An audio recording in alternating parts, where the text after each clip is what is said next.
There was a heist in the Great Museum of Art. A very valuable and important painting was stolen.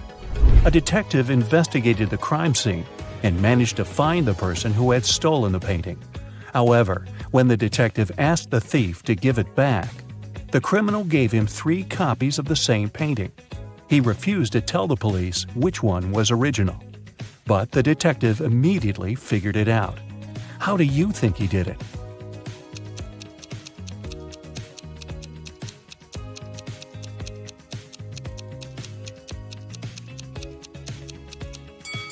Do you see that each painting has a different frame? But only one of them is similar to the frames of other paintings in the museum. And since this museum is known to use the same style of frames, this one is the original painting. Jeremy was accepted to the best school of witchcraft and wizardry. One of the classes he had to take was about transforming into animals.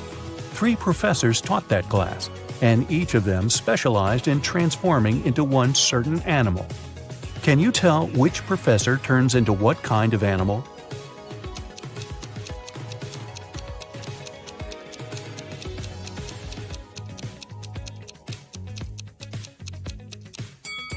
Do you see that the first professor has a forked tongue? She must transform into a snake. Have you noticed that the second professor has a lion's tail? Her animal must be a lion. And do you see bear claws the third professor has? Then he must turn into a grizzly bear. Tony was going to study abroad for 1 semester. He flew into another country, found his new dorm where he was going to stay, and unpacked his stuff. Then he called his parents to inform them he'd arrived. They asked him, "What time is it there?" Tony was pretty tired and jet-lagged, so he couldn't immediately tell what time it was. Can you help Tony figure out the time?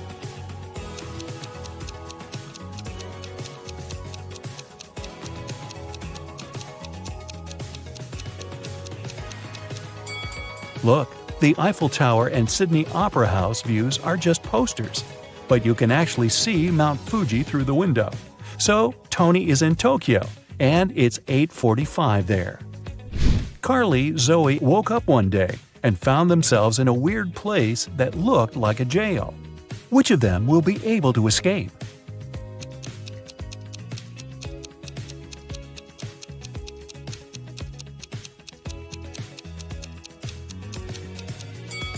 Carly can escape because the bars of her prison cell are made of wax. She'll be able to use the candle on the floor behind her back to melt them. Zoe can also escape. Do you see several rats in the corner that are munching on the bars? It's because the bars of the girl's cell are made of salted breadsticks, and she can eat them and escape. Isabella was a princess and the heir to the throne. One day, an evil witch lured her into an enchanted forest so that she could take over the kingdom. Isabella got lost, but fortunately, she had a magic pendant. The king's magician gave it to her some time ago, claiming it would help her find her way back if she ever got lost. She used the pendant, and 3 spirit animals appeared. The first spirit animal was an owl. The second one was a butterfly, and the third spirit animal was a hawk. Only one of them knew the way back to the castle. But if Isabella chose to follow the wrong animal, she would find herself even further away from her kingdom. Which spirit animal should she follow?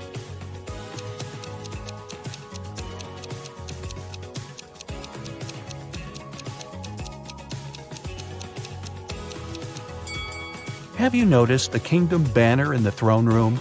It has a butterfly on it, so it's the official symbol of this kingdom. Isabella should follow the butterfly. Toby was a rich businessman. One day, he came back home from a dinner party and saw that somebody had broken into his house and stolen his expensive watch from his safe. He called the police. They investigated the crime scene and found 3 suspects. Gordon said that at that time, he'd been at home trying to make his teenage kids go to bed. Danny said he'd spent the whole night at a party with his friends. And Matt claimed that he'd been at a movie theater watching a new superhero movie between 12 and 2 a.m. The police immediately realized who'd broken into Toby's house and stolen the watch. Have you figured it out?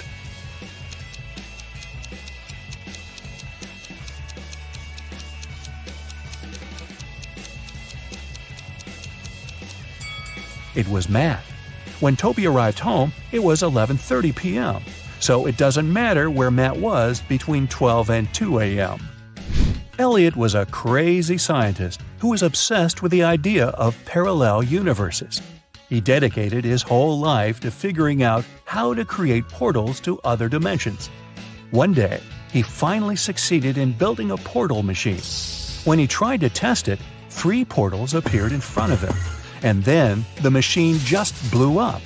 And since he had meddled with the laws of physics, the universe where he lived started to collapse.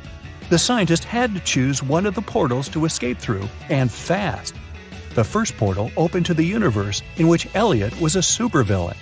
The second portal opened in the world in which the man was a ruthless king. The third portal opened on the planet where Elliot was an underwater creature. Which portal should he choose?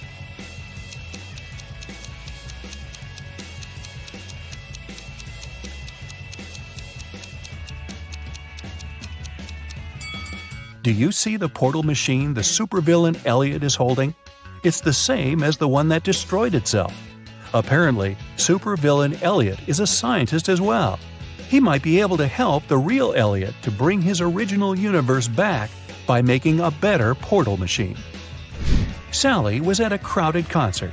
Suddenly, she felt somebody reaching into her bag and pulling out her wallet that only had her credit cards inside.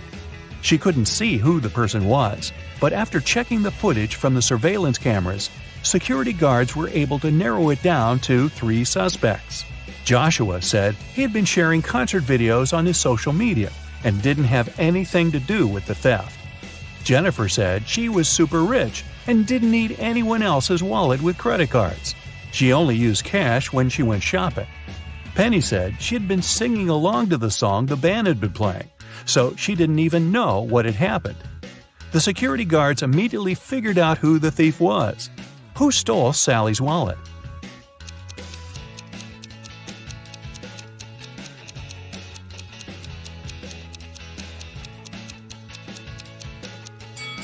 Nobody told Jennifer that the wallet contained only credit cards, but somehow she still knew it. She must have stolen it. Mary found a new job in another city, so she had to move. The realtor found 3 options for Mary to choose from and took her to see each of them. First, she brought Mary to apartment number 1, which was located downtown. Second, she took the woman to apartment number 2, which was within walking distance of a subway station. After that, she took Mary to apartment number 3, which was next to a grocery store. Which apartment should Mary choose?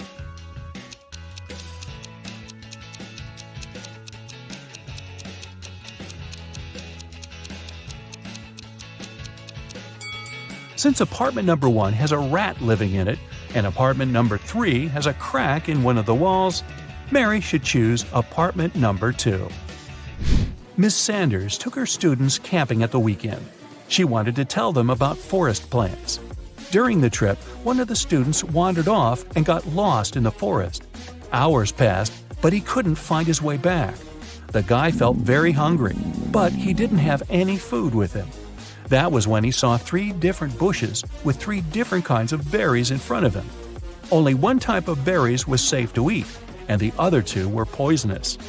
Which berry should he eat as he's waiting to be rescued?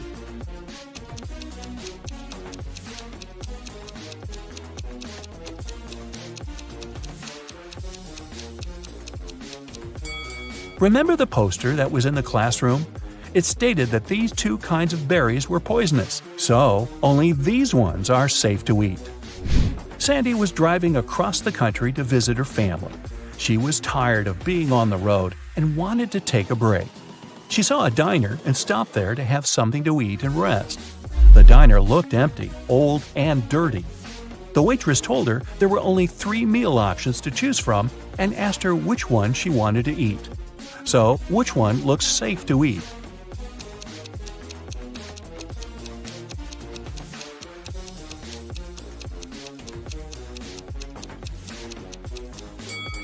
Do you see the fumes coming from the first meal? They're green. That can't be a good sign. And the third meal has a little bug on it. Yikes! So Sandy should eat the second meal and get the heck out of there. Audrey won the Best Actress award at a film festival. But when she left the stage and went to give an interview to the reporters, her award was stolen. A police officer arrived and found 3 suspects. The first suspect was Grace, a cleaning lady. She said she had been taking selfies with her favorite celebrities backstage and didn't have anything to do with the award. The second suspect was Gabrielle, a reporter. She said she had stolen the award because she had been with other reporters waiting for her turn to ask Audrey some questions. The third suspect was Catherine, an actress. She said she was not the one who had stolen the award because she'd been among guests watching the show. Besides, she already won the Best Actress award last year. The police officer knew who was lying. And you?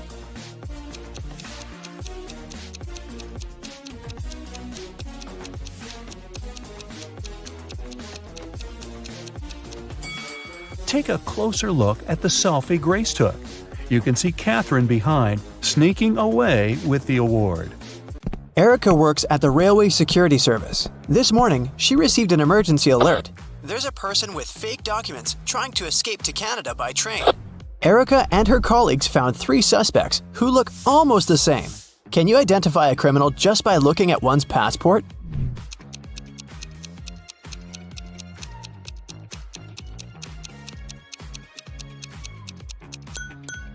No matter what country a person is from, no passport can have a photo with mountains in the background. So these documents are fake. Bob is a college teacher. He invited his worst student, Dan, for a conversation. Bob wants to test the guy's logical thinking. He says, "If you tell a lie, I will expel you from college. And if you tell the truth, I'll still expel you." What should the student say to stay in college?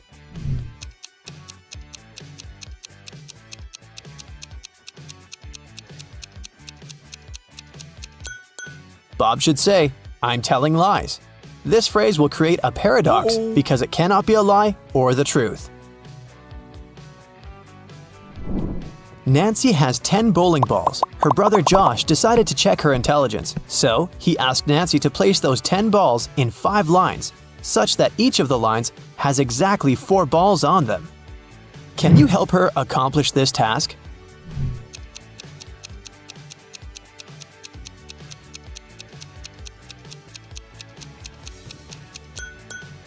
She should draw a 5-point star and place the 10 balls occupying the corners and the intersection points.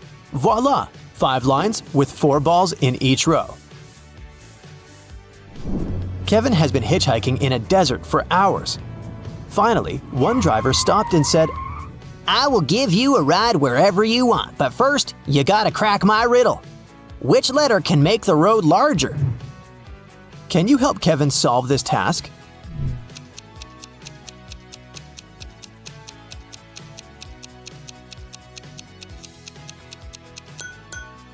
The letter B can turn road into broad.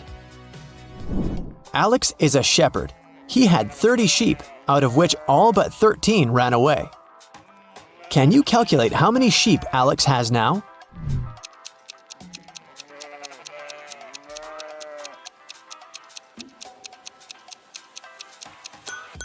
He has 13 sheep. The phrase "all but 13 ran away" actually means that all except the 13 escaped. Take a look at these 3 prisoners. The first guy pushes the iron bars. The second guy shakes muscles with dumbbells. The third guy sits and reads a book. There's a picture hanging on the wall. Can you say for sure who's likely to escape?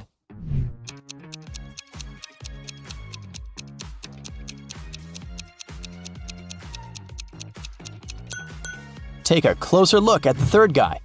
Can you see the sand under the painting?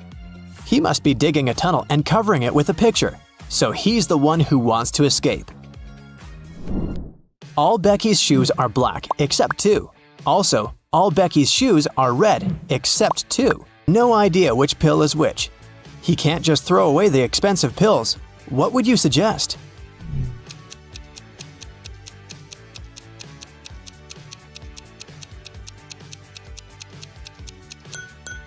Dan should cut each of the 3 pills in half and put each half in 2 piles. Now each of the 2 piles will contain half of pill R and 2 halves of pill B. Now, Dan should take one more pill from the R bottle, cut it into half, and put the two halves in two different piles. This way, we'll know that each pile will have two halves of pill R and two halves of pill B, or one complete R pill and one complete B pill. Dan can take one pile today and keep the second pile for tomorrow. I am red, but I smell like blue paint. What am I?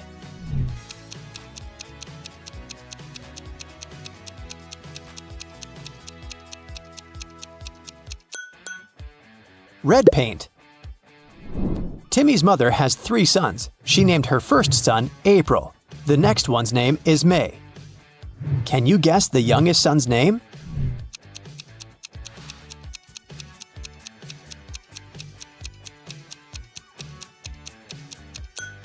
And the correct answer is Timmy.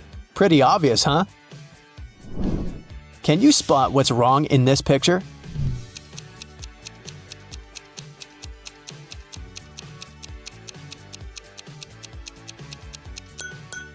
The reflection in the mirrors doesn't match reality.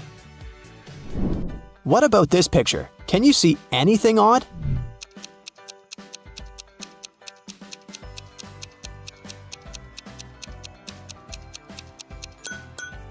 These two ladies seem completely fine, but there's a bandage on this guy's leg.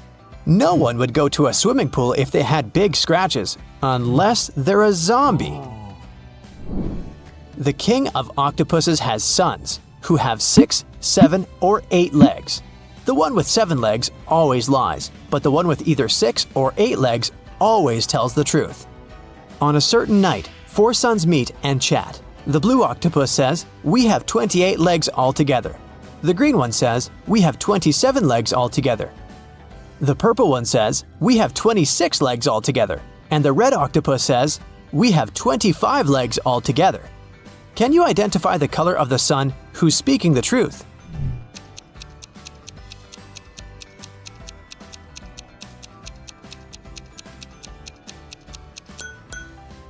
The green son is telling the truth. To prove it, let us first assume that one of them is telling the truth. Obviously, 3 of the 4 sons lie as they disagree with each other. Let's suppose that the blue octopus is telling the truth. In that case, he has either 6 or 8 legs. And each of the other octopuses is lying, which means they have 7 legs. In this case, the total number of legs will be 6 plus 7 plus 7 plus 7 equals 27 legs, or 8 plus 7 plus 7 plus 7 equals 29 legs. But the blue octopus said that they have 28 legs altogether. Therefore, he lies. Now we can follow the same logic and check the remaining 3 sons. And we'll find out that only the green octopus is telling the truth. I have an eye, but cannot see. I'm faster than any man alive, but have no limbs. What am I?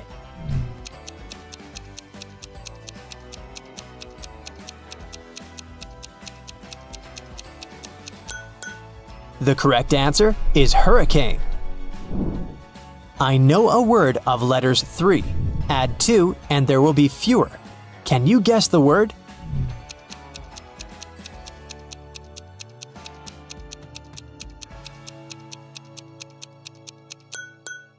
The correct answer is few.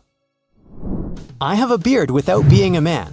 I'm green, but I'm not a lizard. I'm white, but I'm not snow. Who am I?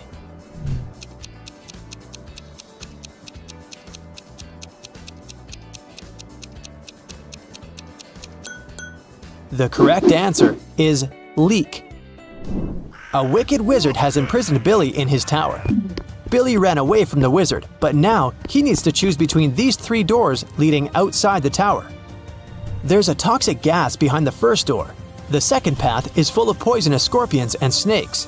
And behind the third door, there's a pride of lions which haven't eaten for 3 years. Which way is the safest?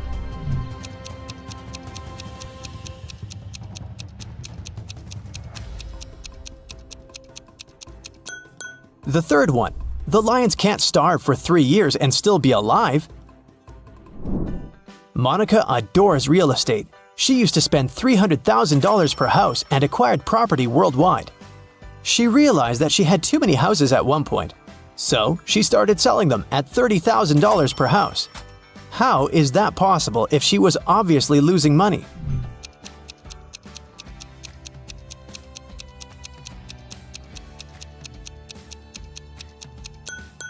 Before selling her property, Monica used to be a billionaire.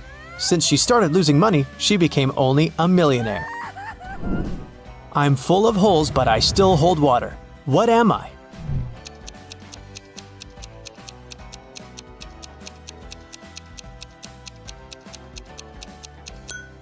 A sponge.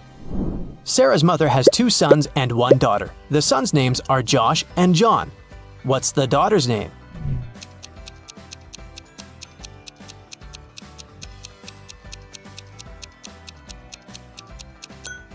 Sarah. You're in a room with 3 monkeys. 1 monkey has a banana, 1 has a stick, and 1 has nothing. Can you tell for sure who's the smartest primate in the room?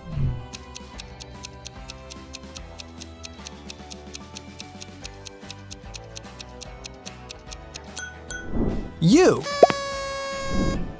The sun bakes me, the hand breaks me, the foot treads me, the mouth tastes me. What am I?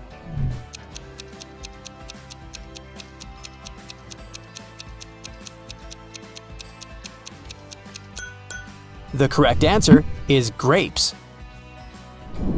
Bobby participated in a brain teaser contest. The host blindfolded Bobby and gave him a basket with 25 red apples, 47 green apples, and 3 yellow apples. What's the minimum number of apples that Bobby has to pick to ensure that there are at least 2 apples of different colors?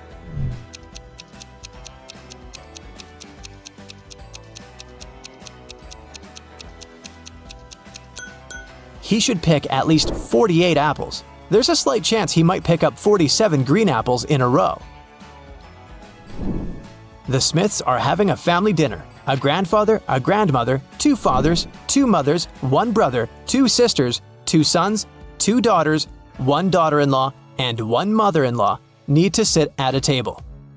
There are only 7 chairs available in the room. How many more chairs do they have to borrow to sit down all together for the dinner if everyone requires a separate chair?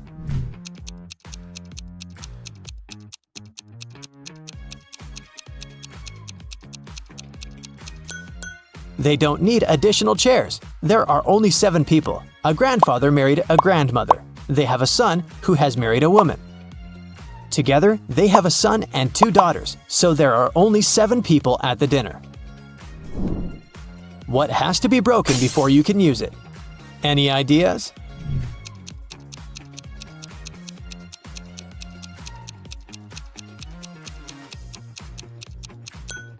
An egg.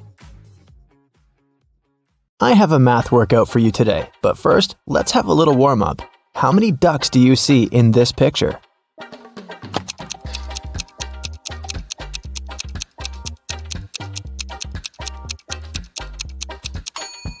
Don't forget about the hidden ones. There are 15 ducks. Did you find them all? Okay, now count all the flowers.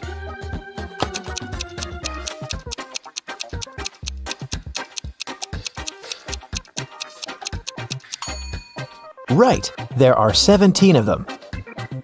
Can you spot 3 differences between these photos?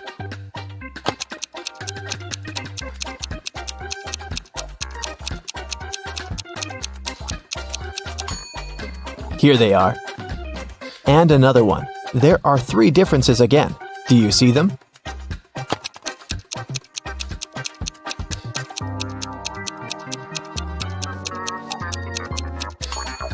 Okay, here they are. Good job. Okay, now a bit of math for you. Look at this picture.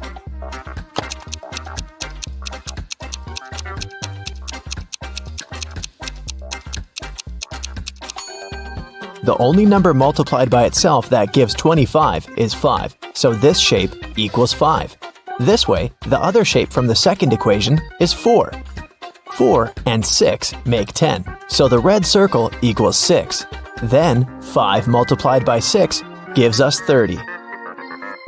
This one is similar, but a bit harder, so be very attentive.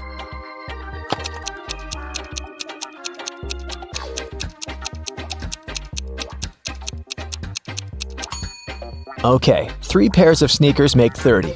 Then 1 pair equals 10. Then 1 cat with a whistle must be 5. In this case, 2 whistles equal 4, so 1 whistle is 2. Now the last one. A pair of sneakers is 10. We know that a cat with a whistle is 5, but this kitty doesn't have a whistle. But since a whistle is 2, the cat without a whistle must be 3. And a whistle equals 2.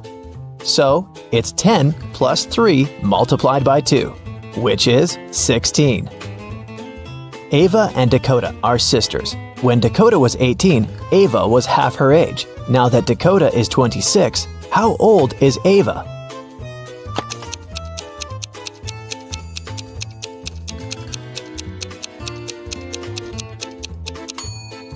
When Dakota was 18, Ava was 9, so the age difference between the sisters is 9 years.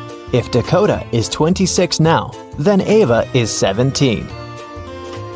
When Polaris was 16 years old, her mother was 39. If Polaris's mom is twice her daughter's age, how old is Polaris?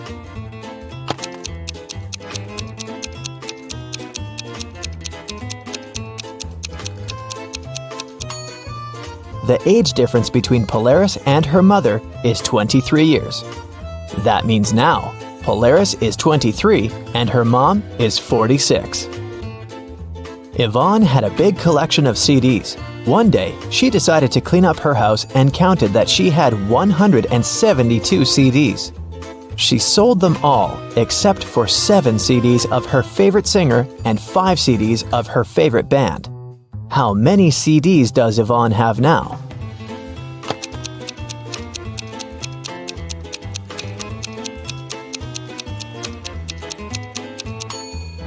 Well, if she gave up all but 7 plus 5, it leaves her with 12 CDs. In PE class, all students were standing in a circle.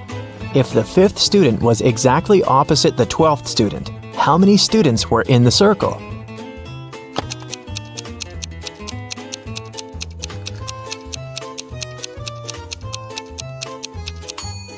Between student number 5 and student number 12, there are 6 other students. If these two are opposite each other, then on the other side between them, there are also 6 students. This makes 14 students in the circle. Danica owns a candy store. She sells candy for $0.12 a dozen. How many candy pieces can you get if you have $1?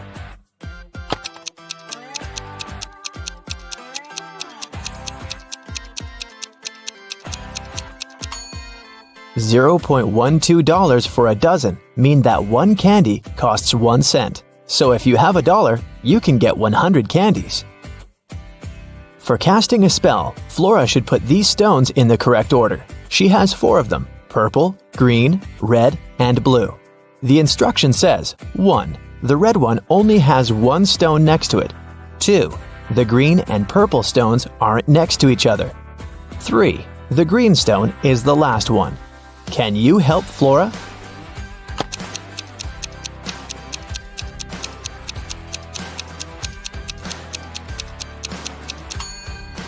If the red stone only has 1 other stone next to it, then it's either the first one or the last one.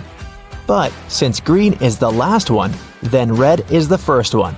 If the green and purple stones aren't next to each other, then there's the blue stone between them. So, the correct order is red, purple, blue, and green.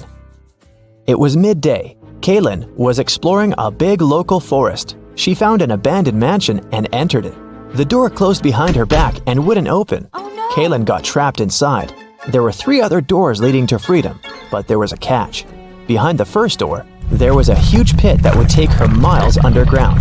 Behind the second door, there was a magnifying glass that concentrated sunlight and burned everybody and everything that entered. Behind the third door, there was a hungry and dangerous lion that would eat anybody and anything that entered. Uh-oh. How can Kaylin escape?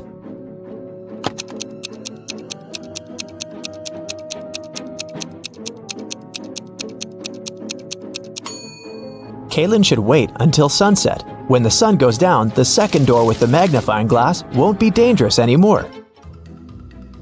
Amelia, Belle, Chloe and Della are identical quadruplets who always prank people.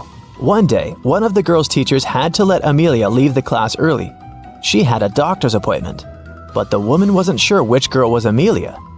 The quadruplets had decided to help her. Here is what they said. Amelia is one of the girls standing in the middle. No, Amelia is one of the girls standing on the sides. I'm Amelia. I'm not Amelia. 3 girls lied and 1 told the truth. Who is Amelia?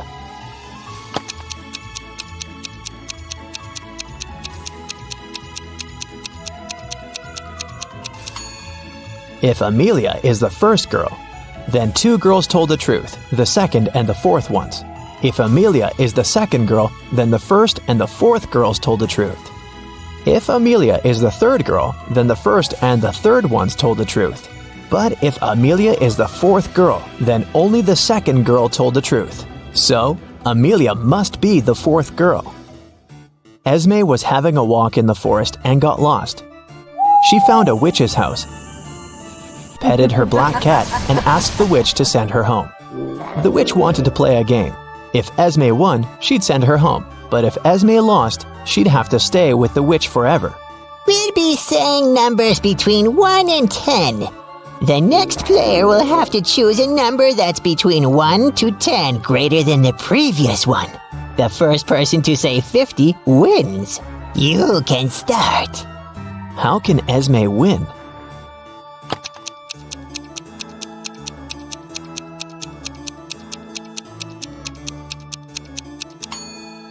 If she wants to say 50, she needs the witch to say a number between 40 and 49.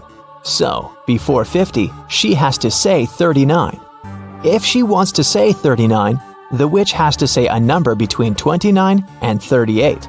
So, Esme has to say 28, and before that, 17, and before that, 6. So Esme must start with 6 and then say 17, 28, 39, and 50. Cassidy woke up in a dungeon and couldn't remember what happened to her. She needed to get out, but the door was locked and required a password. Can you guess what the password is?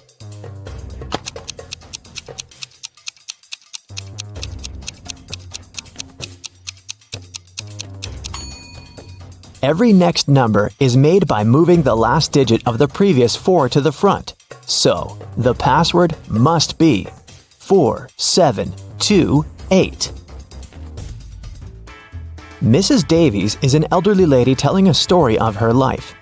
After I lived 1/4 of my life, I got my first car. I married 1/12 of my life later. 1/6 of my life later, I started a business. 1/4 of my life later, I got my first granddaughter. She just turned 18. How old is Mrs. Davies?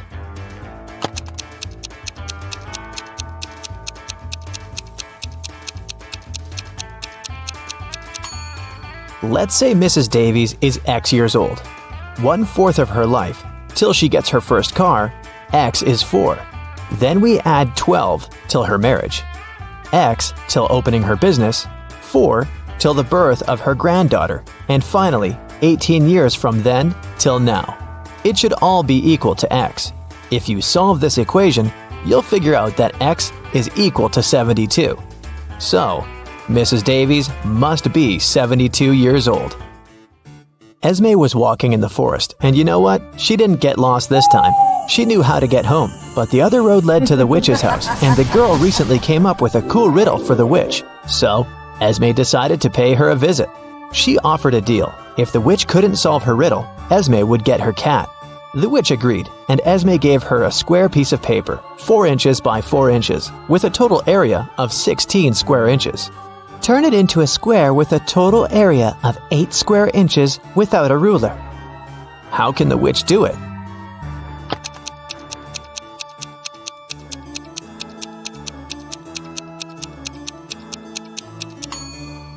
The witch should fold the 4 corners of the square towards the middle. This way, she'll get a square that is exactly twice as small as the original one. Apparently, the witch gets to keep her cat this time. There's a box filled with balls of different colors, 5 red ones, 8 blue ones, and 11 purple ones. Allison has a tricky task. Blindfolded, she has to keep picking up balls until she's sure that she has balls of at least 2 different colors. What's the minimum number of balls she should pull out of the box?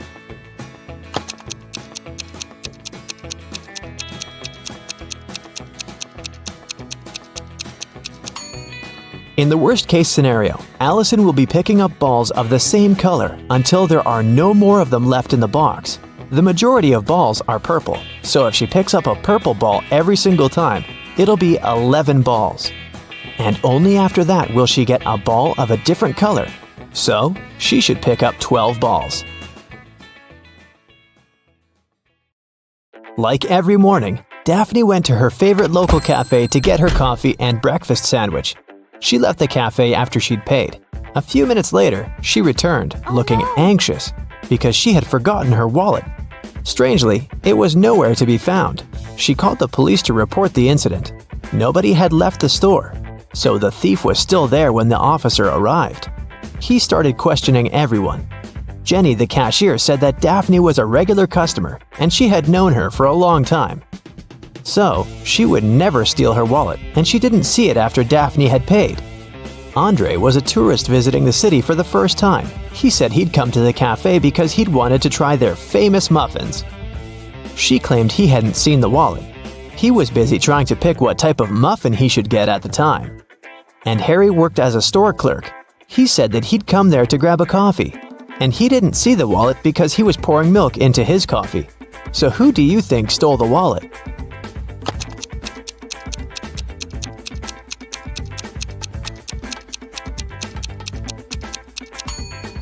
It was Harry, the store clerk, or should I say Harold. Do you see his name tag?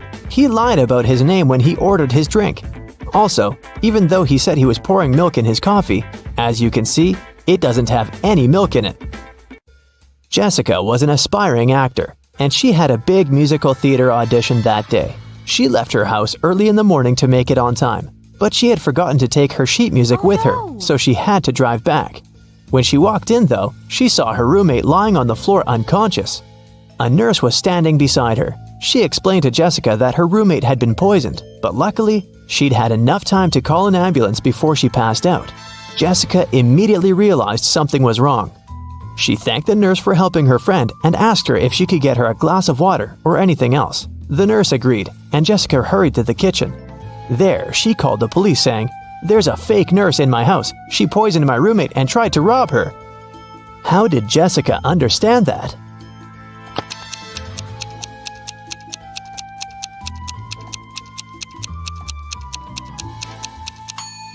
When she arrived at the house, there was no ambulance car in the driveway or in the street. And it's not like paramedics started using Uber.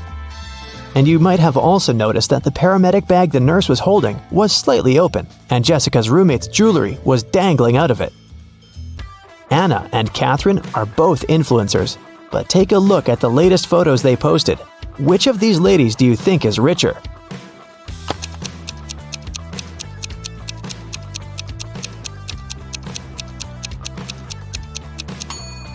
Catherine is richer, of course. Just look at the number of likes on her photo. She has 27,907 likes. Anna, on the other hand, has 9,837, which means that Catherine has way more followers and must be earning millions. Annie managed to buy presents for everyone except her dad. She knew what everyone wanted, but her dad was kind of secretive and not the talking type. He was also not great with technology and never bought anything online. So there was no way she could sneak into her dad's computer and check the saved items in his shopping cart. But he always liked to make lists in his little notebook, and Annie was sure she might be able to find a wish list there. So she sneaked into her father's office one day to look for the notebook. It was nowhere to be found, but his study table had a locked drawer. She looked for the key around the room but couldn't find it anywhere. That's when 2 different sticky notes attached to 2 different books inside the bookcase caught her eye. The first note was attached to a psychology book and had P5487TH written on it. The second note was attached to a detective novel and said P2132 20th. Annie immediately knew what the notes meant. Can you guess what she had to do?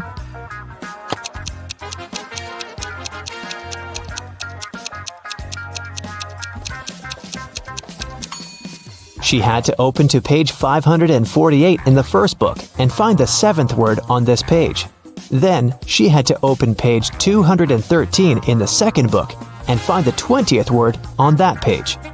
The words she found were under and desk. The girl immediately looked under the desk and found the drawer key taped to it. James was walking back to his apartment from work late at night. Suddenly, he was hit on the head and taken away. When he woke up, he found himself in a small room. He tried to escape, but the door was locked with a padlock. James tried to look for the key, but there was nothing in there but a window with strange-looking metal bars. Suddenly, he noticed something. It helped him to find the key. Do you see it too?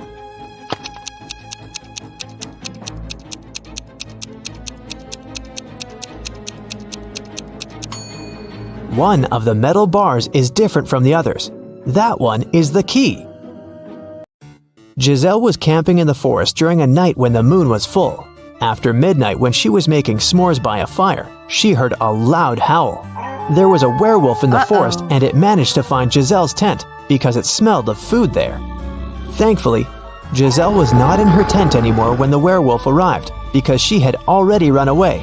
Hiding behind a tree, she watched the creature eat her s'mores and tear up the tent. When the werewolf left before sunrise, the girl returned to her tent, but everything was ruined. There was no more food or water left. Her cell phone had run out of battery, so she couldn't call anyone. She started wandering through the forest, and soon she came upon a witch's house. When she walked in, she saw the witch and another lady.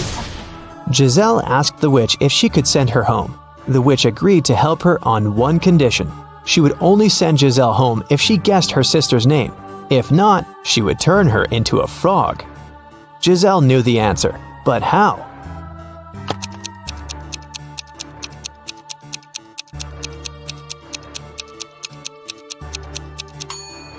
Did you notice that the witch's sister is wearing the same necklace around her neck as the werewolf? Well, Giselle did, and there's a name written on the necklace: Abigail. Zoe went to a security guard and reported that her gym bag was missing. She said she'd gone to the ladies' restroom after her dance cardio class.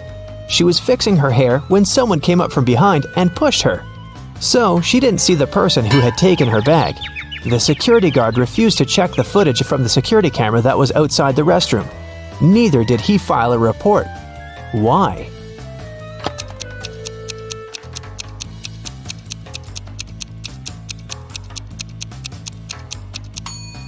Zoe said she was fixing her hair, so she must have been looking in the mirror. If she was telling the truth about someone sneaking up from behind, she would have definitely seen their reflection. So, Zoe probably lied so that she could sue them. Luckily, the security guard was super smart. Several women went missing in a small town. James Darcy and his police team had been searching for months, but they couldn't find the place where the women were kept. One day, when Sandra was jogging, she decided to use another route to get home. As she was passing an old cabin, she heard screams coming from its basement. She immediately called James Darcy to report it. James and his team arrived at the place and busted in. They found there 3 women. They all said that they had been locked in the basement for months, but James knew one of them was lying. The first woman said that her name was Tammy and that she had spent almost 8 months in the basement.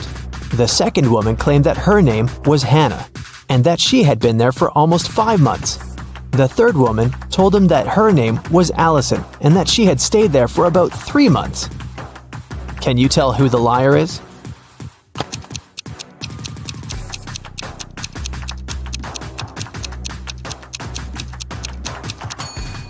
Allison is telling the truth. Look at her.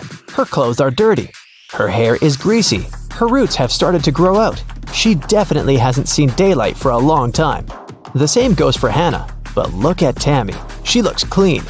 Her clothes look new. Her hair and makeup look fresh. So it must be her who is lying.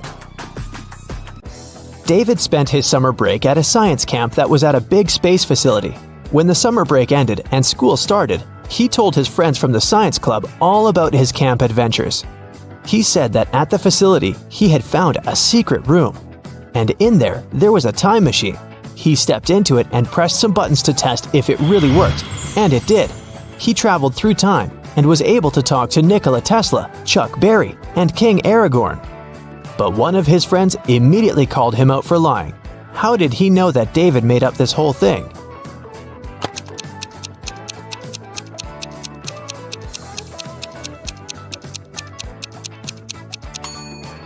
Well, even if David actually managed to travel through time, he might have been able to talk to Nikola Tesla and Chuck Berry, but definitely not King Aragorn, because he is a fictional character.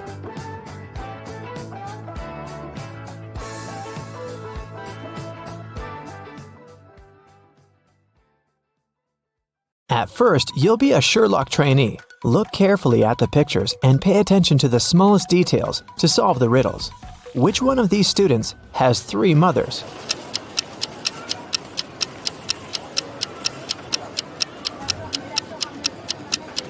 It must be this guy right here, the one with the 3 sandwiches.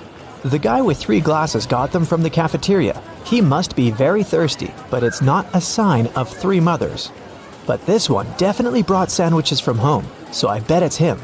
Let me know if you disagree. Let's move on. One of the girls has a pet at home. Can you guess which one?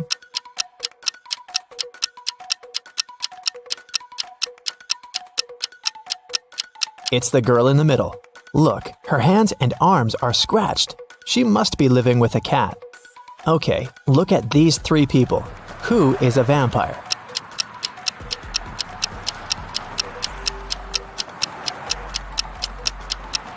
It's this guy. See, he doesn't cast a shadow. Something's wrong.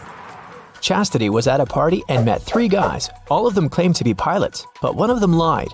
Can you guess who's not a pilot?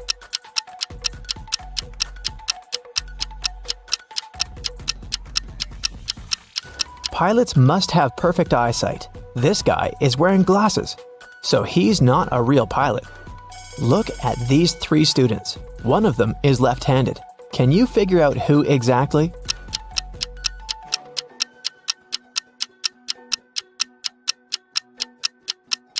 It must be this girl. The outer side of her left hand has some ink stains. It happens when she writes.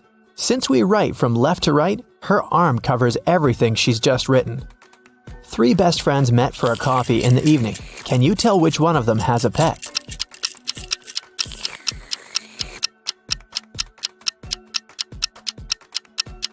Look at this girl's bag.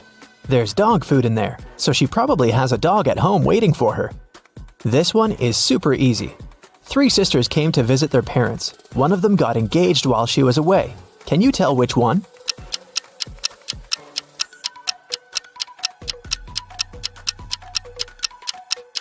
It's this girl who's wearing a ring. 3 men came to a job interview. The company didn't want to hire fathers because they needed full commitment for the first year. All men said they were single and had no families, but one of them lied and actually had a daughter. Which one?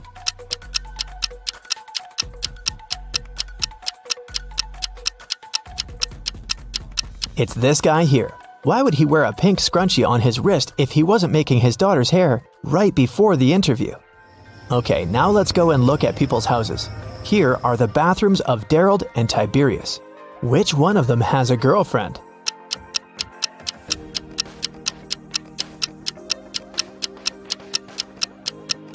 It must be Tiberius. Look, there are 2 toothbrushes in his bathroom. Nevaeh and Nicolene are students. Both of them live in a 1-room apartment with their friends to split the rent. Their mothers once came to visit. Take a look at Nevaeh and Nicolene's bedrooms. Can you tell which one of them is dating her roommate?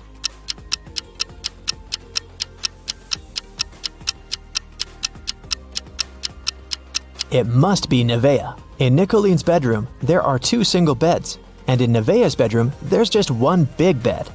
Look at these 3 friends. One of them isn't really a human, but which one?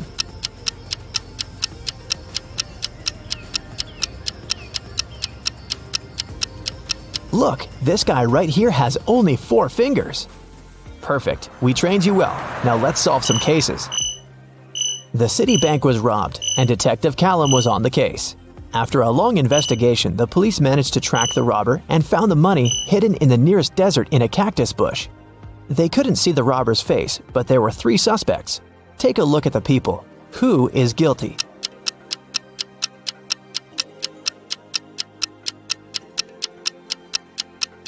It's this man. Look, he has many scars on his arms and hands. He must have gotten them when he was digging the money in the cactus bush. A group of friends asked Billiam if he wanted to join them on a hike that weekend. He said that he couldn't because he had broken his arm. The next day in school, Billiam, indeed, appeared with a broken arm. So he stayed at home and his friends went hiking. On Monday, the friends met in school again. Billiam said that he had just stayed home watching TV. His friends told him about the hike and asked why he had lied about the broken arm. Why did they decide that his arm wasn't really broken?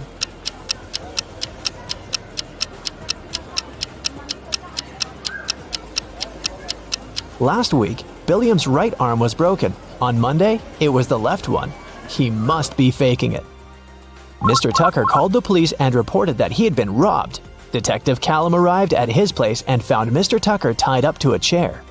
Mr. Tucker said that he had been sleeping when someone wearing a mask had broken into the room. They took him right out of the bed, tied him up to the chair, and then took all the savings he was keeping in the wardrobe. When they left, he managed to call the police because his cell phone was in his pocket. Still, Detective Callum didn't believe him. Why?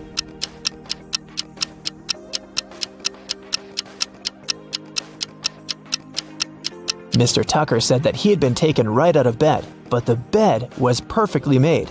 I doubt that a robber would care enough to make Mr. Tucker's bed on their way out. Detective Callum was spending the winter holidays at a ski resort with his friends. In the morning, they were going to go skiing on the fresh snow that had fallen at night when a local police officer called him and asked him to come to a hotel nearby to solve a case. So, Detective Callum had to go. Someone robbed the cashier's desk and there were 3 suspects. Questley said that she was in her room all night sleeping. Egbert said that he was out partying in a different hotel and had just come back around an hour ago. Fenton said that he had been binge-watching a show all night but hadn't stolen anything. Who is guilty?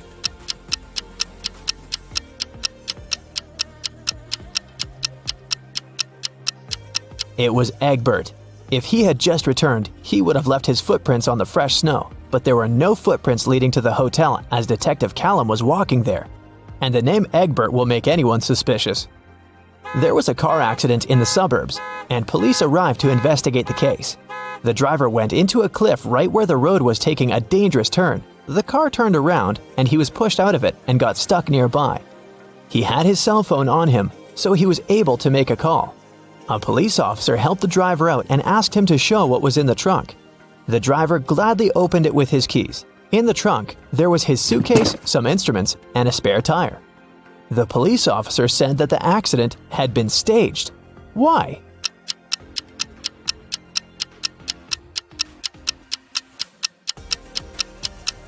The driver took the keys out of his pocket. If it had been a real accident, the keys would have remained in the car. Mr. Grayson called the police and said that she had been robbed. Detective Callum arrived for the investigation. Here's what she said. It was almost midnight. I was in my room upstairs painting. Suddenly, the power went out.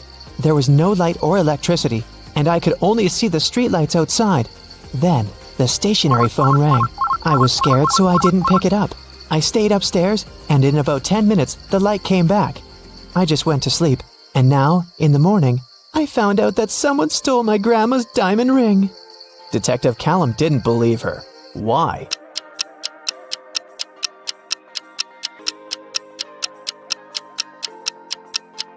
If the lights and the electricity were out, how would a stationary telephone ring? This lady is making things up. Gavin drove to get some groceries and parked his car in front of the store. Of course, he forgot where he had parked and couldn't find his car. Luckily, he had taken a picture of his parked car and he opened it to look up the number of the parking lot.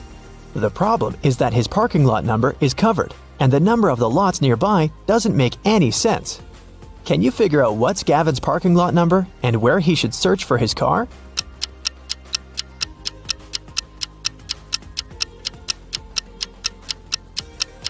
The numbers are just turned upside down in the photo. The numbers are 86 through 91, and his car is parked in 87. Now I have a short logo quiz for you.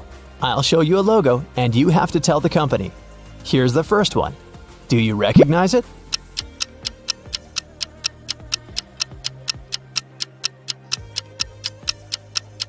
It's Honda, a Japanese car brand. This one is super easy. What is it?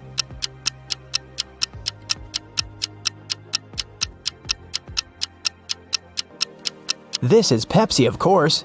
What about this cute crocodile? Does it ring a bell?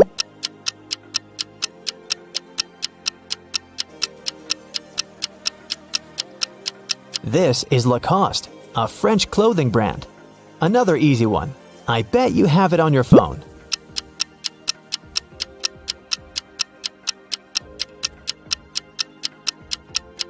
Yes, of course. That's Spotify. What about this one?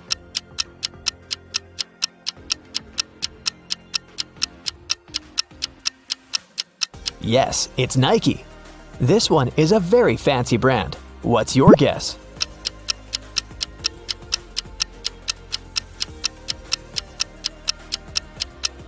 That's Louis Vuitton. Okay, another one for you. It's harder, but you've got this. What's your call?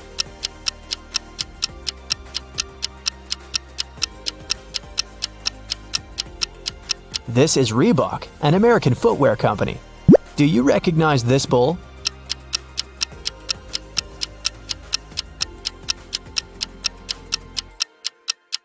Is a Lamborghini logo. This is a painfully familiar yellow rectangle. Where is it from?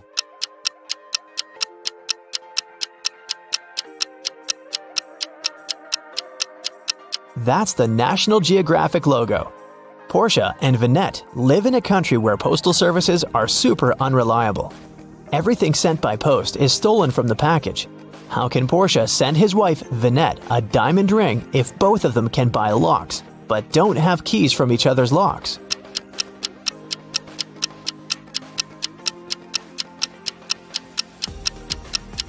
Porsche can lock the box with the ring and send it to Vinette. When she receives the box, she should lock the box with her lock and send it back to him.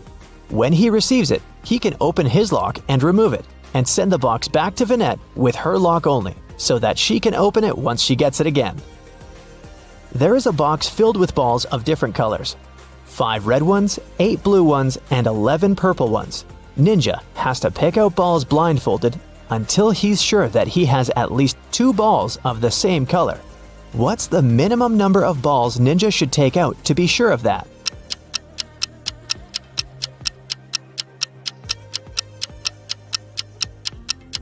Worst case scenario, he'll be picking out the balls of a different color every time. There are 3 colors, so if he picks out 3, they might all be different. But if he picks out 4, then the additional one for sure will match one of the existing colors. So, Ninja should pick 4. 3 friends, Ashton, Emma, and Lewis, went skydiving together. This is them right before they jumped out of the plane. Which of them is in danger?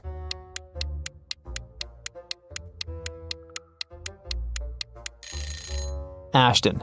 He's wearing a regular backpack instead of his parachute.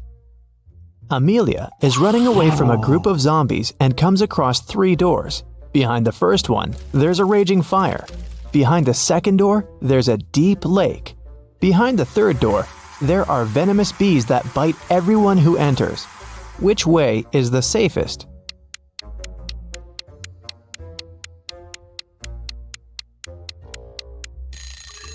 I'd choose the second door and then just swim away. It's just a lake. Amelia can probably do it. Esme was walking in the forest and got lost. It was late evening when she finally found a witch's house and asked the woman to help her get home. The witch recently got internet access and was shopping online, but there were lots of fake items on the internet and she needed to buy only original products. Unfortunately, she didn't know the correct logos, so she needed Esme's help. First of all, she wanted an iPhone. Which iPhone logo is the original one?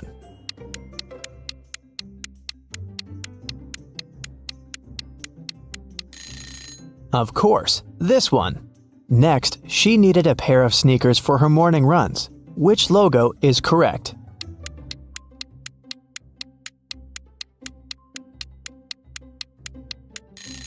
Here it is. Next, she wanted to get a fancy purse. Which Chanel logo is correct?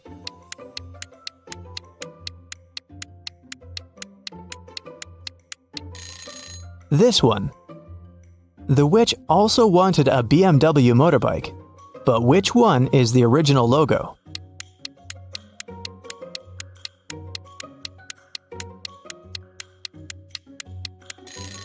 Yep, that's right.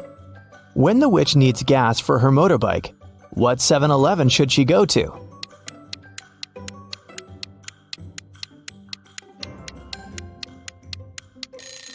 It's this one. Amazing! Now Esme can go back home. Evelyn went to a corporate party with her husband. At the party, she suddenly blacked out. When Evelyn woke up in a hospital, she couldn't remember anything. There were 2 men in front of her, and each of them claimed to be her husband. But which one tells the truth?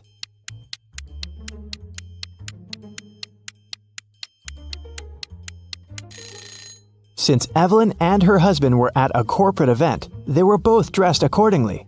The guy in a hoodie doesn't look formal enough, so her husband must be the one who's wearing a suit.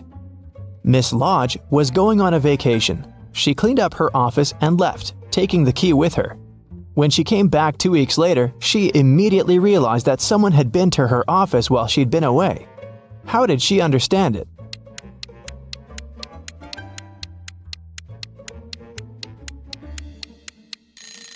When she left, the window blinds were closed, and now they're open. A group of friends met in the evening for a game night. According to the rules of one of the games they played, they each had to draw a card with a number.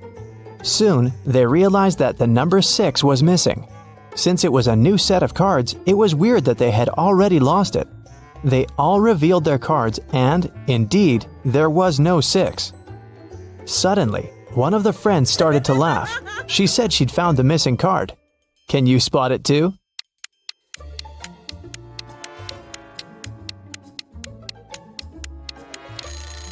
The player who has a 9 actually has a 6, but he's holding it upside down. There are only 8 cards and the highest number is also 8. It was reported that another civilian had invaded Earth. Detective Callum had a special mission to find everyone who was not human. He entered a cafe searching for invaders and noticed one of them right away. Can you tell which customer is not human?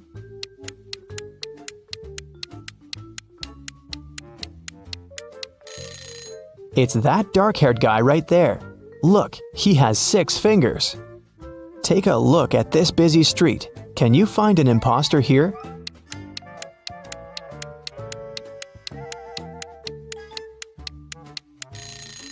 It's this guy. His clothes are super warm, but look, his face is blue. Now we're moving to the mall. Try to find an intruder here.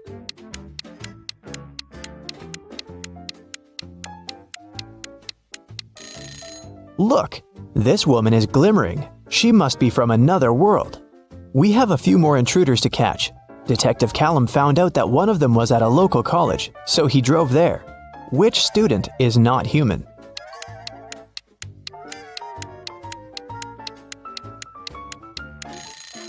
Look, that girl is floating, just a couple of inches above the ground, but still, definitely not an ordinary student. After work, the detective went to the gym, but even there was someone from another planet. Can you spot them?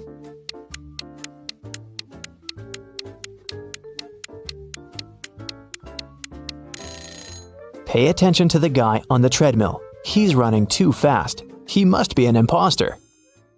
Arya called the police and reported that her friend Violet had been poisoned. The girl found her unconscious on the floor. Here's what Arya said.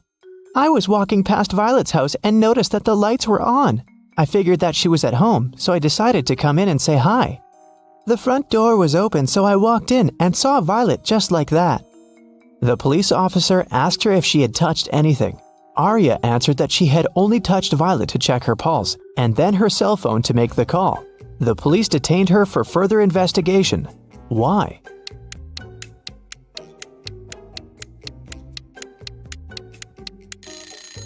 The lights in the room are off. But Arya said that it hadn't been dark in the room. That's why she entered. If she didn't touch the switch, then she's lying now.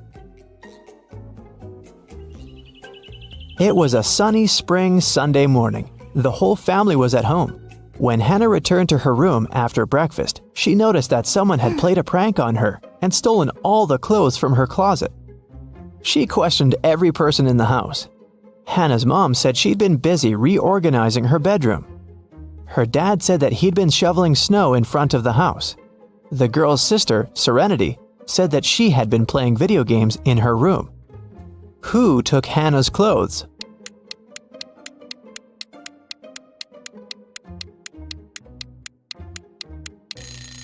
It was her dad. There is no snow outside. It's spring. He couldn't have been shoveling snow. So he lied. Tyler came back home and found a love letter in his mailbox. It was a very sweet one, but the sender didn't write their name. Instead, there was some code added at the end. Can you figure out the name of Tyler's secret admirer?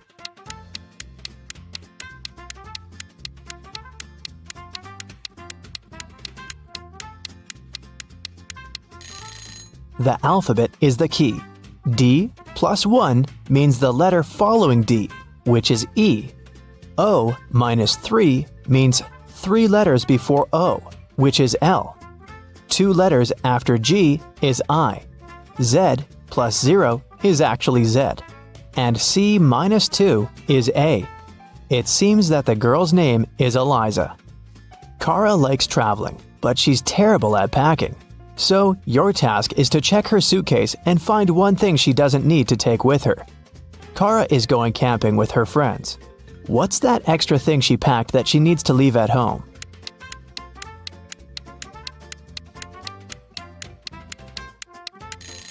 There's no electricity in the forest. She can leave this electric kettle at home. This time, Kara is packing for her vacation in Mexico. She and her boyfriend have booked a room in a beautiful hotel right by the ocean. What won't she need there?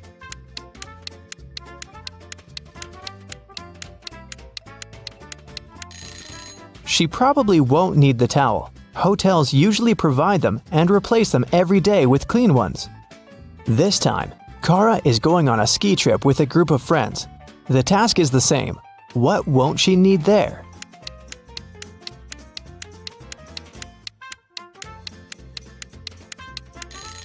I'm not sure about their plans, but she isn't likely to need this swimsuit. And finally, Kara is going to visit her grandparents. They live on a farm, and she'll stay there for a week. There's no electricity or running water there, so it's gonna be a bit tough for a girl from a big city. What doesn't she need to take with her?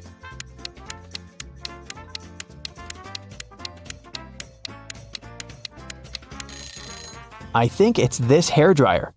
No electricity, remember? Weston Jones, a young businessman, was found poisoned in his office. Detective Callum arrived to investigate the case. He had 3 suspects: Mr. Jones' cousin, Leah Jones, his business partner Kenneth Brown, and his girlfriend, Emery. Leah said that she hadn't seen Weston for a while. Kenneth said they'd had an argument, but he hadn't poisoned his partner. And Emery said she loved Weston and would never have done anything like that. Who should Detective Callum arrest?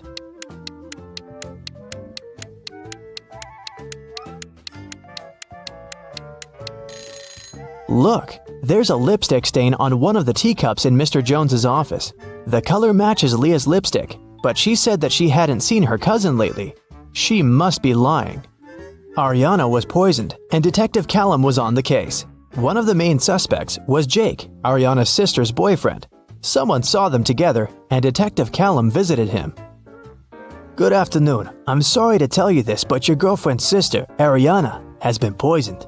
Do you know anything about it? And do you maybe have any photos with her? Jake said, Oh, poor Ari. I've never met her, but my girlfriend loves her very much. Yes, I have a picture of their family. The detective looked at the photo and arrested Jake. Why?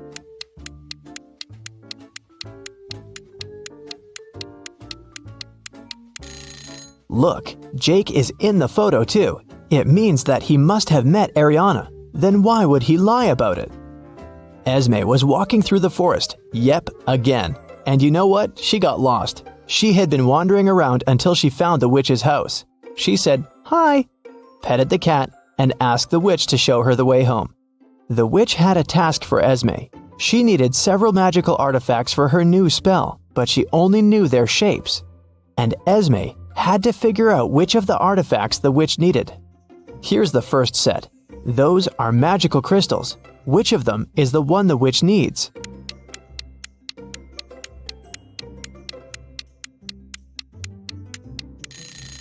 Here it is.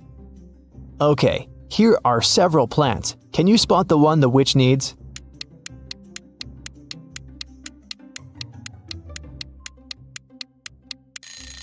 Yes, here it is. Now there are several types of insects. Which one of them is the one the witch needs?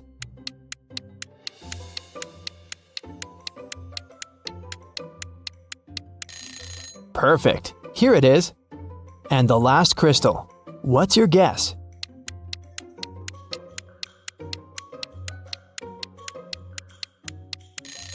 It's right there. Esme's free to go this time. Thank you for your assistance. Well, you've tried to get into the secret supernatural service your whole life. Now there's just one step left to reach that goal. You need to pass an exam to prove you can handle the supernatural and paranormal. Keep track of how many answers you get right. Your results await at the end. A helicopter leaves you on the shore. Your mission? Get to the other side of the island where the lifeboat will arrive for you. Seems easy enough on an island this small, but here's the catch. A few people and a lot of supernatural monsters are the only inhabitants of this island. You see 3 roads with signs near each of them. The first leads to vampires. The second road takes you to zombies. The third one leads to alligators. Which road do you choose? You have 10 seconds to decide.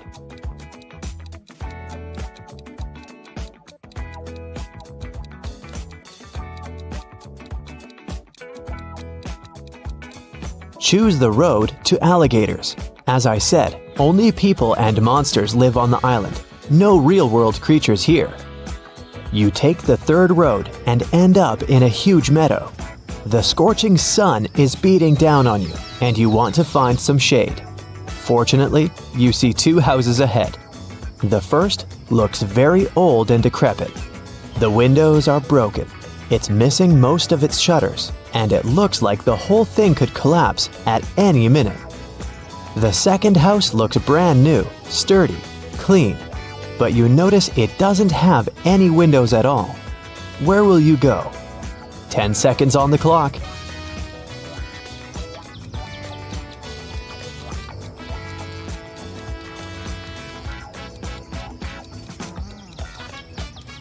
On this strange island, the second house without windows is a sure sign that the inhabitant is afraid of sunlight.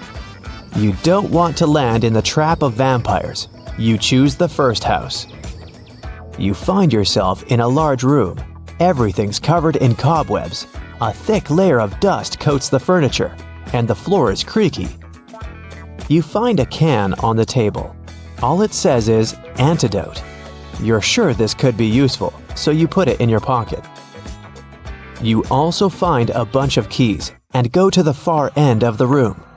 There are 3 doors before you. The first door has several locks on it, but the keys you found will open them.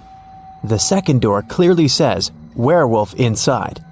There are no signs on the third door, and it looks inviting, clean, and cobweb-free. Which door do you choose? Your 10 seconds starts now.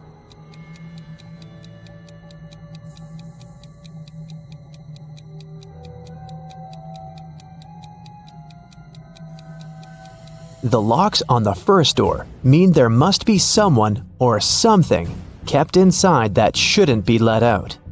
Better not open it. If the third door has no webs or dust on it, then someone must use it regularly. It's likely the werewolf lives there. So you choose the second door. The exit leads you to a park with trees and shrubs. It's strange how quaint it looks for a place like this. You see a group of 7 people ahead. They also look totally normal, but as soon as you come closer, you notice there's definitely something off about a few of them. They're zombies. How can you identify them? Careful, they might spot you. You have only 7 seconds now.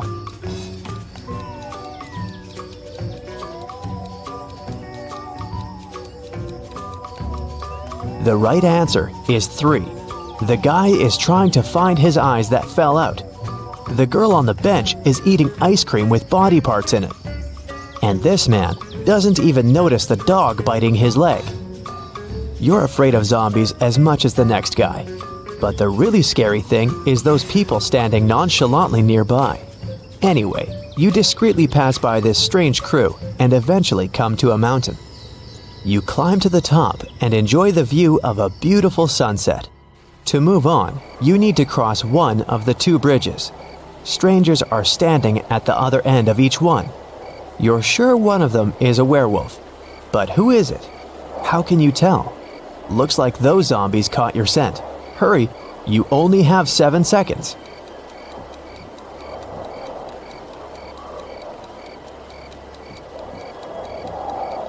You've watched the sunset, which means it'll get dark soon. Tonight is a full moon, so you'll be able to see which of these people will turn into a werewolf. You've crossed the safe bridge. It's nighttime, but the bright full moon illuminates the path for you. You see a huge castle ahead. You're sure ghosts live there, but you don't care. It's better to face ghosts than stay outside with all these other creatures. You enter the castle and find yourself at a ball. 8 people with masks are dancing. You realize this is a test of your attentiveness. How many of these people are ghosts? 7 seconds until you're spotted.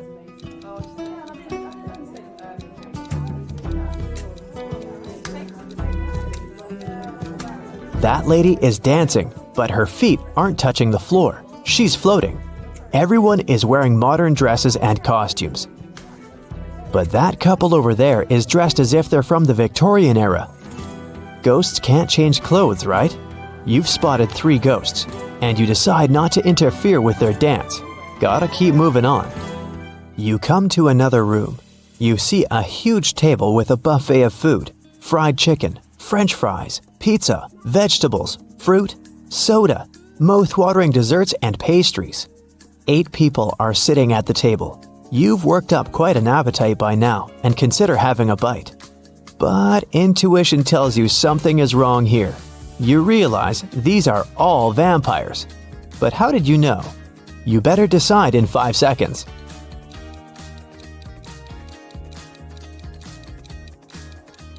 Why is all the food on the table untouched? Does anyone in this room really want to eat? Oh, they definitely want to dine, but not on ordinary food. They want your blood. Hurry, run! You book it out of there, but the vampires pursue you. To be saved, you need to choose one of 3 rooms along the way. There's a huge fire in the first room. A pit with sharp spears at the bottom awaits you in the second. The third room is filled with poisonous gas. Which one will you choose? Hurry, they'll be here in 5 seconds.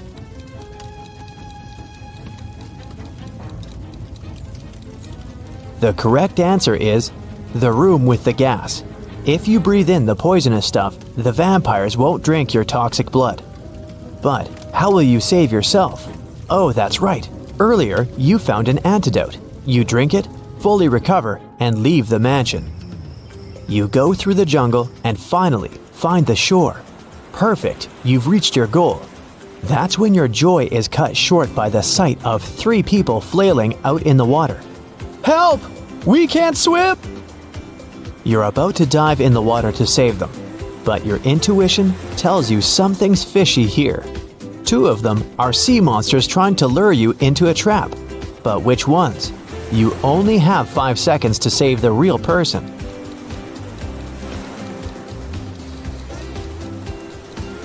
One of them has webbed fingers, and that one's gills are visible, but that guy over there still needs your help. So you save him and head back to the shore. You make a fire to keep warm. That's when a bright beam of light shines on you from the sky. It's the helicopter here to pick you up after the test. Hooray!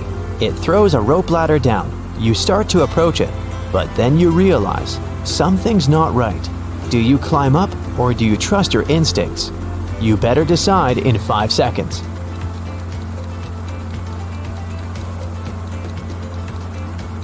Helicopter? A lifeboat was supposed to arrive for you, remember? You don't board the helicopter, but unfortunately, your new friend did. The chopper quickly darts away into the stars. Yes, it was a UFO. That's when the lifeboat arrives. Congrats, you made it off the island. But is your score enough to pass the test? 0 to 3 points. You'd have a rough time lasting in the secret supernatural service. You need to train your attention to detail and decision-making skills. Don't worry, you'll get better with practice. 4 to 7 points. You're quite smart and resourceful, but you'll still have some fine-tuning to do in the service. Even if you're usually good at decision-making and not succumbing to panic, one slip-up could cost you. 8 to 10 points. You passed with flying colors. The Secret Supernatural Service will be honored to have such a survival expert among their ranks. Nice job, but don't get too overconfident. You still need to stay on high alert in this field. Oliver was attacked in his flat and taken to the hospital. There are 4 suspects, all of them Oliver's neighbors. Wow, I'd find another apartment.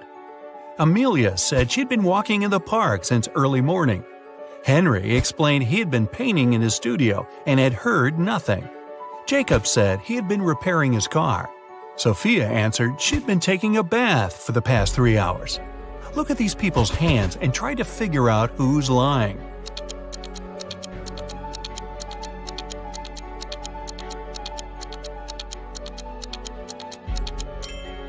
It's a bit strange that Jacob, who was repairing his car, and Henry, who was painting, both have such clean hands, but they could be wearing gloves. On the other hand, Sophia's hands and fingers don't have wrinkles, but it would be a natural skin reaction after 3 hours in a bathtub. Sophia, you've been caught smooth-handed. The police found out there was a new smuggler in town. 3 people were under suspicion: Luna, a school bus driver, Jackson, a fire truck driver, and Daniel, an ambulance driver. All of them claimed to have been busy with their work since the very morning. Can you figure out who's the smuggler?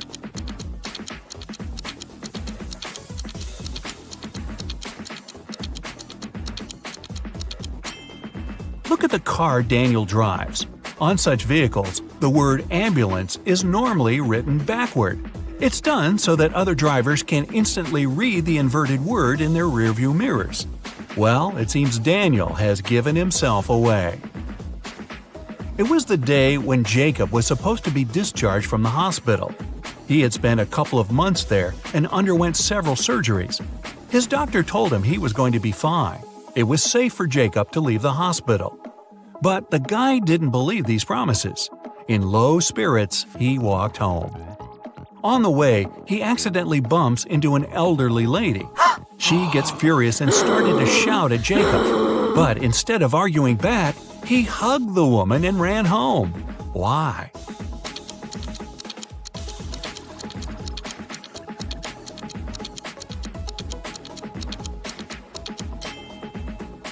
Jacob had hearing loss. He didn't believe his problem could be helped. But when he heard the woman shouting at him, he realized the doctor had told him the truth. Maybe the doctor should have shouted. Chloe stayed late at the office that day. When she was driving home, the woman was worn out. At one moment, she even started to doze off. That's when it happened. She spun off the road and crashed through the fence that was on her way. She couldn't control the car anymore.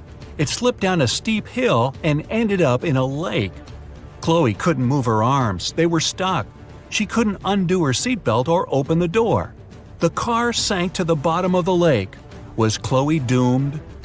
Rescuers arrived 3 hours later. The woman was still in the car, but she was alive. How did she survive?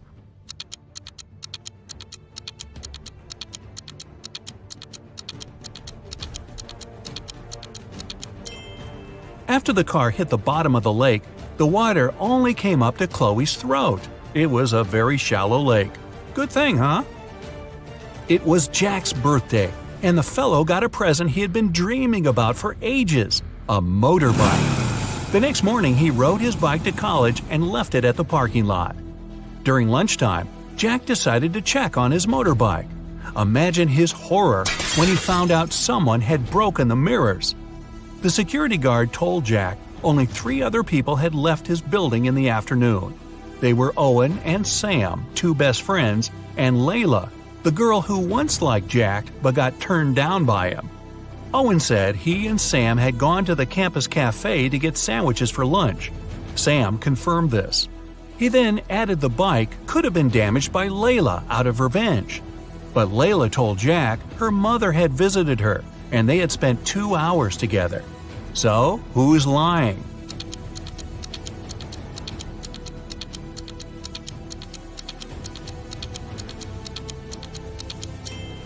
Owen has a paper bag with food delivery written on it. It means the guys ordered their lunch, not bought it in the cafe. They broke Jack's mirrors and tried to frame Layla. Not a good reflection on them, huh? Detective Taylor was chasing a dangerous criminal. Suddenly, the man entered a hospital. Oh no, there are hundreds of rooms there. Luckily, it was raining and the criminal left footprints on the hospital floor. The detective followed them and got into a small room. There were 3 people there, all covered in bandages from head to toe. But one of them was a fake patient. Who?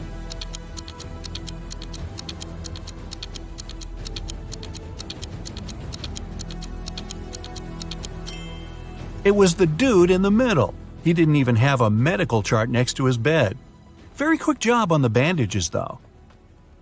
The CEO of a large company called the police. He was sure that one of his employees, Victoria, had stolen a memory card with secret information. She was going to sell it to their competitors. The police arrived at Victoria's house, but the woman didn't let them in without a warrant. The officers had to leave to get all the necessary papers. By the time they were back, Victoria had already been sitting in her car, ready to drive off. The police officers arrested the woman. They searched her car and clothes, but found nothing. And then, when they were about to give up, one of the detectives realized where Victoria kept the memory card. Can you figure it out?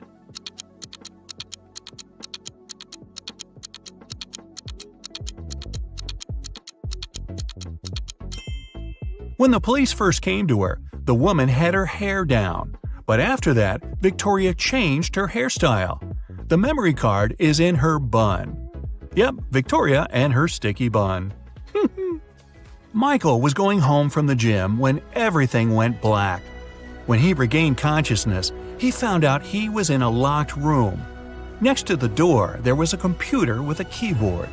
On the screen, there was a riddle. Michael had to write the correct answer and the door would open. The riddle went like this. It makes 2 people out of 1. What is it?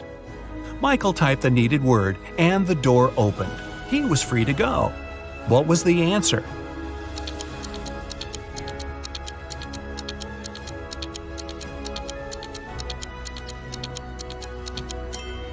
It's a mirror.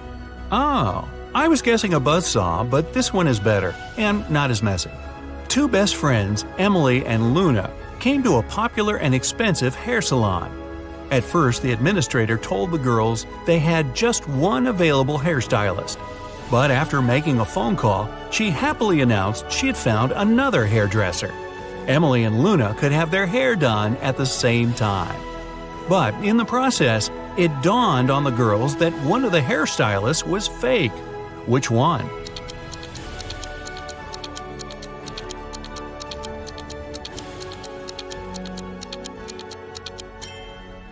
Both hairstylists are using regular scissors, but instead of hairspray, the one on the left is holding a can of bug spray. Yeah, that's a big clue right there. A man on a bike grabbed Sarah's bag with all her documents, money, and smartphone and sped off. The only way the girl can get her bag back is by taking someone's car and driving after the criminal. There are 3 vehicles parked nearby. Which one can Sarah break into and drive off, borrow?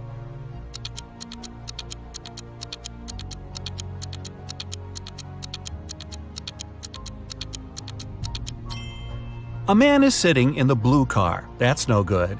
If she decides to take the red car, CCTV will spot her. Her only option is the brown vehicle. Oh, and Sarah, don't forget to return the wheels when you get your bag back, otherwise you'll be Grand Theft Sarah. Mary and her younger brother Alex were mushroom hunting in the forest. Wait, mushroom hunting? What do? Sneak up on them so they don't escape? Anyway, they started to quarrel. Alex got angry and ran away. After several minutes, Mary rushed after him. She was still fuming, but also worried. Soon, the girl reached a small river. A man was sitting on the shore. Did you see a teenager here?" Mary asked. "Yep, he's just taken a boat and made it to the other side." But Mary didn't believe the man. Why?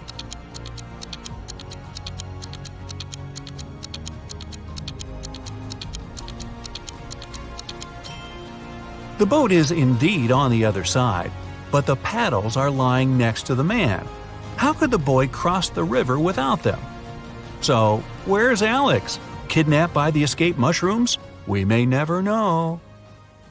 Ella came to a party that took place in her best friend's house. It was a riddle party. All the guests had to crack mysteries and participate in different challenges. Ella's task was to get out of a locked room in the basement. The girl was blindfolded, taken downstairs, and left alone. After pulling the piece of cloth off her eyes, Ella noticed the door had a code lock. She also spotted a sheet of paper lying on the floor next to the door. There were 4 flowers drawn there. Ella looked at them for a while and entered the correct code. The door opened and the girl joined the party. So, what was the code?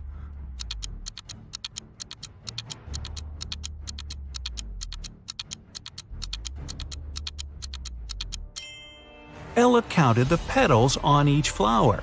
The code was 5748. Carter was visiting his friend Mateo, who lived in another city. Mateo loved riddles. In the evening, he challenged Carter to get the key to the guest room where the guy was supposed to be sleeping. Mateo dropped the key in the bucket filled with cold water and told Carter to get it. But he couldn't touch the water or use anything to pull the key out. That night, Carter slept in the guest room. How did he get the key?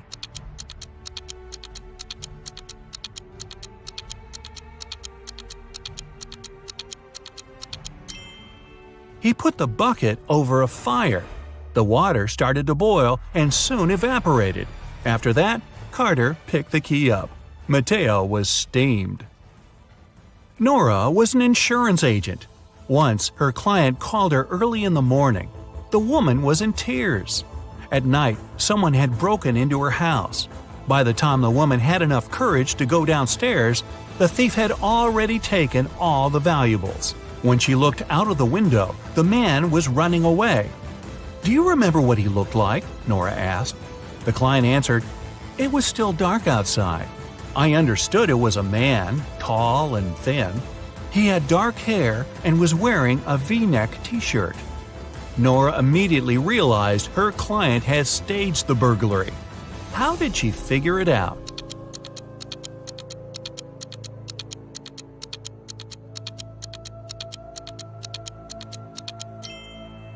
It was dark, and the man was running away from the client's house. Then how could the woman see he was wearing a V-neck t-shirt? Beats me. Betty is a famous artist and blogger with more than 1 million subscribers. She has recently hired an agent to sell her works. The agent created an online shop with Betty's exclusive paintings. One day, Betty woke up and saw that most of her followers recently unsubscribed. Can you guess what happened?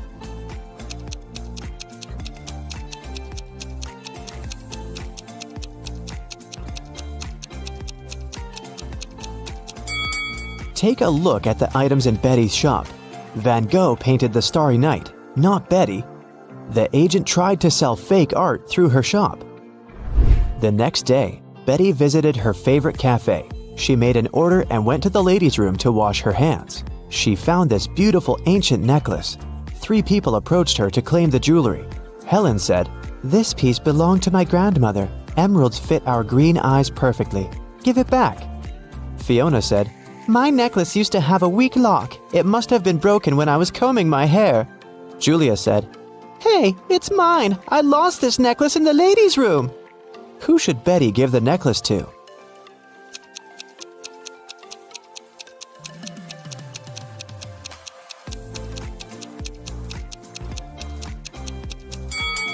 Helen mentioned emeralds, but the stones are red, not green. Julia was so sure that she'd lost the necklace in the toilet, so why wouldn't she go pick it up herself?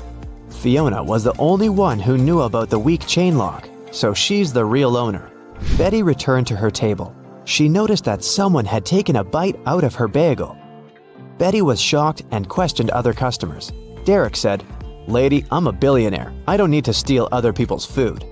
Zach said, "I'm allergic to gluten. I don't eat any pastries." Sheila said, "I saw a weird hungry guy running around the cafe and asking for money. He must have bitten your bagel." Who's lying?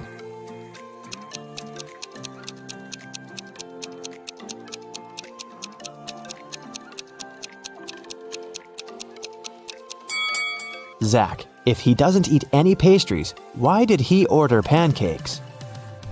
Fiona wanted to thank Betty for the necklace, so she bought her lunch. The women sat down together and began to talk. Betty asked Fiona about her job.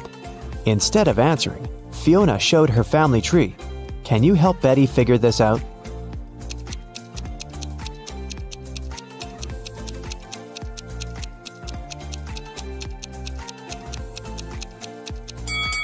Fiona is a witch. Her brother is a policeman. Their dad is a doctor. And their mother is a football player. Betty got very excited. She begged Fiona to teach her magic crafts. But Fiona hesitated. She wanted to test her potential student and offered Betty to solve this equation first. Can you help her nail this task?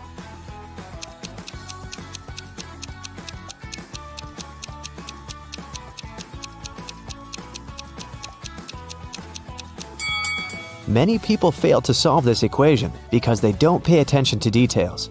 In this puzzle, every emoji, including the witch, wand, and the broom, symbolize different values. Before calculating the equation, let's find out the value of single things. First, calculate the value of one witch. It's 15. Now let's figure out the value of one wand. As you can see, it equals 7. And now, let's do the same thing to the brooms. This task is tricky because there are 4 brooms in this equation. So, if 4 brooms are worth 12, then 1 broom will cost 3. Now let's take a look at the final line. The witch doesn't carry around any broom or wand. Therefore, the value of an empty-handed witch is 5. And now, we're ready to solve the equation. And the correct answer is 73. Great job! Betty gave the right answer, and Fiona took her home. There's a beautiful garden maze on Fiona's land. She teleported Betty to the center of the maze and gave her this map. Betty must find a black cat.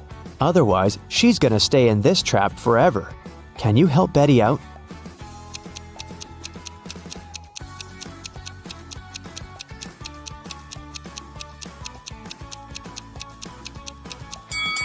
Here's the way. Betty wanted to run back to the castle as soon as possible. Suddenly, a creepy zombie started chasing her. It looked hungry. Betty was running away and noticed 3 paths. The first path was covered by poisonous acid, the second path by bugs and maggots, and the third path by thorn bushes. Which way should Betty choose?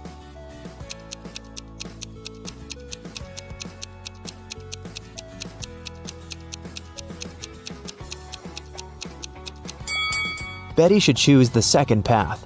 Bugs and maggots are gross, but they're harmless. Fiona asked Betty to serve dinner for a witch party in her castle. Can you count how many witches have arrived at this event?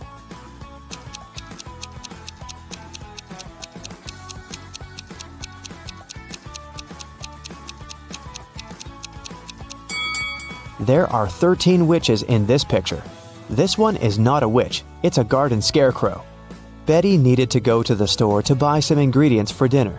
She began to write them down: milk, lemon juice, eggs, butter, oranges, baking soda, cashews, and vinegar. What was Betty making?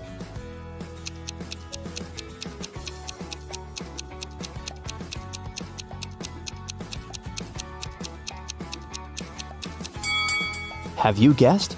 Betty was making a shopping list. Betty served the witches the first meal. Can you guess what exactly?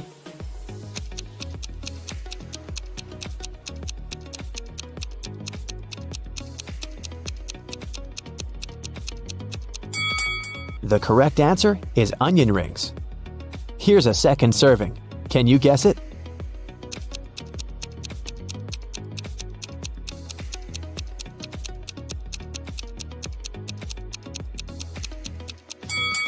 It's blueberry.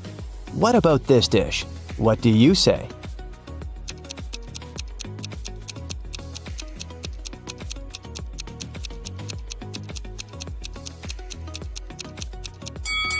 It's popcorn.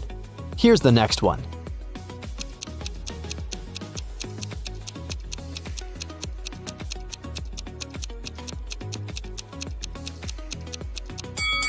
Did you get it right? It's a strawberry milkshake. Fiona asked Betty to bring dried flowers to cook a love potion. Fiona stores all ingredients in her warehouse, but as soon as Betty entered the warehouse, the door locked behind her back. Betty searched this area and found some old furniture and an antique mirror. Suddenly, she noticed 3 doors, but there was a dangerous monster behind each door. The first monster can turn any living being into stone. The second one is very angry and strong. And the third monster has venomous teeth. Can you help Betty choose the right door?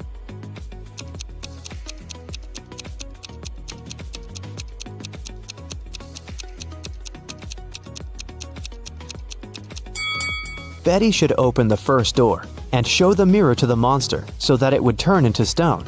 Then she can escape through the first door. Betty took her phone and ran into the forest. It was pretty dark and scary. Betty stepped on a wasp's nest. Wasps were everywhere. What should Betty do? Wave her arms to scare the wasps? Run away as fast as she can? Or walk away slowly? What do you think?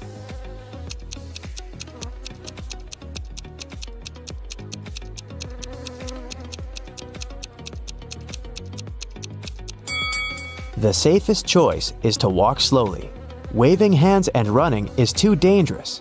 The wasps will get angry and sting her. Betty has returned to the party, but when she saw the crowd of witches by the fire, she got scared and ran away. Why?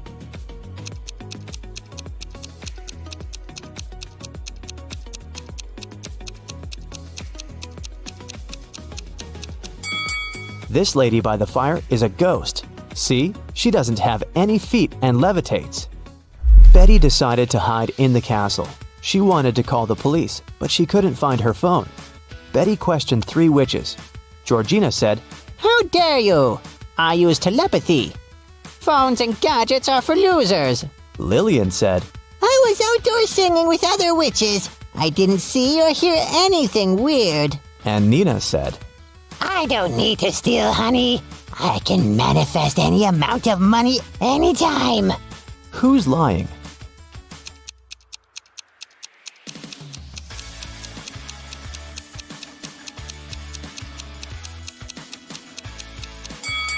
Georgina, take a look at her ears. She's wearing earphones. But she said she didn't use any gadgets. Fiona got very angry when she found out that Betty had interrogated her dearest friends. Betty apologized. Fiona said, Okay, I'll let you stay, but you must answer 3 questions. Here's the first one. I've been here for 1,000,000 years, but I'm never more than a month old. What am I?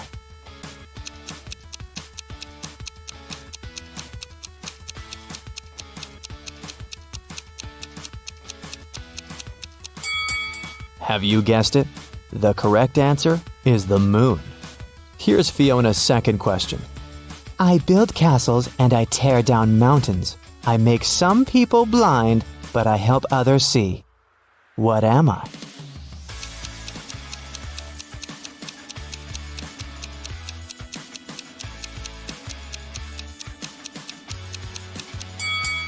The correct answer is sand. And the third question is, I can be long or I can be short. I can be bought or I can be grown. I can be painted or I can be bare. I can be round or I can be square. What am I?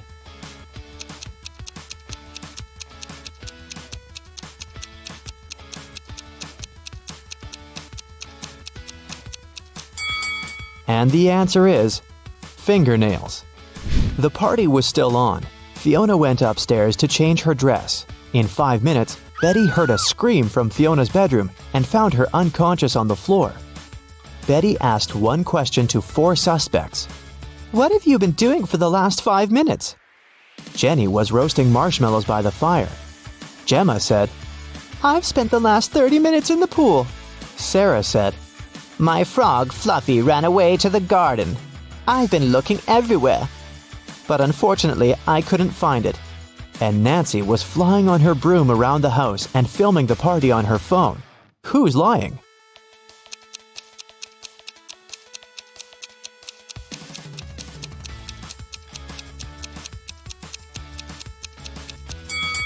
Sarah. Her frog is sitting in her pocket. Suddenly, someone turned the lights off. Betty woke up in jail. She found this clue on the floor. It said, "Explain this code and you'll be free." Can you help Betty?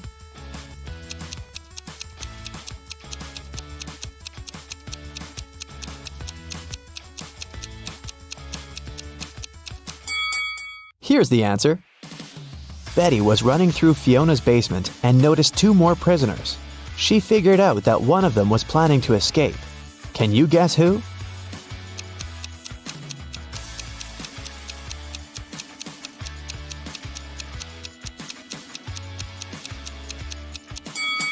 The first prisoner. There's a hole behind the toilet that he started digging. Betty got out of Fiona's castle and ran away through the forest. Can you tell what's wrong with the forest?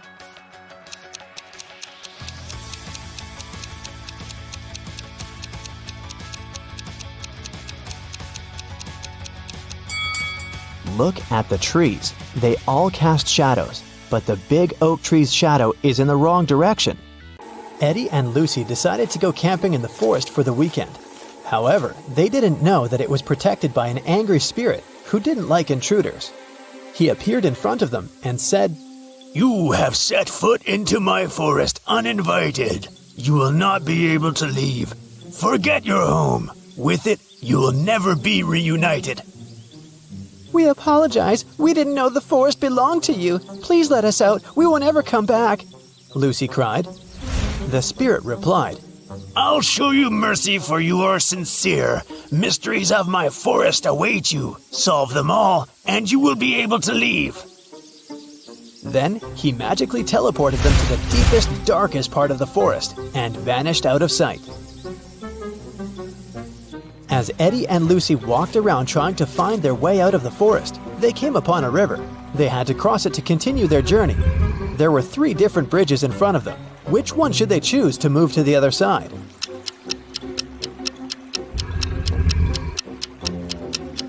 Do you see the weird river monster hiding under the stone bridge? It looks dangerous. And the wooden bridge looks so old, it can crash at any minute. So, they should choose this one. After Eddie and Lucy crossed the bridge, they saw 3 different paths in front of them. The first road led to a cave where giant hungry trolls were living. The second road led to the house of evil witches who needed human blood for a spell they were casting that would allow them to stay young forever. And the third road led to a swamp where an 8-headed snake was waiting for its prey. Which path should they follow?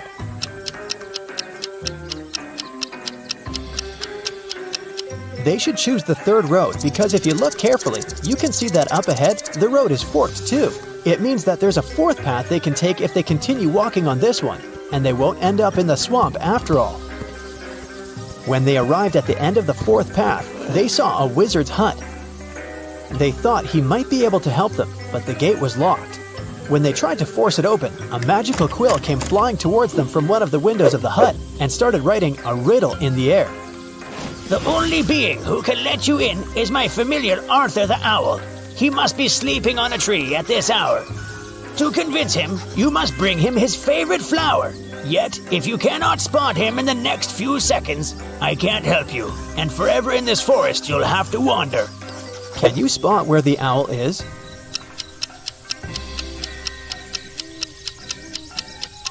Look there.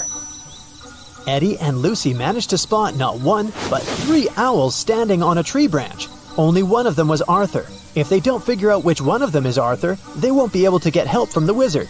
The first owl said, "The third owl is not Arthur." The second owl said, I am not Arthur. and the third owl said, I am Arthur. However, only one of them was telling the truth, and the others were lying. Can you figure out which one is Arthur?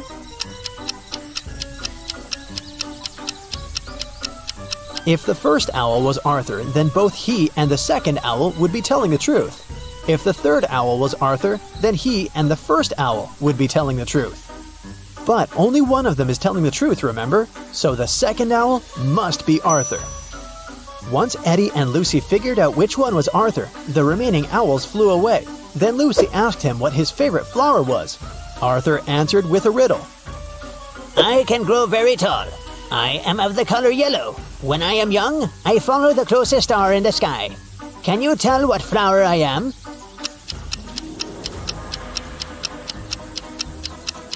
Arthur's favorite flower is the sunflower. Eddie and Lucy had to bring a sunflower to Arthur for him to let them in. They asked him where they could find one, and Arthur told them that they could get it from the sunflower field that was located between the cornfield and the wheat field. When they asked which direction they should go, Arthur said this. If you went east, took a right turn, covered some distance in that direction, then took a left turn, and finally took another left turn, which direction would you be facing? That's the direction you must go. Can you tell what direction that is?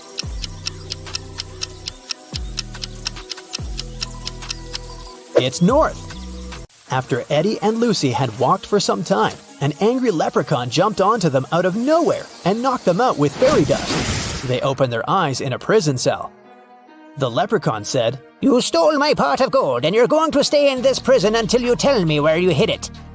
Eddie said, We don't know anything about your gold, but the leprechaun didn't believe him. Suddenly, Lucy saw something strange that could help them. There was another prison cell in front of them with 3 different prisoners. Lucy noticed that one of them was going to try to escape. She suggested making a deal with the leprechaun. She said, I will tell you which prisoner is planning to escape if you let us go. He's probably the one who stole your gold, and I promise we'll help you find it once you free us. The leprechaun agreed to the terms. Take a look at these 3 prisoners. Can you tell who's trying to escape?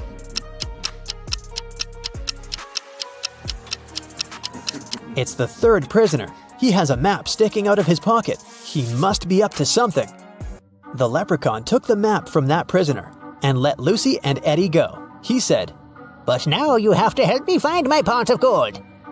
Lucy noticed a couple of notes at the back of the escape map. The first one said, Find the pot of gold in the fields of gold. What do you think that means?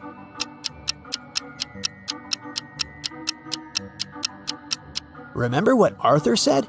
He informed Lucy and Eddie about 3 different fields: sunflower, corn, and wheat.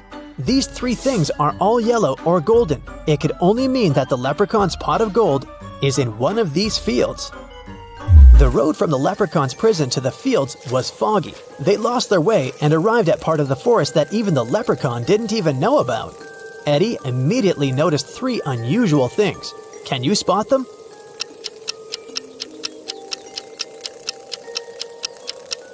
Even though it's still daytime, the place is dark. The mushrooms on the ground are actually tiny houses. And finally, one of the butterflies flying there in the distance is no butterfly at all. It's a fairy. As soon as Eddie spotted the fairy, it flew next to them and said, The fairy mother wanted me to bring everyone food, but when I asked what she wanted, she only said this. Remove the outside, cook the inside, eat the outside, and throw away the inside. What I want is what this is. But I don't know what that means. Can you help me, please? Do you know the answer?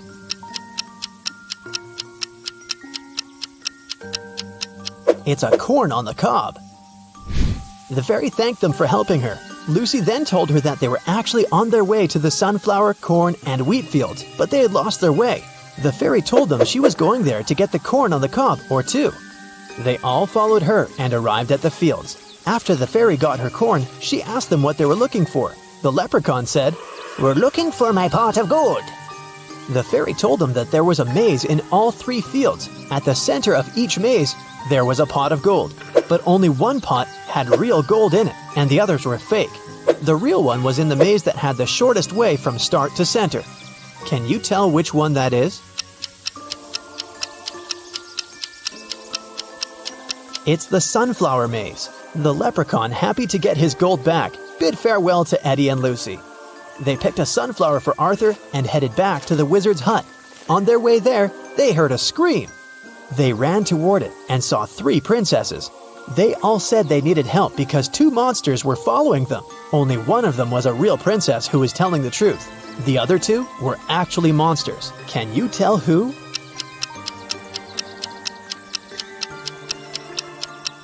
The real princess is the second one. If you look closer, you can see that the first princess has a monster's tail, and the third princess has tiny ogre ears. So she would be one of the monsters chasing the real princess too. After helping the princess, Eddie and Lucy arrived at the hut and gave Arthur the sunflower. In return, he let them in. The wizard greeted them and asked what he could do for them. They said they wanted to get back home. The wizard said he knew a spell to open a portal, but the special ingredient he needed was coded. The wizard showed them the page in the spell book. Can you tell what the special ingredient is?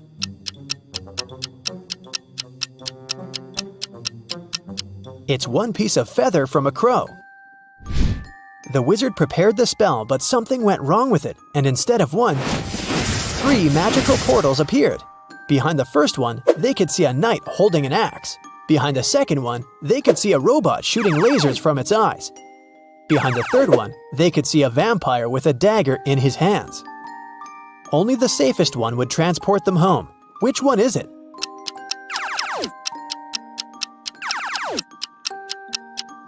It's the door with the vampire, of course. The dagger is silver, and vampires can't touch that. That must only mean he is not a real vampire, maybe some guy in a costume. Who knows? Are you ready to dive into sci-fi madness? Let's go! Somewhere in outer space, a show has just begun on a giant asteroid. A glowing star guy is reading poetry. His viewers are little stone people. The artist is saying beautiful words with passion. He puts his heart and soul into the performance. He's finishing. A shining tear is rolling down his cheek. He bows to the audience, but no one is clapping. In fact, they don't react at all. Why?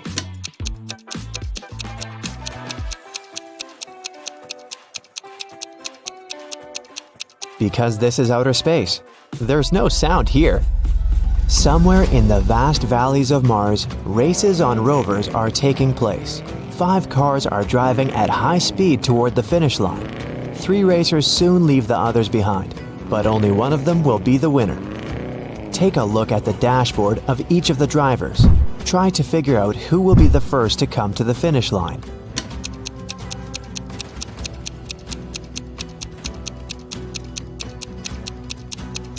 The speedometer arrow on the first rider's dashboard shows the maximum speed, but he won't win because the fuel indicator is flashing.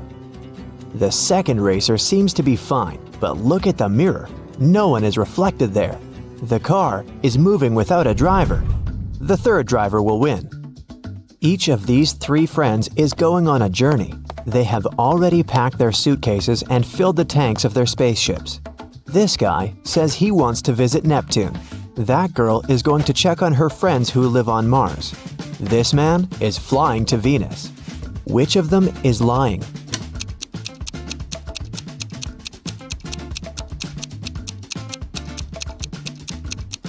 Venus is very close to the sun. It's a scorching hot place. And this man is wearing warm clothes. He's probably lying. Show me your hands! The head of the Department of Extraterrestrial Beings screams. 3 detainees are sitting at the table. One of them is not human. Look at their hands. Who do you think is an imposter from another planet?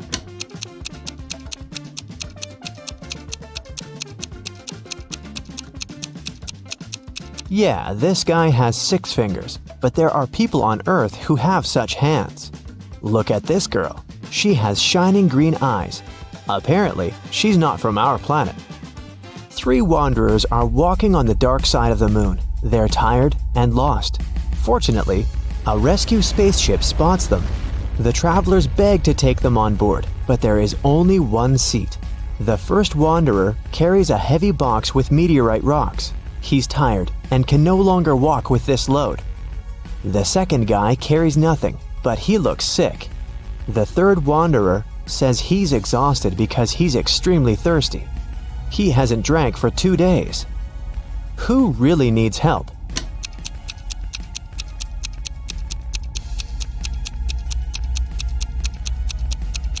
Gravity is much weaker on the moon than on Earth, so the first wanderer's box should be quite light.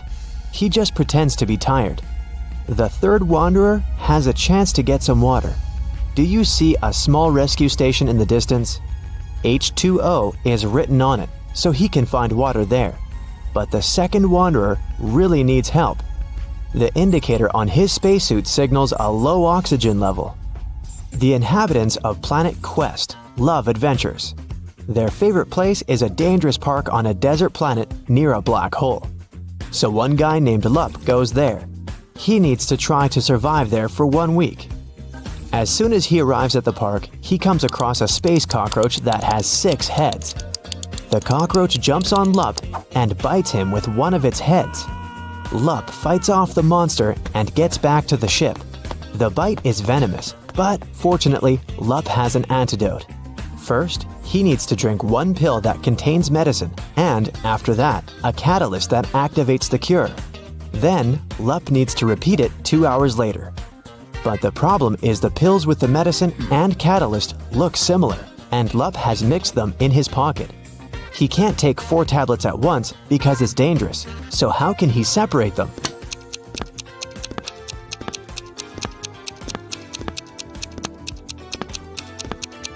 Lup needs to crush all the pills and divide the powder into 2 equal parts. One is for now, and the other he'll swallow 2 hours later. There will be the same amount of catalyst and antidote in each part. You're on planet Veveki in the Purple Pencil Nebula. Right now you're wandering through a dark forest. The trees are covered with pieces of toilet paper instead of leaves. You know you have company in the woods, a werewolf. You come to a rocky cliff and see 3 bridges leading to the other side of the forest. There are people on every bridge. Which one is the werewolf?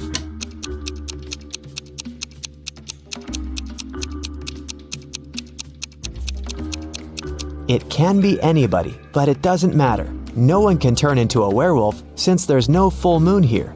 This is not Earth, remember? A dwarf planet illuminates the sky. Welcome to the moon again. Right now, you witness the most incredible jumping competition. Thanks to the weak gravity on Earth's natural satellite, athletes can jump really high. But which of them will jump the highest? The participants put on their spacesuits and walk out of the atmospheric station. They seem to be ready. 3, 2, 1, jump! And we see the winner. She's jumped much higher than her opponents. But wait, there's something wrong here. This participant is not worthy of the title of the winner. She cheated. But how did you understand that?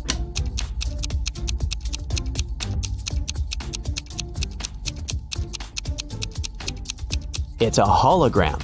All the participants left footprints on the ground after jumping and landing. But this girl has left no traces, which means she's not real. On the shore of Molten Gum, far away from the village of Talking Stones, there's a big house. This building is different from all others in this neighborhood since it exists in 2-dimensional space. The owner is a rich architect, Mr. Ali Lee Bulb, who has just woken up after a 90,000-second nap. He finds a broken diamond banana in the kitchen. Mr. Ali Lee Bulb gets angry and calls everyone who was in the house while he was sleeping. He's going to find out who broke his amazing piece of jewelry. Big closed eye, cardboard giraffe with glasses, and 3-headed pelican come into the living room. Tell me who broke the banana. Mr. Ali Lee Bulb says. I didn't do that. I was visiting rich old people in their dreams, Big Closed Eye tells him. I was watching the Liquid Laughter 3D movie in the living room all this time, the giraffe says. I have no idea who I am and what's going on here. I haven't touched your banana, said one of the pelican's heads. Mr. Ali Lee Bulb immediately realizes who's lied to him. And you?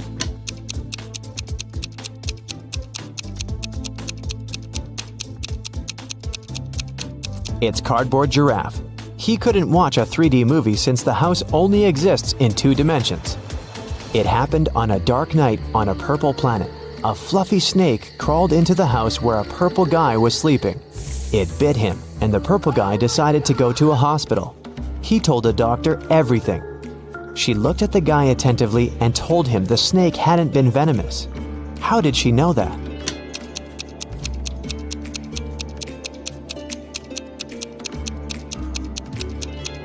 It was 3:45 a.m. on the clock in the guy's room. Now it's 11:45 p.m. on the clock in the examination room. The purple guy has spent almost a day trying to get to the hospital. So far, nothing bad has happened to him, which means the snake was not poisonous. The king of a tiny planet has no heirs. But then, who will become the ruler of this world? To choose the best candidate, the king gives every inhabitant 1 seed. Whoever grows the most beautiful flower will get the planet, the king tells them. Come back in 2 months. 2 months later, everyone came back with beautiful flowers. Among hundreds of candidates, there was one girl with an empty pot, and her brother with the most beautiful flower. The king said they would rule the planet. Why them?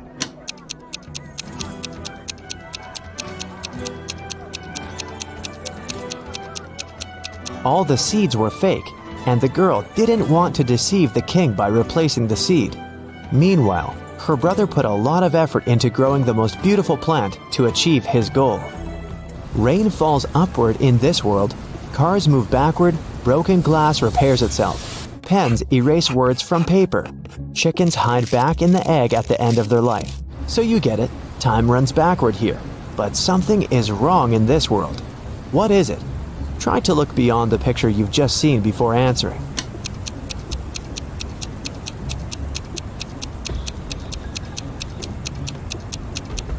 The correct answer is my voice. It's not reversed.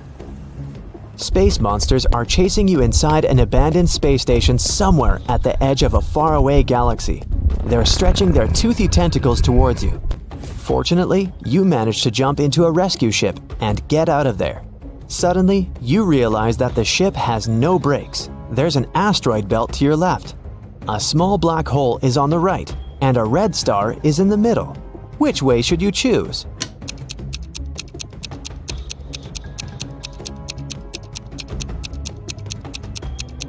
None of these. Don't forget that you can also fly up or down. You're in outer space.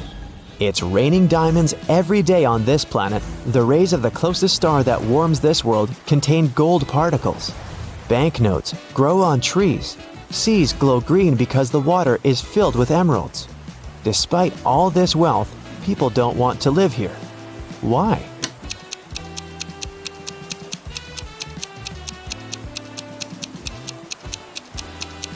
Gold particles in the air can damage human lungs within seconds. Money trees don't produce oxygen, and there are no fish in the water because of the emeralds. People simply can't exist there. Louis returns home after sunbathing on a beach. He turns on the stove to make an omelet. Sometime later, while he's having breakfast, someone knocks on his door. Several men introduce themselves as maintenance workers. They tell Louis about a gas leak in his apartment and ask him to evacuate immediately. Louis slams the door in their faces and calls the police. He's sure these guys are thieves. Why would Louis think that?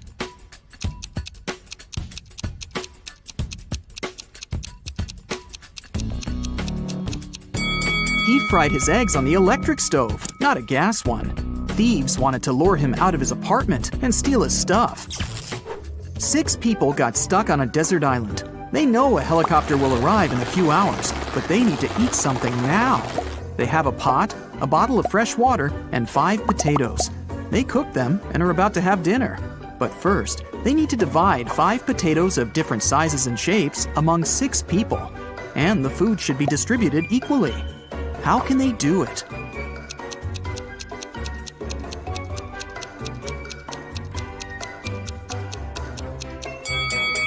Easy. They should just prepare mashed potatoes. One famous film director loved it when people spoke about him, even if it was something negative. Once, he made a terrible movie. The man wanted people to hate it. Critics and viewers called his movie bad, unacceptable, ridiculous, and embarrassing every day. And the director enjoyed it. A couple of years later, in an interview, he asked a journalist, "So, what do you think about my latest movie?" The journalist replied shortly, but his answer offended the director. What did the journalist say?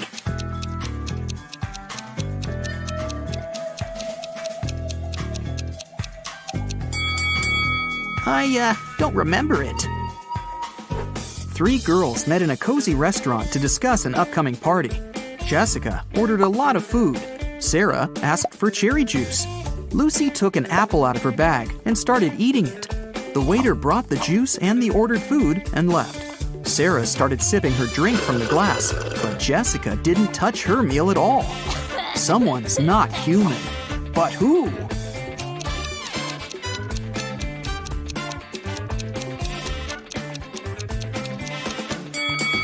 It's the waiter. Did you see that his hands were covered with scales and his pupils looked like those of a snake?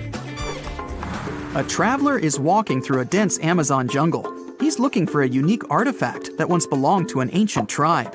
If his mission is successful, he'll sell his find for millions of dollars.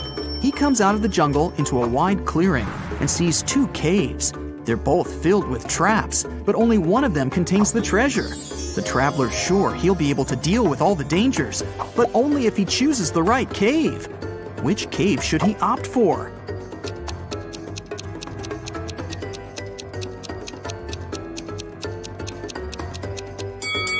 The right cave. See, the entrance is overgrown with cobwebs. This means that no one's been there for a very long time. All the other treasure hunters entered the left cave, and they never came back.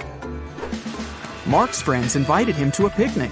He arrived at the place, walked around the house, and saw a group of 8 people.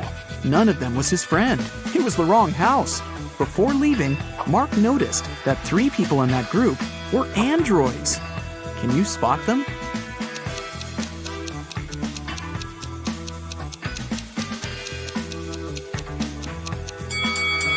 That guy is pouring a drink from a gasoline container. Smoke is coming out of this elderly lady's head because of a short circuit. And this girl is charging her phone through a cable connected to her neck. After a shipwreck, Jack found himself on a desert island. He built a raft and equipped it with small sails that he took from the ruined ship. Jack couldn't sail far from the shore because there was no wind. A few days later, he noticed a ship. It was approaching the island, but its wind-filled sails were facing the opposite direction. According to the laws of physics, it should be sailing away from the island. Besides, there was no wind. So how is it possible that the ship was getting closer to the shore?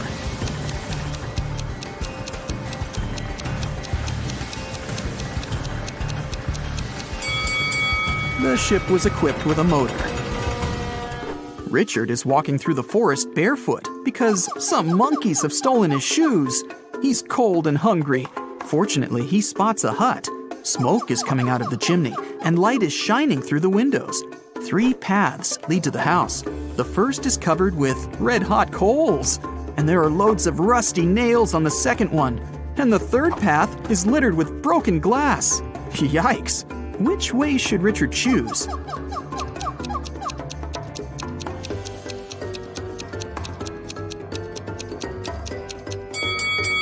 It's cold, so Richard can wait until the coals cool down. And while he's waiting, he can warm up next to them. Toby has been wandering through the desert for several hours. The sun's burning his neck. There's nothing but hot sand around. He's run out of all the water he had. Toby gets weaker and weaker, and finally, he falls down. At this moment, he sees 2 tiny ponds. Toby only has enough strength to get to one of them. Which of these ponds is a mirage, and which is real?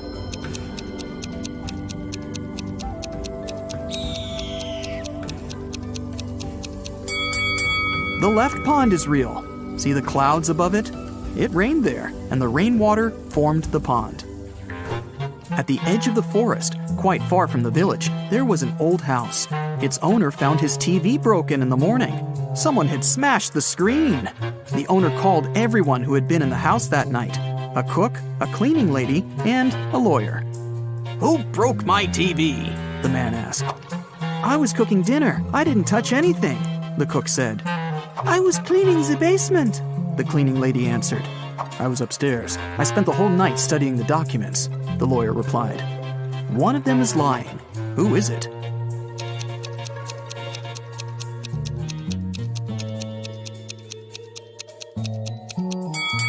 The lawyer.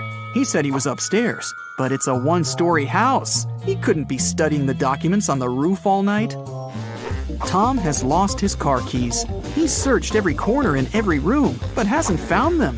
The guy goes to the farthest room, looks at the floor, and realizes the keys are hanging on the chandelier. How does Tom know that?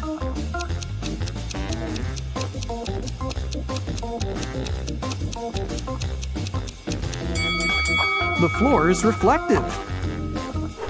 An elderly philosophy teacher began an exam. His students were sitting in their seats, listening to him. "Here's a task for you. Prove that everything that happens around me is real, and I'm not sleeping. Whoever writes the most convincing proof will get the highest points." The students had been writing for several hours, but almost no one got a good grade, except for one girl. She wrote an essay consisting of several words. What did she put on paper?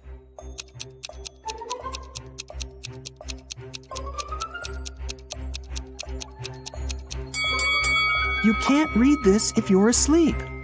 By the way, you can use this tip while sleeping. It's almost impossible to read anything in a dream. Therefore, to find out whether you're asleep or not, look at your phone and try to read something. There was an old haunted house in town. Local people were afraid to go there, but one day, 3 girls and 2 boys decided to check that place out and record whatever was happening there. They approached the scary building, but one guy, Rob, refused to come in.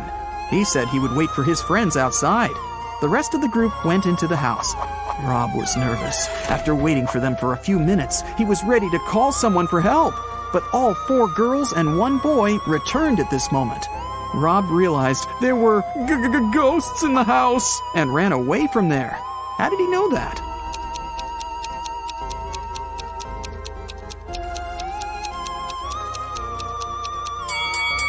Three girls and 1 boy were in the house, but 5 people came out. 1 girl was a spirit. Rob saw her and ran away. Michael is walking along the sidewalk, holding his hands behind his back. A car appears from around the corner behind him. At this moment, Michael is walking near a big puddle. The driver accelerates. He's going to splash the water all over Michael. But at the last moment, he suddenly slows down and drives around the puddle. Why didn't he drench Michael?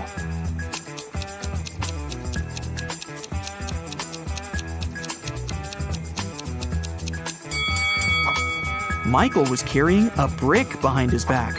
The driver was afraid that Michael would throw it at his car, so he didn't drive over the puddle. Alexandra is walking around an old castle. There are lots of portraits of kings and queens on the walls. The corridor is lit by candles. Alexandra goes down to the first floor, where several people are dancing. The girl feels as if she has somehow traveled to the previous century. But wait a minute, this is all fake. How did the girl understand that?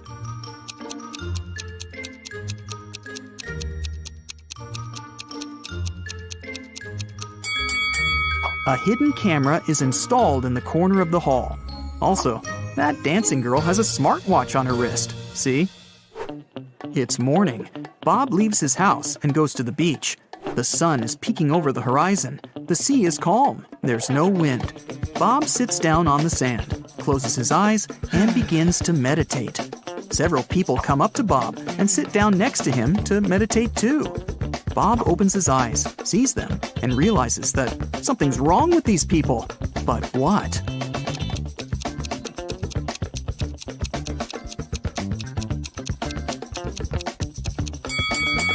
Look at Bob. And now, at how these people are sitting. They aren't touching the sand. Their bodies are half an inch above the ground. Okay, now let's check and see how many correct answers you got. 0 to 3 points. Don't get upset. There's no need to try to find stuff everywhere. Sometimes you just need to trust your intuition. 4 to 7 points. More practice, more riddles, more logical tasks. And next time, you'll definitely get better results. 8 to 11 points. Oh, not bad. But sometimes you probably were inattentive. 12 to 15 points. Wow, nobody can fool you. You can always figure out the truth. You're great, but not the best of the best yet. 16 points. Whoa! You are the king of riddles. You always remain attentive to details. And also, you have awesome intuition. Lucas works as an accountant in a furniture manufacturing company. A few days ago, he forgot to put his sales results in the weekly financial report. Fortunately, his boss didn't notice this, so Lucas corrected the document and solved the problem. Yesterday, he was late for work and missed an important meeting with the sales department. He was lucky because the boss didn't come to the meeting either. Today, Lucas hasn't congratulated his boss on his birthday, and he's not the only one. All the company's employees have forgotten about this event. And now, the boss has come to Lucas's office to inform him that he's fired. But why? What did Lucas miss?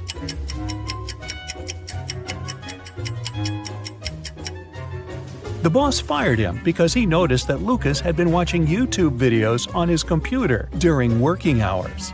Enough said. Jennifer is doing an internship in a super-secret organization. She has the final exam today. She's been preparing for many days, reading books, studying ancient languages and astronomy, researching legends and folklore of different countries. To complete the exam, she needs to find a monster among people. Jennifer is sitting in an empty room. An instructor enters. He opens the door and asks 5 people to come in. They stand in front of Jennifer and glare at her. Who is not a human here?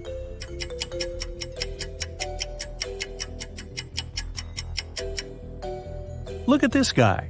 He has 2 identical left hands. This girl is floating above the floor. And the instructor? He has a closed eye on his palm, see? Kevin comes to a Halloween party. All people here wear zombie outfits. Kevin notices that some of them behave weirdly. That must be because they're real zombies. Have you spotted any zombies?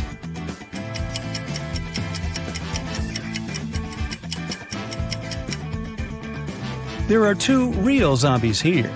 The girl with a glass in her hand. There's an eye floating in her drink, see? The guy over there has a smartwatch on his wrist. The screen shows his pulse rate. And it's 0. One perfume company hires new staff. First, they have to pass an interview and write an essay about their favorite perfume. When the candidates complete these tasks, the director asks them for one more thing. They must swear an oath of loyalty to the company if they want to get a job. 10 people are saying the words of the corporate oath simultaneously. But some of them are cheating. Help the directors figure out who these people are.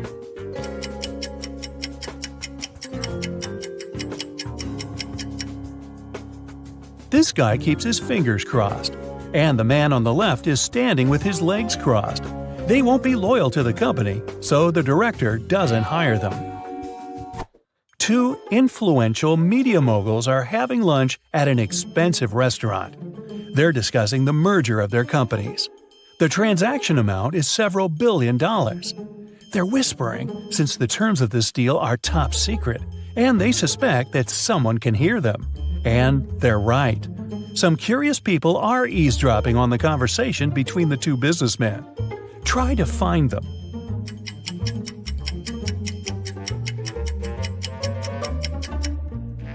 The girl at the next table is reading a newspaper that is turned upside down. She's obviously trying to overhear what the billionaires are talking about. This guy over there is listening to music, but the headphone wire is not connected to anything. Another girl is sitting at the table in the corner with a cocktail. But instead of an umbrella, There's an antenna in her glass. She's recording the conversation. "Where are my employees?" a boss shouts. He's furious because 3 people haven't come to the office. He calls each of them to find out the reason. All 3 tell him they got ill. The boss doesn't believe them, so they have to arrive at the office. Mary is wearing a warm jacket, hat, and scarf. She sneezes, coughs, and looks sick.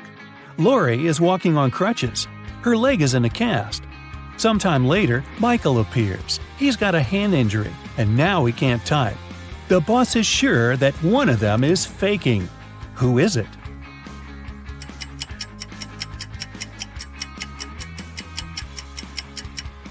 Mike's left arm is broken, but his phone is in his left pocket. He must have used his broken arm to put it there, which means he's pretending. Apparently, he just didn't want to come to work.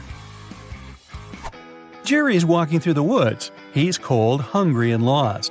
The guy takes a few steps and stops because he hears something. He goes toward the source of the sound and finds a large clearing. There are 3 houses. Which one should Jerry enter?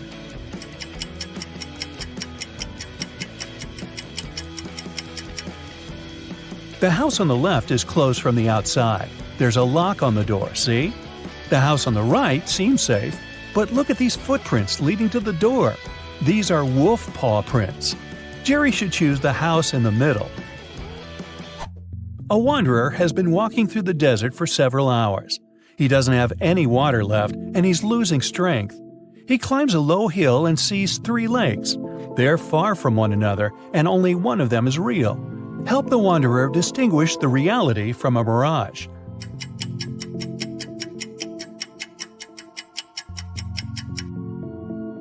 There are palm trees near all the lakes, but only one of them reflects the trees. It means that the lake on the right is real. You're walking along the beach. Suddenly, you hear a scream. A woman is calling for help. She's drowning. You run into the water and swim towards her. As soon as you approach her, you see 3 more people. They're all screaming, but only one of them needs help. The rest are mer people who want to take you to their kingdom. How can you find out which one is human?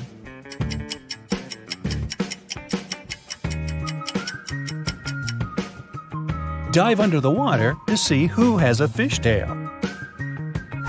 Richard likes abandoned buildings and old castles. Today he's going to check a huge house that belonged to a vampire a long time ago. Well, that's what the legends say. Richard certainly doesn't believe this. He takes his camera and sets off. It's dark and cold inside the house. Crackling sounds are coming from the corridor. Richard shines a flashlight and sees 3 vampires. Richard starts running away, but then he stops and returns. It seems these vampires are fake. How did the guy understand this?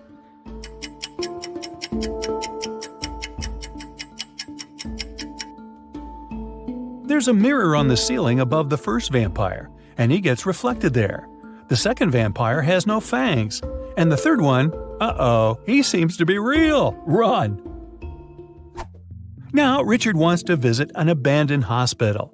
There are rumors that werewolves live there. Richard is sure it's a myth. He's walking around dark hospital wards all night, but finds nothing. He's about to leave, but 4 men block the exit. They are howling and growling. Which of them is the real werewolf?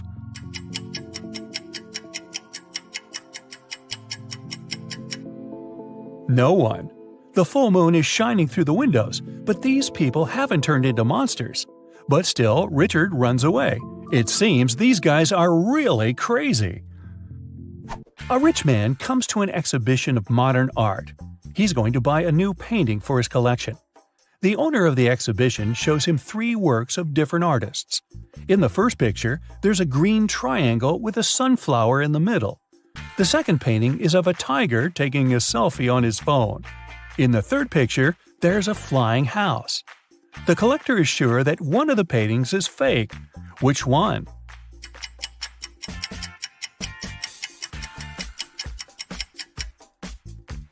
Each canvas has the artist's signature and the date when it was created. The painting with the tiger is dated 1957. There were no mobile phones and selfies at that time. This picture is fake. Martin's nervous because today is his first DJ performance at an electronic music festival. He goes on the stage. The crowd is cheering. Martin puts on his headphones and turns on the first track. Music is playing, but people aren't dancing. Why?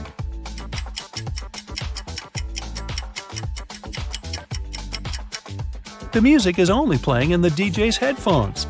Martin hasn't connected the wire to the speakers, see? People are sitting in their seats. The lights turn off. Someone is chewing popcorn. Someone else is drinking soda. The movie starts. This is a horror. Someone screams. The ticket taker enters the hall. Several people haven't paid for their tickets. Guess who?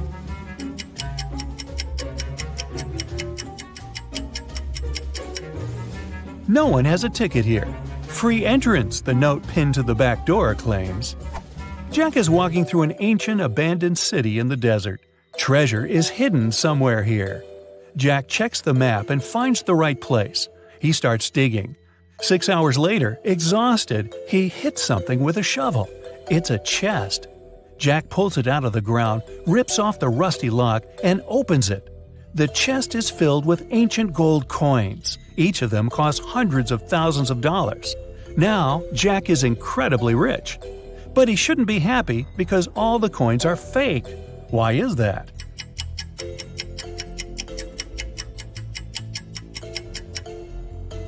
Each coin has a date, 145 BCE. It seems they're really old.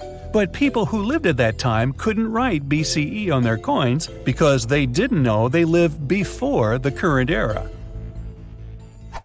Well, now it's time to see how attentive you were and check the score.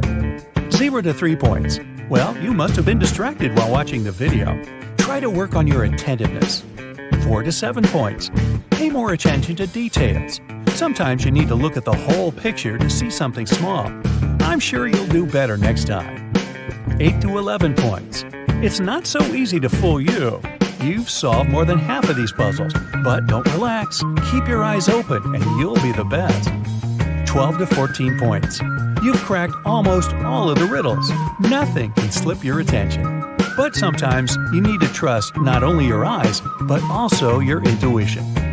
15 points. You have eagle eyes. This bird can spot a mouse running across a field from the sky. In the same way, you're likely to notice the tiniest detail inside a big picture. Aha! Today, Peter and Zach's dream has come true. They've bought a trailer. Now they're ready to begin their long-planned journey through mystical places all over the country to make their vlog. But first, they need to pack. There are 3 boxes, but the guys can only take one of them.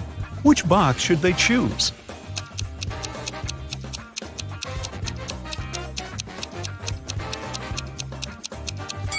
The first one. Take a look at the reflection in the mirror. The second box is empty, and the food in the third box is spoiled. Several cockroaches are crawling around too, probably not the best company for a road trip. Peter's aunt, Sarah, gave the guys 3 patchwork quilts for the trip. She said that she made all 3 of them by hand, but it's a lie. In fact, she made only 1 quilt and bought the remaining 2 online. Sarah was embarrassed to admit it because she was famous for sewing everything by hand. Can you tell which blanket is handmade?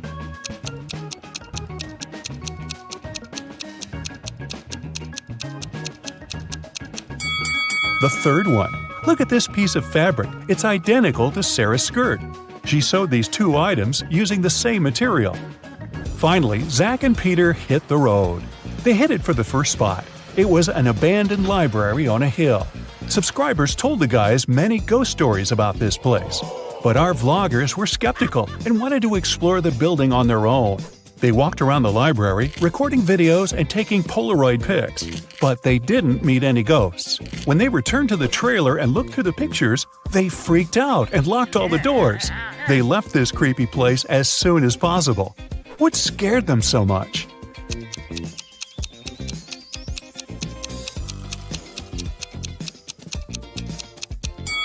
Both of them are in the photo, but then who took this picture? The guys made a stop at the local coffee shop to get some hot drinks. As soon as they came in, Peter grabbed his camera and started recording. Why?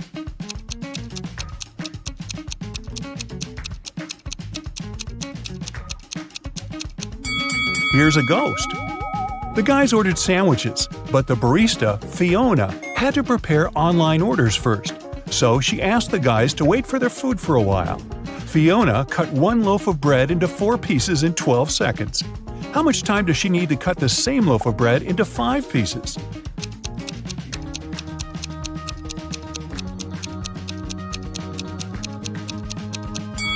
"16 seconds. To get 4 pieces of bread, she must make 3 cuts. If it takes her 12 seconds to make 3 cuts, it means she makes 1 cut in 4 seconds. If Fiona wants to cut the bread into 5 pieces, she needs to make 4 cuts. 4 seconds for each cut makes it 16 seconds in total. Oy, my head's spinning." Zach noticed a fortune teller shop in the basement. It could make great content for the vlog, so he went downstairs. But as soon as Zach entered the shop, all doors and windows disappeared. Wicked Witch offered the guy a deal. She had 2 identical cards. One of them had escape written on it, while the other said marry me. Zach could pick only one card. If he got the escape card, he'd be free.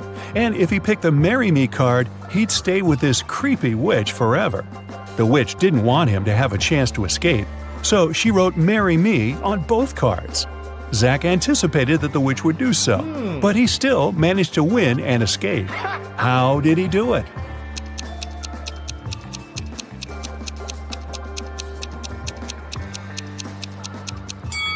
He picked a card and dropped it in the fireplace, saying it was an accident. The witch had to reveal the remaining card that said marry me. According to the rules, there had to be 2 different cards. So the witch had nothing to do but agree that the card Zach had picked and burned must have been the escape card. Peter and Zach continued their journey. In the evening, the guys saw these 3 hitchhikers not far from a bus stop. They could only pick up one person. Who should they choose?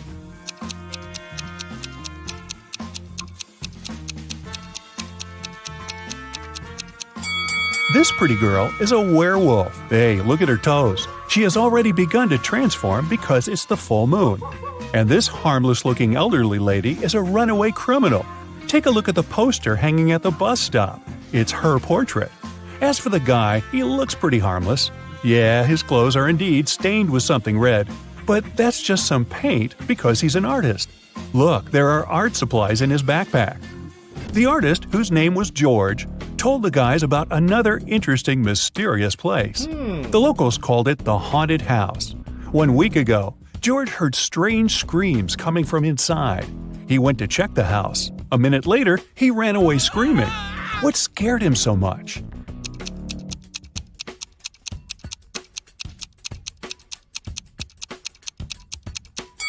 The portrait of this creepy clown is moving.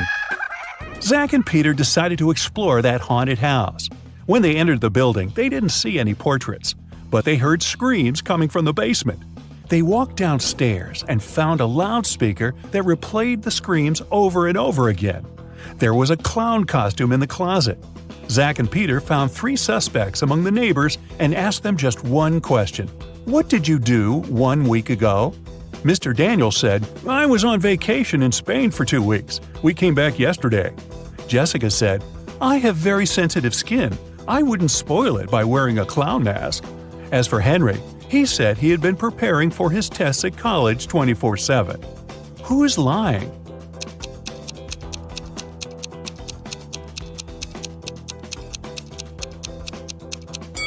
Jessica. Zach and Peter didn't say anything about the clown, but she started making excuses anyway. The guys arrived at the local hospital to film an interview with a famous professor, Dr. Thompson. But first, he had to help 4 people. Kyle complained, I'm misophonic. I wash my hands 100 times a day. Kelly explained, I'm afraid of heights. I can't even ride a bike. Fred complained, I have a strong fear of water. I can't even look at a faucet. And Jenny claimed that she had claustrophobia. She always fainted in elevators. Dr. Thompson knew for sure that only one of these people told the truth. Can you tell who?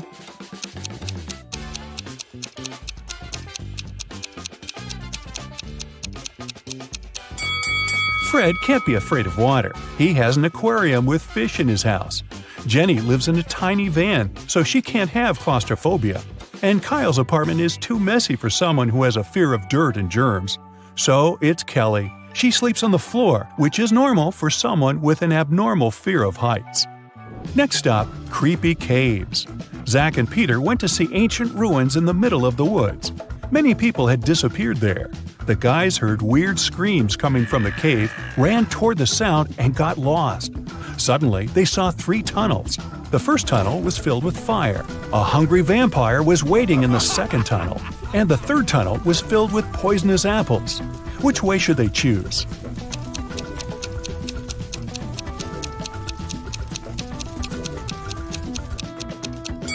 The third tunnel is safe. The guys don't have to eat those apples. After their epic adventure in the cave, Zach and Peter went to the supermarket to buy some groceries. I'm guessing the apples made them hungry. Can you see a ghost in this room?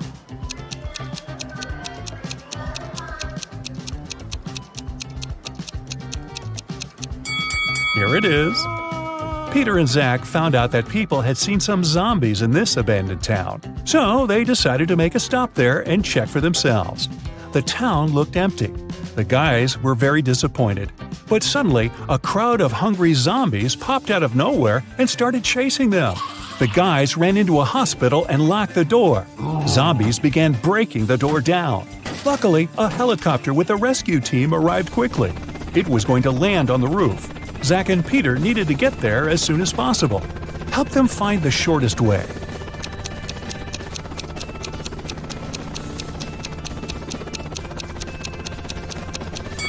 Here's the way. After saving the guys, the rescue team invited Peter and Zach to go skydiving together. They agreed and put on parachutes. They took this picture inside the plane right before the jump. Can you tell which of these people is in danger?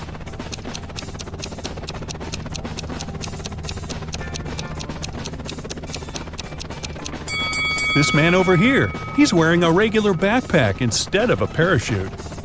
The guys made a stop on the shore of a famous, mysterious lake. They went fishing. Suddenly, a mermaid jumped out of the water and dragged Zach into the lake. Peter jumped into the water to rescue his friend. Finally, he found Zach wrapped in seaweed on the rocks in the middle of the lake. 3 mermaids had gathered around Zach and were singing their songs. When they noticed Peter, they said, "We'll set your friend free if you guess which one of us is not a real mermaid." Can you help the guy?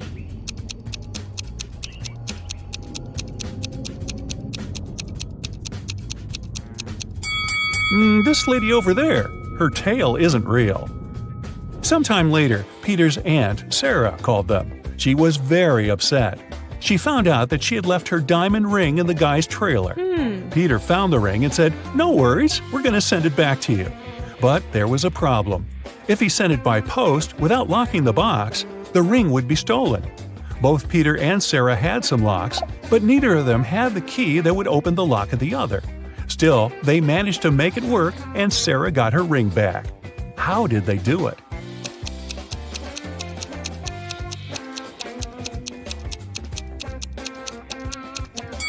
Peter locked the box with the ring and sent it to Sarah. When Sarah received the box, she added her lock and sent it back. Peter received the box and removed his lock. Then he sent the box back to Sarah. She opened the lock with her key and got the ring. Man, these folks lead complicated lives, don't you think?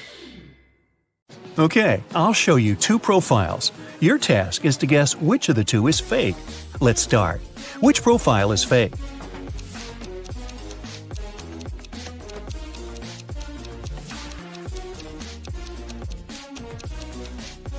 It must be the left one. The girl is only 13 years old. She can't be doing her PhD. What about these 2?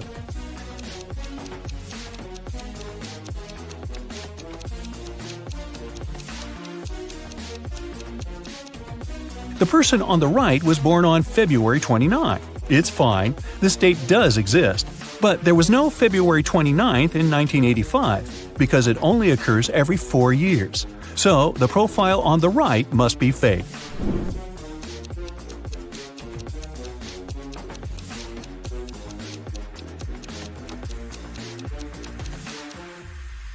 The left profile is fake.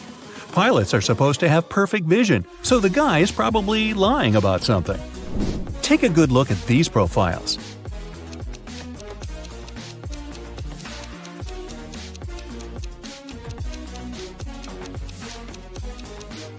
Okay, Pan Am and Narnia are two fictional places, so I'd say the left profile is a fake one.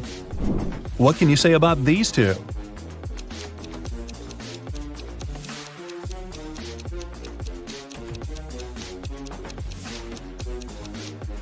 Well, as far as I know, 14-year-olds can't get married in Canada, so the profile on the right is fake. Now, I'll show you some photos. Your task is to guess what's wrong with them. Let's begin. Here's the first one for you.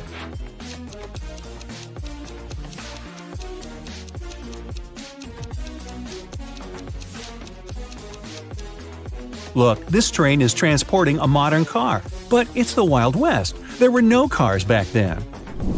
Can you tell what's wrong here?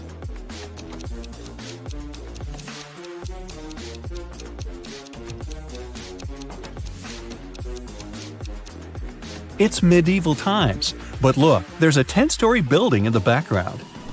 What about this picture? Do you see anything strange?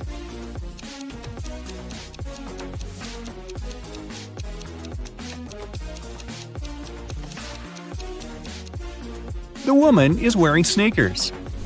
Now look closely. What seems odd here?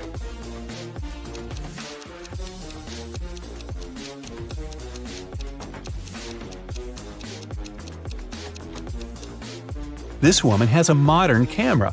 I don't think people had them back then. What do you think about this photo?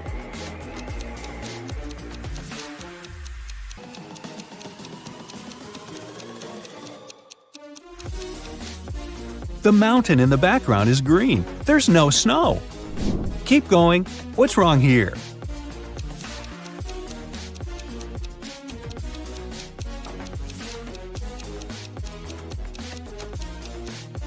Look, that guy in the back, he's wearing sneakers. Not the best thing to be wearing to a ball. Plus, this kind of footwear didn't exist back then. Be very attentive. Can you spot an odd detail here?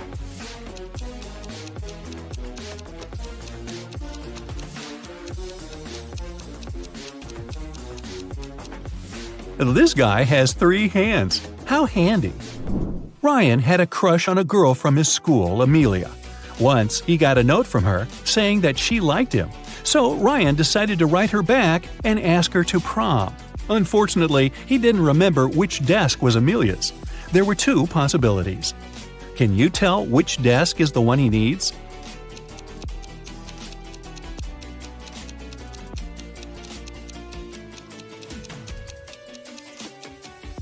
If you remember, the note was written in green ink. There's a similar green pen lying on the desk on the right, so this is most likely Amelia's desk. One Monday morning, a big sum of money went missing from the accountant's safe. 3 people were in the office at that time. Magnolia, the accountant, said she'd left for several minutes to go to the bathroom. Walker, a software manager, said he'd gone out for lunch and hadn't seen anything. Dawson, a cleaning man, said he'd been cleaning the 2nd floor at the time. Can you figure out who's lying?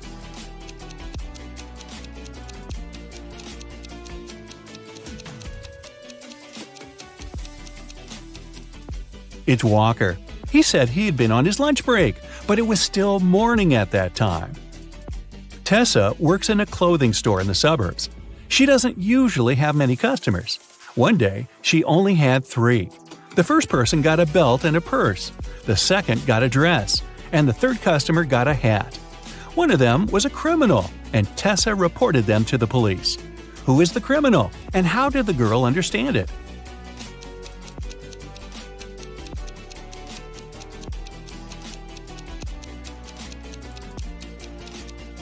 The third customer gave her a $1,000 bill, and such bills don't exist. During her winter vacation, Serena went to the spookiest house in the neighborhood by herself. That was a mistake, because once she entered, the door got locked behind her. She saw 3 ways out. Behind the first door, there was a huge venomous spider. Behind the second door, there was a brick wall. Behind the third door, there was a huge lake. Which way should she opt for?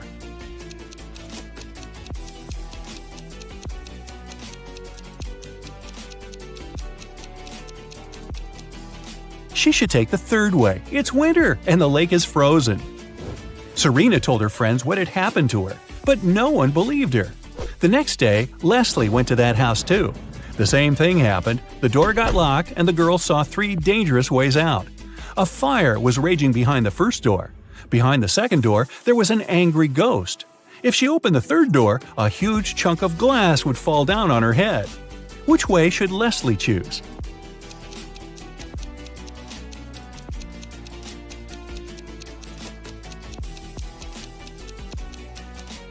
Well, if I were her, I'd choose the second way.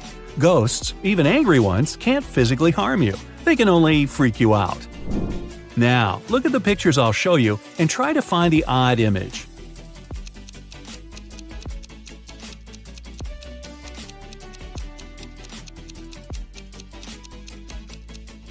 Yep, it's right here. Another one for you. Be very attentive.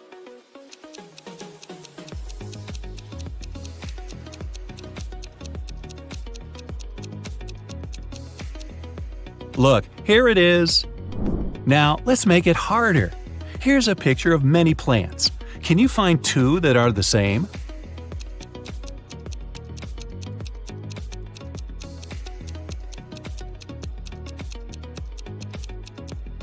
Here's one. Here's the other. Can you find 2 similar images here?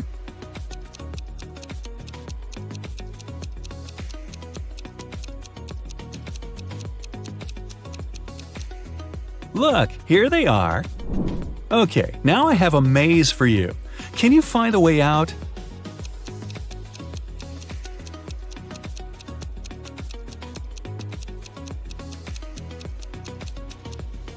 Right, that was amazing. Here's another puzzle for you. Help A find her way to her best friend B.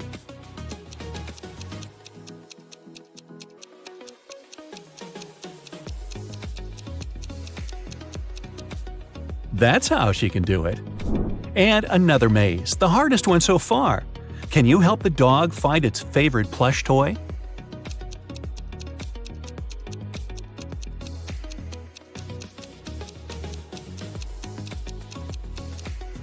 Here it is. Kai and Nate went camping in the woods. Now, look, Kai is climbing a tree and Nate is picking up some firewood for the campfire. Who is in danger?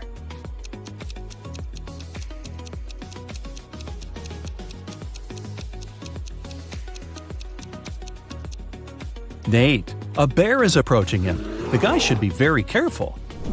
Ella and Grace are late for school, so they're taking a shortcut. Ella chose to go through the forest, and Grace decided to go across a frozen lake. Who is in danger?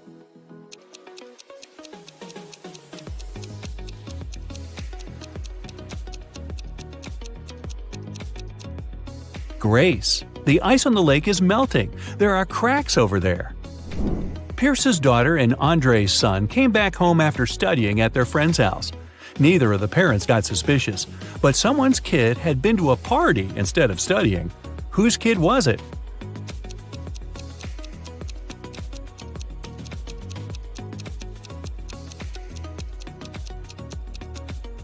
Andre's. Her son has a lipstick stain on the collar of his polo shirt. I'm guessing that was courtesy of Pierce's daughter. Gabriella and Emily are best friends. One of them is pregnant, and the other one just pretends to be pregnant to get some perks. Can you figure out which girl is faking?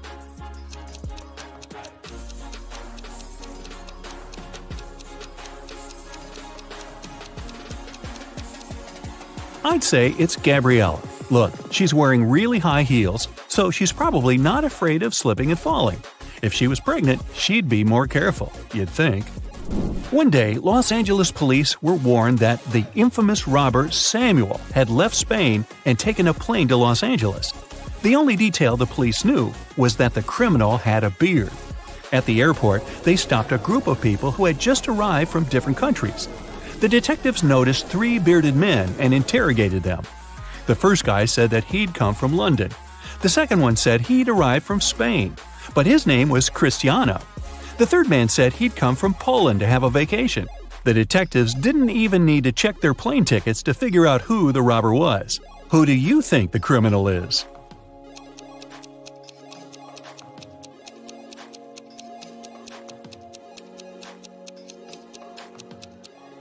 It must be the man who said he'd come from Poland. He's supposed to be on vacation, but he doesn't have any luggage with him. Leela called the police and reported that she had been robbed. She said that she had been in a restaurant's bathroom, fixing her makeup. Suddenly, someone came up to her and hit her on the head. The person had approached her from behind. That's why she didn't see what they looked like. But the police sent the woman home and refused to file the report. Why?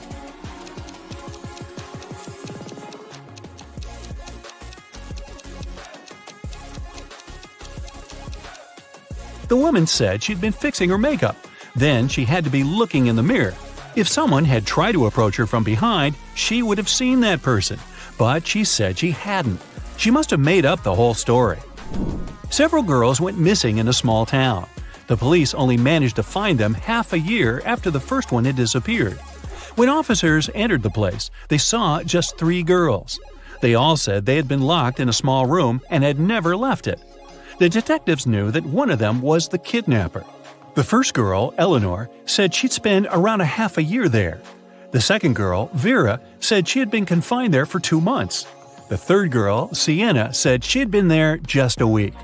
Can you guess who's lying?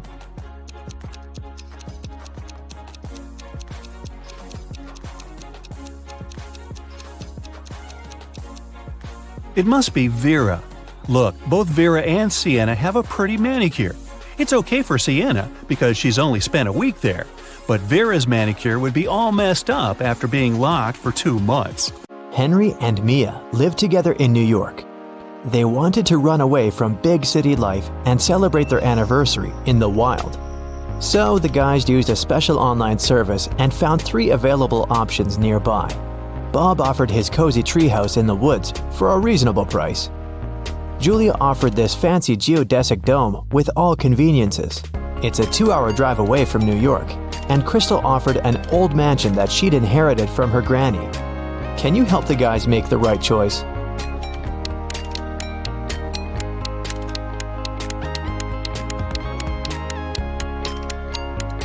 Take a closer look at the picture of the dome. It's located near the Leaning Tower of Pisa, which means this property is in Italy, and it can't be 2 hours away from New York.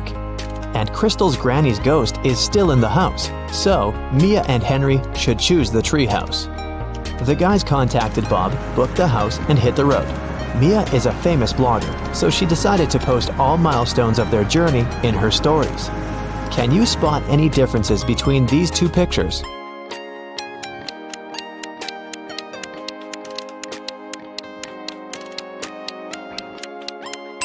Here they are. What about these 2 pictures?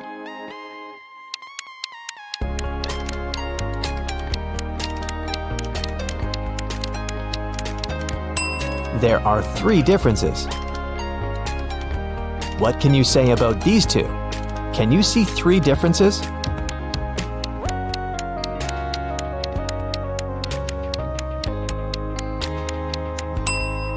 Here they are. While the guys were driving along a highway, someone threw a can of paint into their car. Mia and Henry stopped at the nearest car wash and interviewed 4 other drivers.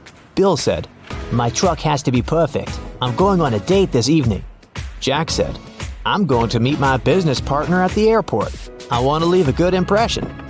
Lily said, Honestly, I don't need to have my car washed. I just stopped here to visit the restroom. Ryan said, My boss gave me this coupon so that I could wash my car for free. Who stained Henry and Mia's car?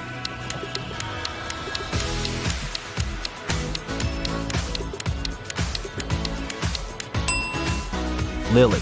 Her right hand is stained with the paint of the same color, and besides, she has a print of Mia's face on her t-shirt. She's definitely obsessed with her. The guys washed their car and continued on their journey. They had to choose one of these 3 roads to reach their destination. The first one went through toxic swamps. People often get lost in that area. The second path went near a river with creepy sirens. Their singing made everyone jump into the water. And a band of angry robbers was waiting on the third road. Which way should the guys opt for?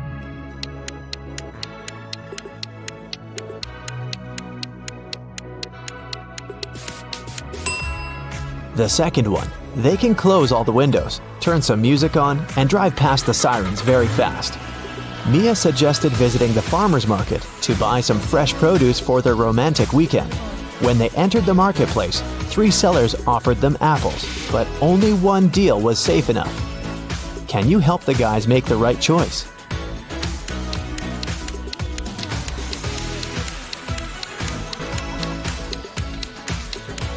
Seller number 1 offers very old apples. Take a look at the date on the box. They expired 5 years ago. Seller number 3 offers very beautiful apples. But pay attention to his assistant. She's putting shoe polish on the apples to make them look better. So, Mia and Henry should pick the second seller. Henry and Mia left the market and put all their purchases into the car. Suddenly, Henry realized that he'd left a bag with cabbage at the farmer's stall. He returned but couldn't find the bag. Henry questioned 3 people he saw nearby. Vera said, "I only eat fruit, mister. See, I've got bananas and apples." Bella said, "Yes, I saw your bag. The seller put the cabbage back on the shelf." And the seller said, "I don't know what's going on here. I spent the last 10 minutes in the bathroom." Who's lying?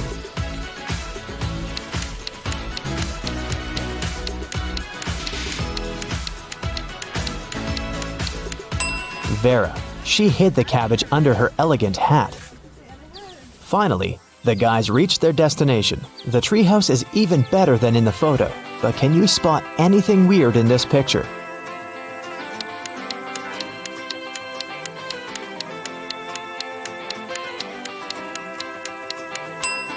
This raccoon is wearing sunglasses. The owner of the treehouse, Bob, lives in another country, and the house is located 15 miles away from the village and other people. That's why Bob installed a special digital clock on the door. When Henry booked the property, Bob gave him a 6-digit password. But unfortunately, Henry had lost it. Here's a hint. M80. Can you help the guy crack the code?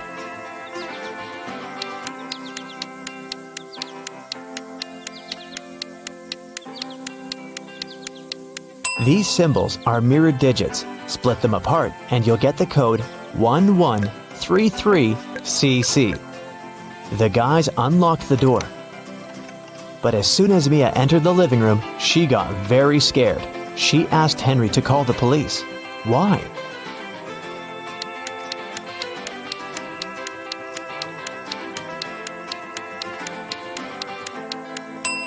The treehouse is in the middle of nowhere.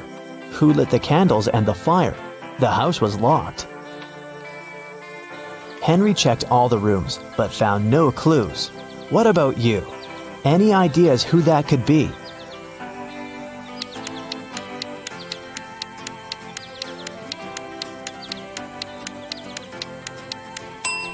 That roof window is open. Someone crawled inside the house before the guy's arrival, and now that someone is hiding under the bed. See? The guys called the police. Officers promised to arrive within an hour. Mia decided to take a shower. When she returned to the living room, she realized that Henry had disappeared. Mia searched the garden, then checked all the rooms in the house, and returned to the garden again. But she failed to find any clues. Can you help her?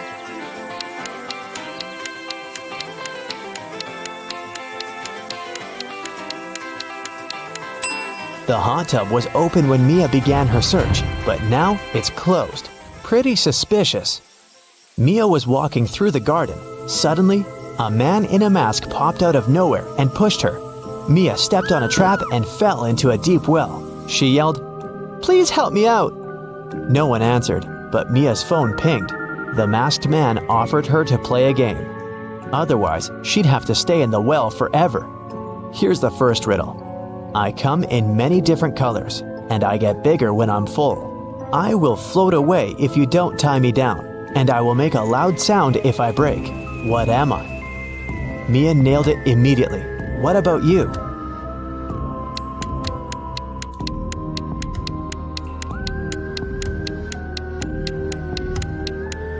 The correct answer is a balloon. Here's the second question. I can jump and I can climb. With many legs, I swing from tree to tree. I can make a house much bigger than me. What am I?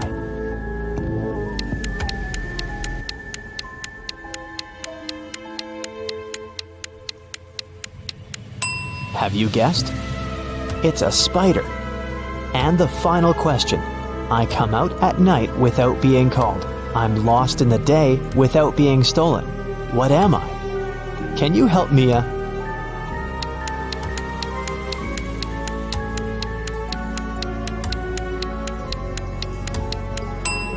The correct answer is a star.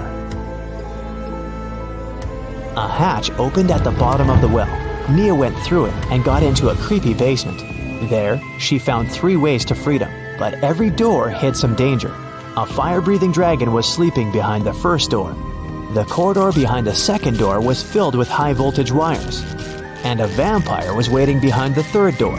Suddenly, a message appeared on the screen of the girl's phone. Hurry up! Soon the walls will close in and smash you. Which way should Mia choose?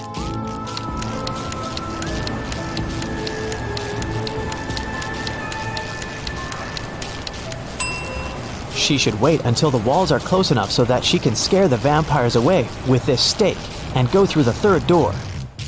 When the police arrived at the treehouse, they found Mia and Henry at the porch. Henry had just woken up. The robbers had put sleeping pills in his coffee. The officers searched the area and found some clues. They concluded that the criminals were planning to leave the country by train. Unfortunately, no one knew what they looked like or how big the group was, so they stopped 4 suspicious people at the railway station and examined their baggage. Can you figure out who's innocent?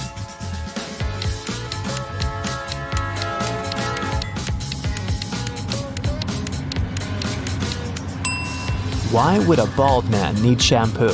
And this supposedly blind person has a flashlight.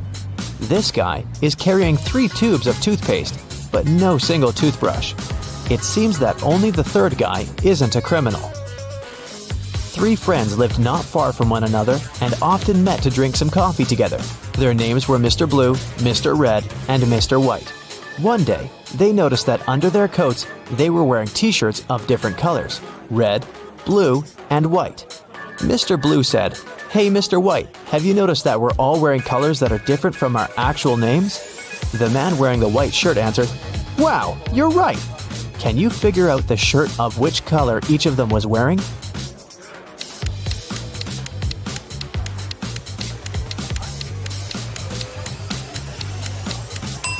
Mr. Blue can only be wearing white or red, but we've already learned that someone else is wearing the white shirt. That means that Mr. Blue can only be wearing the red shirt, and Mr. White can only be wearing a blue or red shirt. And the red shirt is already taken, so Mr. White is wearing the blue shirt. Then Mr. Red is wearing the white shirt. Mia and Henry decided to spend the night in a hotel nearby. The manager said that they only had 3 free rooms. Can you help the guys choose the best option?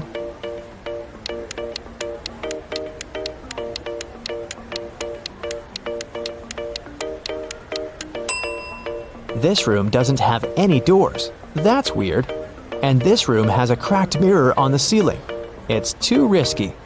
The second option looks pretty safe and nice. The guys checked in, and Henry asked Mia, "Well, where do you want to go now?" She answered with this riddle. "You used to visit me when you needed to know, but I've been lonely since the internet was born. What am I?" Have you guessed?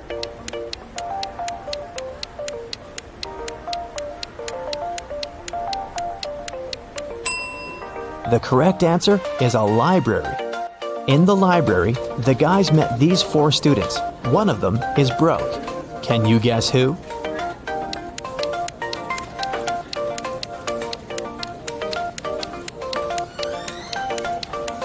Student number 3. Her uniform is too large for her body. It must have belonged to her sister. Kim and Ashley are best friends. They decided to spend summer vacation in Italy together. They were very lucky to buy cheap plane tickets. Their flight was at 10 a.m. Unfortunately, when the girls arrived at the airport, they realized it was the wrong one. Now they have two options. Take a high-speed train for $100 to go to the right airport, or stay here and buy tickets for a later flight for $400. What should they choose?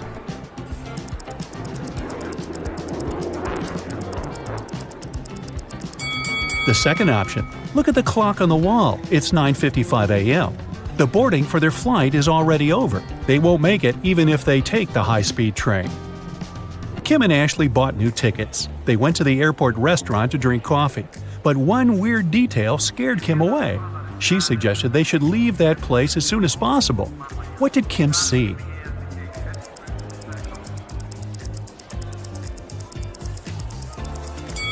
This woman over there is a zombie. Wow, how did she get through security? When it was finally time to board the plane, it turned out there were no more economy class seats left. Kim and Ashley were offered to fly in business class. There, the girls saw 3 people. When the flight attendant served them fresh juice, she whispered that Kim and Ashley were extremely lucky. They were about to travel next to a famous Italian billionaire. Can you guess which of these passengers is the billionaire?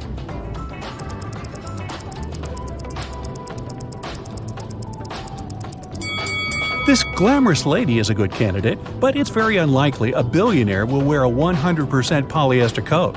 This guy's business suit is very elegant, but look at his shoes. They seem quite cheap and worn out. This funny gentleman must be the real billionaire. Although his outfit is rather casual, his gold watch looks very expensive. The glamorous lady began to chat with Kim and Ashley. She told them she had recently visited an exotic island with her friends. Then she showed the girls some pictures. When the lady went to the bathroom, Ashley whispered to Kim, "This woman is a liar. She photoshopped this picture." How did Ashley know that?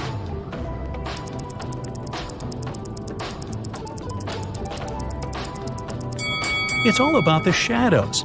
They all look natural except for this one. The glamorous lady took a sip of her juice and started coughing. Suddenly, she fainted and fell into the billionaire's arms. He was ready to shout for help, but Kim stopped him, saying the woman was faking it. How did she know that?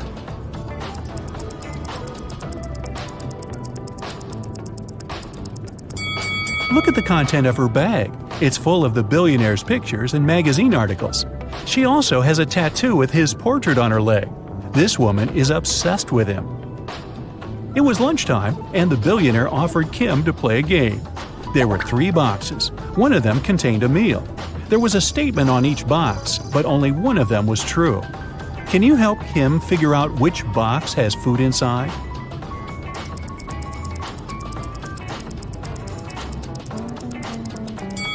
If the food is in the first box, there are 2 true statements. And if the food is in the third box, there are also 2 true statements. But we need just 1 true statement. That's why the food can only be in the second box. Kim opened the box. She saw a delicious meal and a bank card. The billionaire said, "Congratulations, you've won $5 million. Enjoy your trip." Kim and Ashley landed in Rome and went to get their luggage. It turned out that Ashley had had the same suitcase as 2 other passengers, and they had a little quarrel. Can you help distribute the 3 suitcases among these people?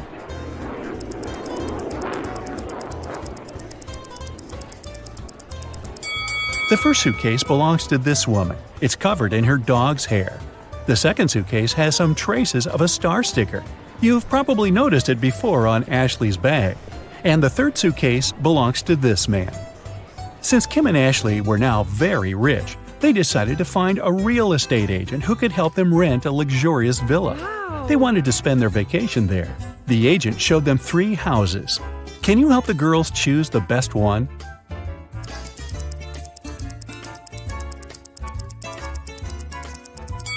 There are cockroaches in the first house. They won't make very pleasant neighbors. The second house is too old. There's a crack in the wall, which doesn't look safe. And the third house looks pretty good. As for the pool, it can be easily cleaned. Yes! Kim and Ashley left the villa and went sightseeing. When they returned, they found out that someone had stolen their passports from the safe. The girls called the police, and they interrogated 3 suspects. The chef was too busy making dinner for Kim and Ashley. The cleaner was dealing with the pool all day, and the gardener said he had been outside planting flowers. He didn't notice anything suspicious. Who's lying?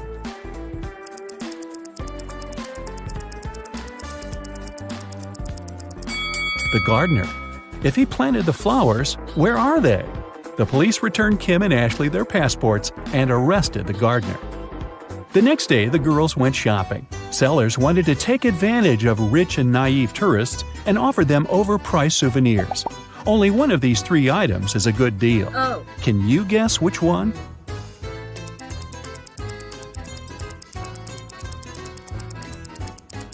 Take a look at this Venetian mask. It says "Made in China," which means that this mask can't be real. This magnet is of very low quality. The word Italy is spelled with an error. It simply can't cost $100. This blue cheese doesn't look fresh, but it's normal for this kind of product. This delicacy is the only thing that Kim and Ashley can buy here for a fair price. The ladies went to the local museum and got lost in its corridors. They found a strange basement with 3 doors. There was a time portal to the Middle Ages behind the first door. Behind the second door, there was an evil mummy. It cursed anyone who bothered it. Finally, the third door was protected with a laser alarm system. It cut through anything that touched the laser beams. Which door should the girls choose?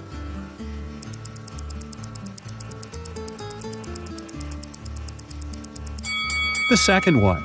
The mummy is sleeping peacefully inside its sarcophagus. If Kim and Ashley are quiet and don't come close, they can just walk by it. When the girls got outside, they saw a crowd of reporters around the museum. Someone has stolen the most expensive painting. The police questioned 3 suspects. Giovanni, the cleaner, said he had been washing the bathroom when the theft happened. Luca, the museum guide, saw a suspicious woman with a large folder not far from the crime scene. And Bianca, the suspicious woman, was just drawing sketches as part of her art school homework. Who's lying?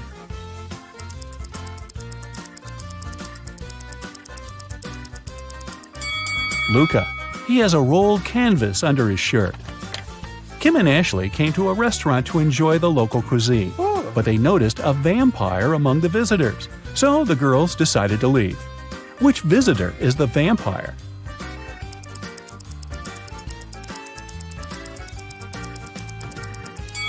This elderly lady is wearing sunglasses in the evening. Also, she doesn't have a shadow. Then Kim and Ashley took a boat trip. A local photographer took their picture and printed it on 2 similar t-shirts. Then he offered the girls to buy these souvenirs. But Kim noticed 3 differences between these pictures. Can you see them too?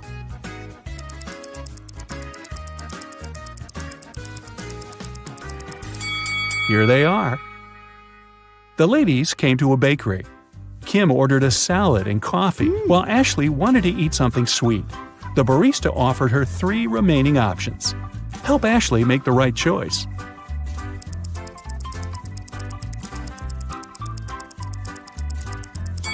Someone has already tasted this cupcake. Ants live inside this donut. It's probably not very fresh. But this croissant is safe. The green color is pistachio glaze, not mold. In the evening, Kim and Ashley arrived at the villa. The owner was there and he was furious.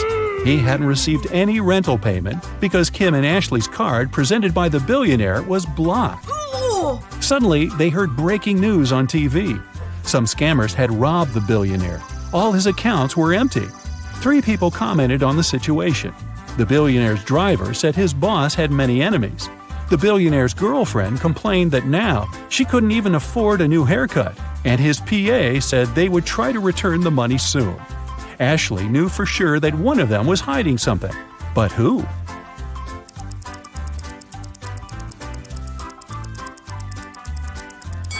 The girlfriend. If she had no money, how come she left the boutique with so many purchases? The owner of the villa offered Kim and Ashley a deal. If you manage to prepare my favorite cocktail, I'll forget about your debt. The girls had no choice, so they agreed. The man gave them the recipe, but the last ingredient was coded. Can you guess what ingredient it is?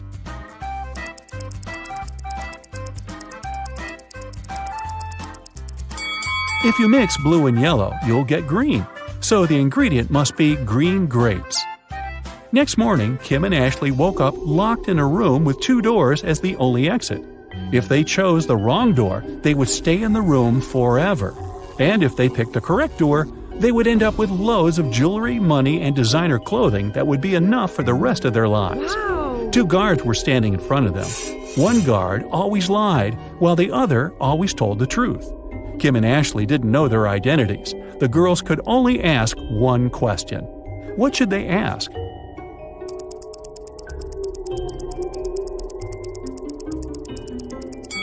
The question should be, if I asked the other guard which door leads to the treasures, what would he say? If they asked the guard who always tells the truth, he would say that the other guard would point to the wrong door. And if they asked the liar, he would point to the wrong door too. In either case, both guards would point to the wrong door. So Kim and Ashley should just choose the other door. Lily had problems at college because her logical thinking was weak. One day, her teacher said, "I'll give you one last riddle. If you fail, I will expel you from college." A farmer had 17 cows. All but 5 escaped. How many cows does the farmer have now? Lily didn't manage to give a correct answer. Can you do it?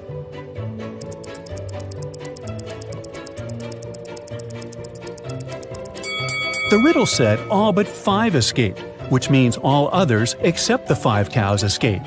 So the farmer has 5 cows now. It's tricky because it's too simple. The teacher kicked Lily out of college. She was collecting her stuff in her dorm room and crying.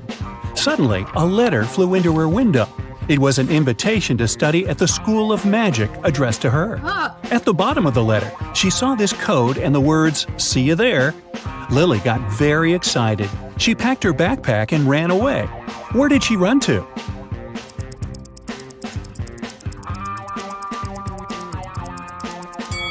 She ran to the library. In the library, Lily met a weird guy looking like a wizard. He opened 3 magical portals, but only one of them was safe. The first portal leads inside a massive black hole. The second portal will bring her to the year 9999, and the third portal leads to a group of ghosts. If Lily chooses the right way, she will get to the School of Magic. Which portal should she choose?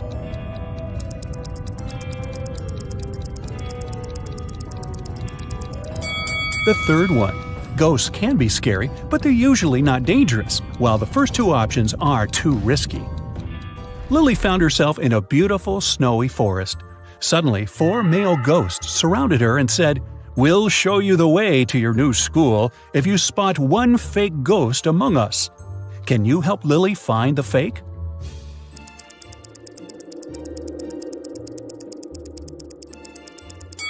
There it is. Ghosts don't breathe. The ghost took Lily to a castle. When she entered its hall, she faced 4 female ghosts. They surrounded her and said, "We'll show you the way to the principal's office if you guess which one of us isn't a ghost."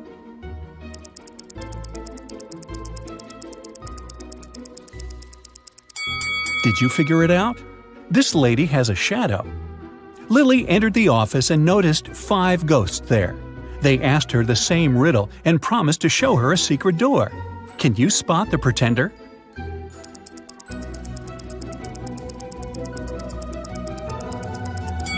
It's this guy right here. Ghosts don't eat. Lily opened a secret door and met 3 women, but only one of them is the principal. Can you guess who?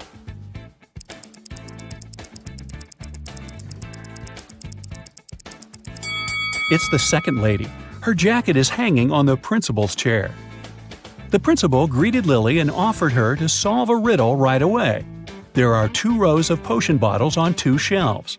Lily has to move just 1 bottle on the top row so that they'll be in the same order as the bottles in the bottom row. Can you help her?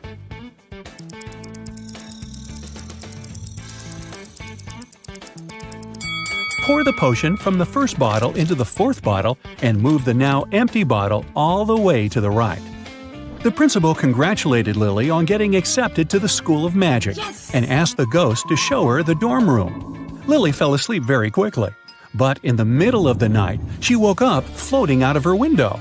2 students prepared a welcome prank for her. Lily found herself on a castle roof.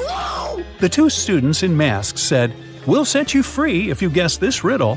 There are 4 frogs in the vertical row and 5 frogs in the horizontal row. Lily has to move just 1 frog so that there are 5 frogs in each row. Can you help her?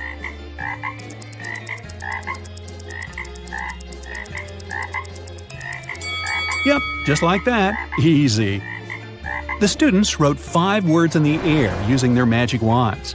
Then they asked Lily to take a look at the words and find the odd one out. Can you name it?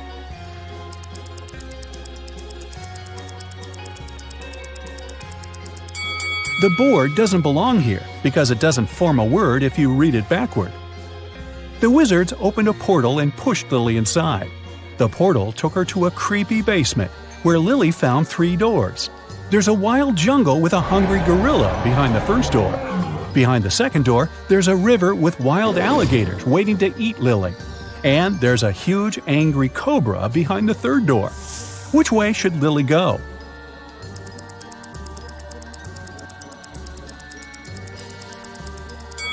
She should pick the first one. She can distract the gorilla with all these bananas. Next morning, Lily went to her first class, but someone locked the door. Lily pushed the door and noticed a screen with a riddle. It said, "Find an odd detail out and I'll let you in." Can you see it?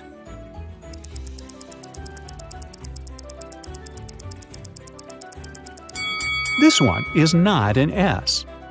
Lily opened the door and faced another door with a similar riddle. Can you help her?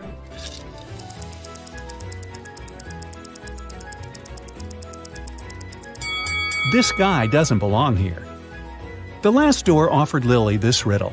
In 2 seconds, she entered the classroom and started her studies. What detail did she notice?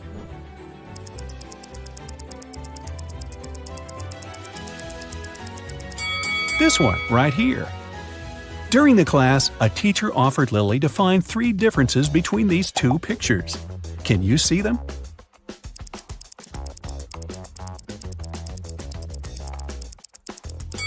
That's right, here they are.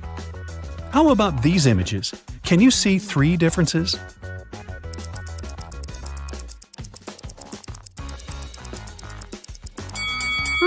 I didn't see this one coming. Can you help Lily spot 3 differences here?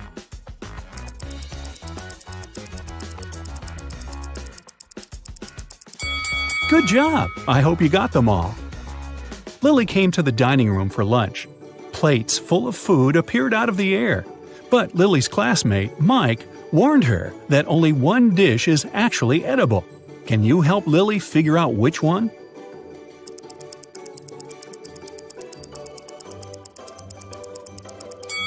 This delicious-looking spaghetti has rusty nails in it. This food isn't even real. Take a look, it's translucent. This salad contains worms. Ew. And this taco looks pretty good. After lunch, Lily had a botany lesson.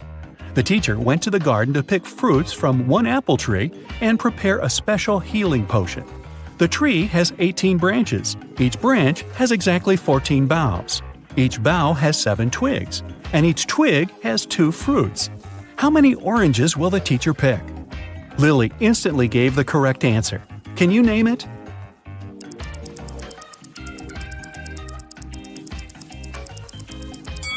The teacher won't bring any oranges. They don't grow on apple trees. Lily went apple picking with Mike. On the way back, they met 4 of their classmates. There were only 5 apples in the basket. Lily had to divide them equally between the students. But 1 apple had to remain in the basket she'd bring to class. How would she divide the apples?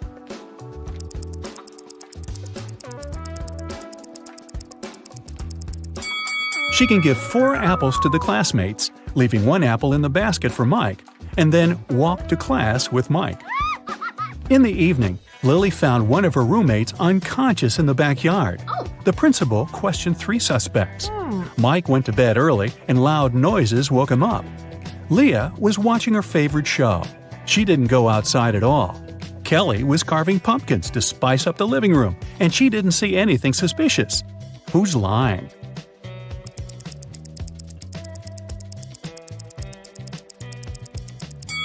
Looks like Kelly is lying. The room isn't decorated and the pumpkins aren't finished. Next day, Lily opened her closet and noticed that her favorite dress was missing. She spoke to 3 of her roommates. Leah said she'd spent all morning in the library. Kelly confessed that she had been on a secret date. And Vanessa despises all clothes from the human world. She doesn't even come close to it. Who's lying?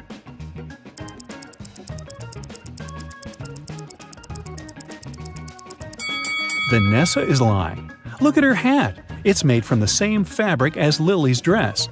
If human clothing is so disgusting to her, why does she wear it herself? Mike learned a new spell and turned his textbook into a fancy car. He invited Lily for a ride. 3 people were hitchhiking at a gas station.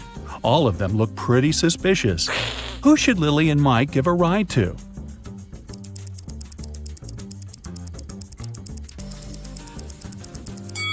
This man doesn't cast a shadow. He's a vampire. This lady was bitten by a vampire. She'll soon turn into a vampire too, so it's not safe to offer her a ride. And this guy is just an ordinary man. Oh yeah. Lily entered a classroom and received a new riddle. Oh, yes. 4 wizards are lined up on some steps. They're all facing the same direction. A wall separates the 4th wizard from the remaining 3. The first wizard can see the second and third wizard. The second wizard can only see the third one. The third wizard can see none of the others. And the 4th wizard can't see any of the others either. All wizards are wearing hats. They are told there are 2 white hats and 2 black hats. The wizards initially don't know what color hat they're wearing. Their task is to shout out the color of the hat they are wearing as soon as they know for certain what color it is. They're not allowed to turn around or move. They're not allowed to talk to each other or take their hats off. Who is the first person to shout out and why?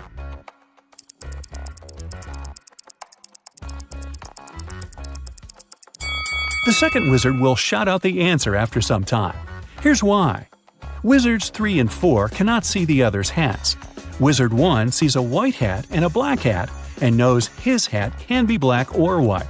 Wizard 2 sees one black hat, but if he's also wearing a black hat, it would be obvious to Wizard 1 that he's wearing a white hat. Since Wizard 1 didn't shout out, Wizard 2 concluded that he himself was wearing a white hat.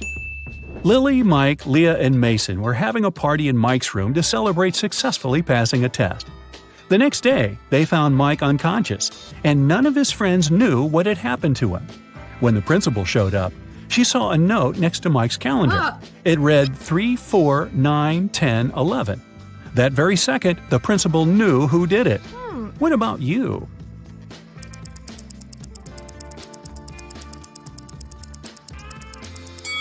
It was Mason. The note was next to a calendar. Take the first 3 letters, transform them into months, and you get Mason. 3 equals March, 4 stands for April, 9 means September, 10 equals October, and 11 is November. Kevin and Jill moved in together several months ago. Can you guess how many months ago did they start living together by looking at this picture?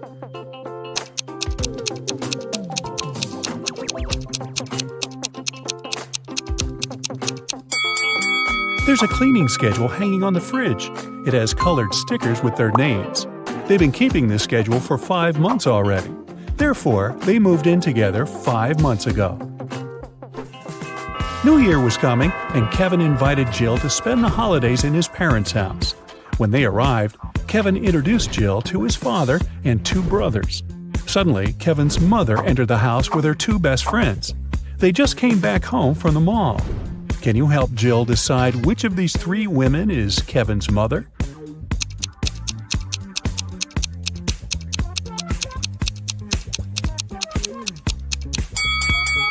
The third woman.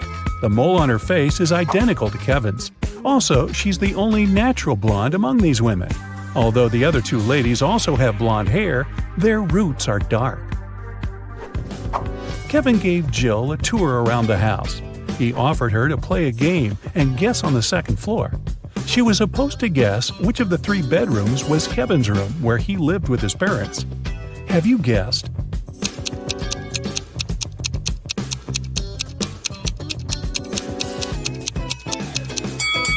The second room. Kevin's name was written on the wall.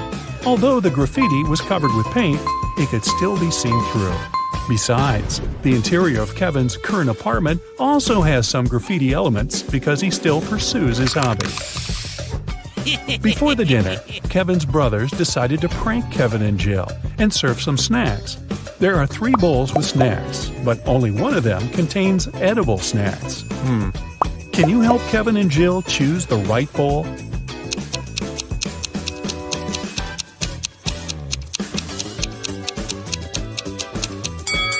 first bowl has spiders in it. The second bowl doesn't only contain chips, but also Lego parts. And there's a couple of dirty socks inside the third bowl.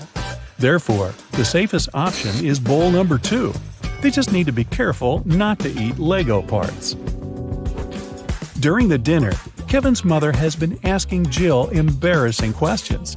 Jill told her 4 facts about herself. She graduated from college with honors. She doesn't have any tattoos. Jill and Kevin met each other online. Her favorite color is blue. But only 3 facts are true. Which one is false?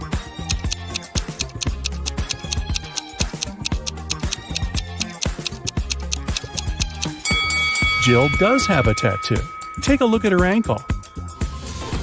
Next morning, the entire family gathered in the living room to have breakfast and unpack Christmas gifts.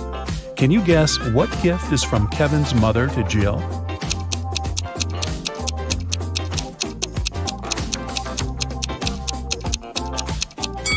This blue box. It's the only gift wrapped in a different color than others. Kevin's mother probably learned that Jill would come over after having wrapped all the gifts for her family. Besides, Jill mentioned that she loved blue color. Kevin and Jill went hiking nearby Kevin's hometown. It started to snow, and they decided to spend a romantic night in the woods. They rented a lovely cabin. Next morning, Jill got out of the bed and saw that their backpacks had disappeared. Hey! Take a look at this picture. Can you guess who stole their stuff?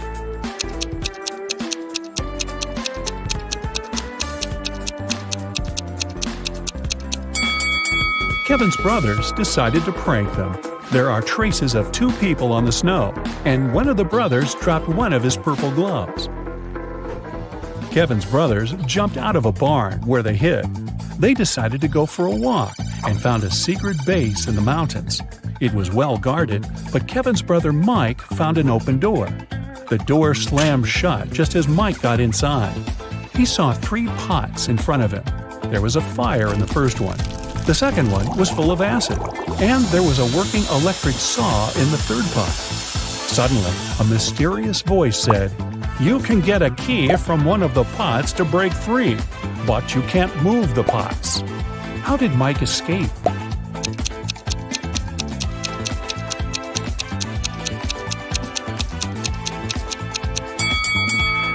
He pulled icicles from the ceiling and threw them into the first pot. The icicles melted and put the fire out. The guys continued their journey. Soon after, they decided to stop and have a quick snack. Kevin's second brother, Andy, spotted a cave. As soon as he entered the cave, the way out disappeared. Now he must choose between 3 doors. There are poisonous scorpions behind the first door. There's a sleeping potion behind the second door, and he would have to drink. Finally, there's a hungry tiger behind the third door. What should Andy do to escape?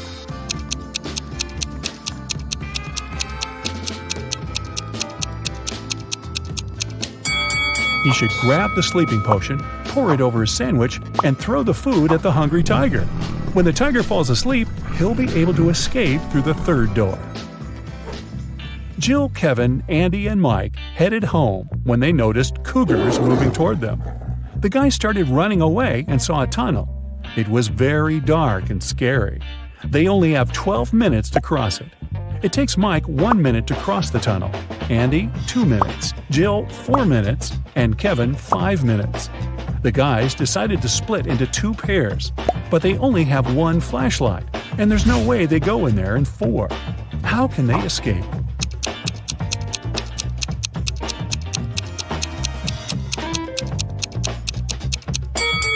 Andy and Mike should walk through the tunnel with the flashlight in 2 minutes. Then Mike returns. They still have 9 minutes. Kevin and Jill run through the tunnel with the flashlight and give it to Andy. It will take another 5 minutes.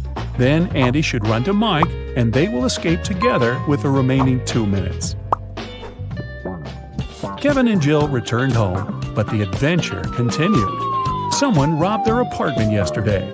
They called the police and questioned the neighbors. Dan said that he had spent all holidays at work and didn't come home at all. Vicky was wearing headphones because she was making music, so she couldn't hear any suspicious sounds. And Emily spent the holidays at her sister's place because construction workers had to finish renovations in her apartment. Who is lying?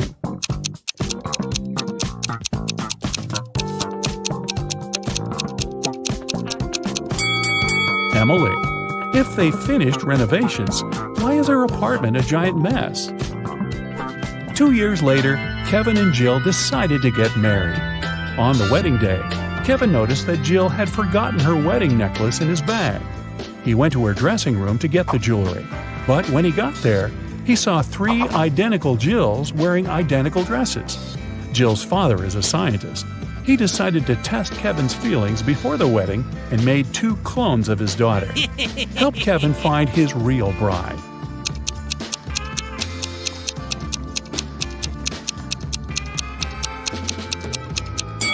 It's the third one. She has a tattoo on her ankle, remember? And her clones don't, because tattoos don't impact genetics. Jill went downstairs to say hi to her bridesmaids, but when she saw them, Jill began to yell at her dad because he pranked her with his mad scientific tricks once again. One of the bridesmaids was a cyborg. Can you guess who it was?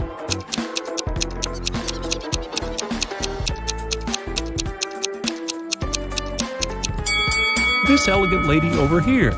What is she doing with her head? Kevin's mother was responsible for the wedding banquet.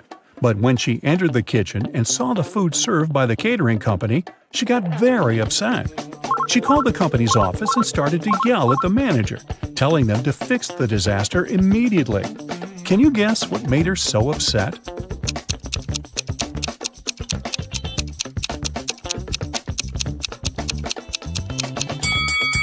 Look at the top of the cake. There are 2 green goblins instead of the bride and the groom. Kevin and Jill went to the Caribbean for their honeymoon. The hotel looked rather creepy, but they decided to stay there anyway. The hotel employee asked the newlyweds to choose a room from the remaining options. Can you help Kevin and Jill pick a good room?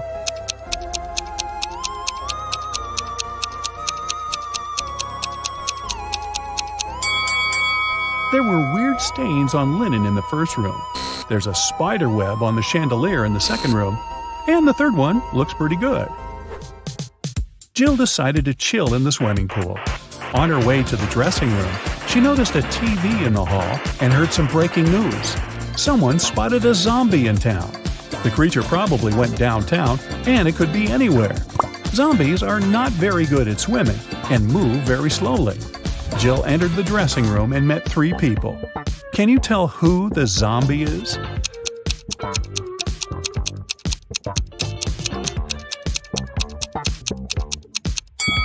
There's a bandage on this woman's leg. No one would go to a swimming pool if they had cuts or stretches unless they're a zombie. In the hotel room, Kevin found a secret door leading to a tunnel. He walked through the tunnel and found storage full of diamonds. Suddenly, prison bars appeared around Kevin out of nowhere, and a mysterious voice said, "You can take all the diamonds and leave safely if you manage to choose the right potion to escape." There were 3 options. The first potion will make Kevin invisible, the second potion will turn him into a bird, and the third potion will make him super tall. In 5 minutes, Kevin returned to Jill with a huge bag of diamonds. Which potion did he choose?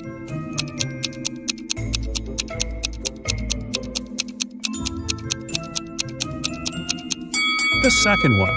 He turned into a small bird that flew through the bars. The next morning, Jill woke up stuck on a small, flat, deserted island. It raised up 40 feet, and all around the base are jagged rocks and shark-infested waters. The island was covered in a dry, flammable vegetation. Suddenly, lightning struck the easternmost point of the island, and a huge fire started. The wind made the fire burn in a perfectly straight line across the island, with no gaps in the fire line. The fire was burning quite intensely, and she couldn't vault it or put it out. Jill cannot jump or traverse the rocks, and the wind won't change direction. How can she survive?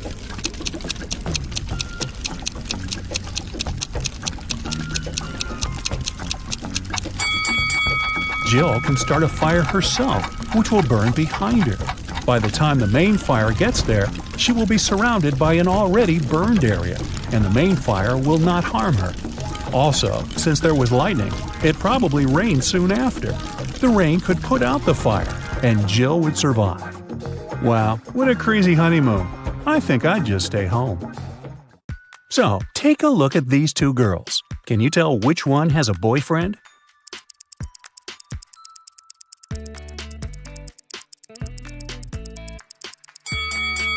It's the girl on the left. Look, there's someone's tie in the background. Now take a look at these girls in a cafe. Who's having a date and who came alone?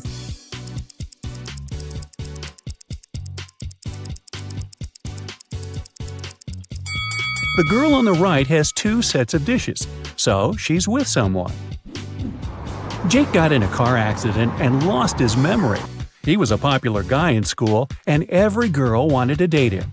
Since Jake couldn't remember anyone, some reckless girls decided to take their chance. On Monday, 3 girls, Emerson, Coco, and Geneva, visited him. Each of them said she was his girlfriend. Can you tell who his real girlfriend is?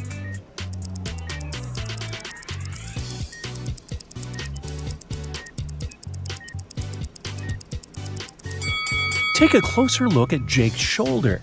He has a tattoo saying J plus G. These must be the first letters of his and his girlfriend's names. So his real girlfriend is Geneva. Esme was having a walk in the forest and got lost. She tried to find her way back home, but instead she stumbled across a witch's house. She pet the cat and asked the witch to take her home. The witch was busy cleaning the house, and she had a riddle for Esme. So, I have 2 types of pet insects, spiders and flies. I have 32 spiders, and flies make up 50% of my pet insect population. How many flies do I have? Esme solved the riddle. Can you?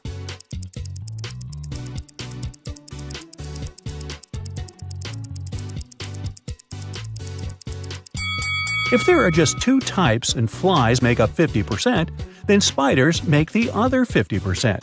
There are 32 spiders, so there are 32 flies too. Lovely. Right before a restaurant was about to open, someone stole all the money from the office. A detective arrived for interrogation. A cook said that he was working hard and didn't have time to walk or gaze around, so he didn't see anything. The security guy said that he was in the bathroom and didn't steal anything. The waiter said he remembered seeing one visitor heading to the office. Somehow he ignored it and didn't stop them. The waiter got arrested for stealing the money. Why?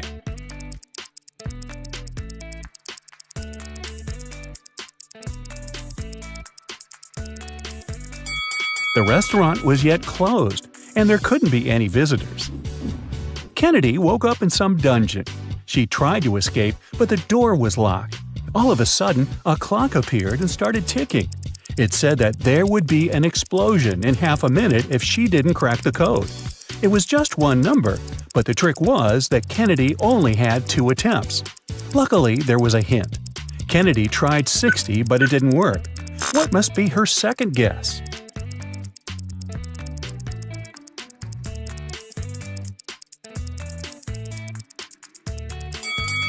Remember the clock? When an hour hand points at 1, it means 5 minutes. When it points at 2, 10 minutes, and so on. So 12 equals 0. One rainy evening, Poppy drove to her boyfriend's neighborhood to return his hoodie. She walked in the house for a couple of minutes and forgot to lock the car. When she returned, she called the police because her laptop had been stolen from the back seat. The detective said that the girl had lied. Why?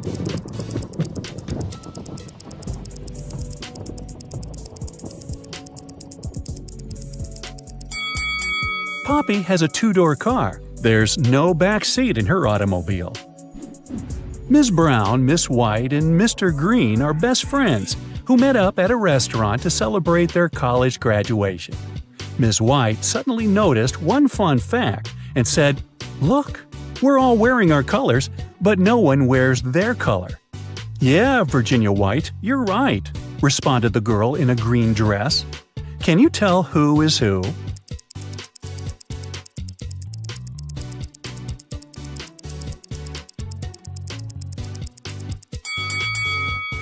So, Miss White can only be wearing a green or a brown dress. Since a girl in a green dress responded to her, Virginia White is wearing a brown dress. This leaves us with the fact that the girl in the green dress must be Miss Brown, and the girl in the white dress must be Miss Green. Madeline wanted to make her dad the best present for his birthday. The problem was that she had zero ideas. She decided to sneak into her dad's computer and see what he has saved in his online shopping cart. The computer required a password, and Madeline didn't know it. Can you help her figure it out?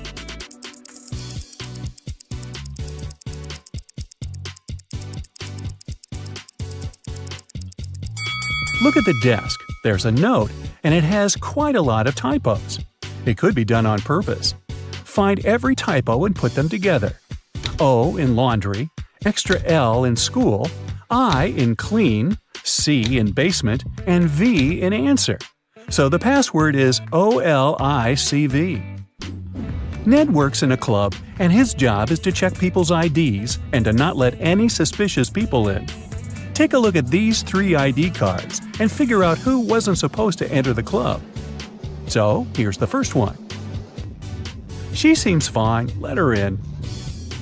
What do you say about this girl? Don't let her in. The month and date are flipped. She must have a fake ID. Bye, girl. Okay, next. Look, in or out?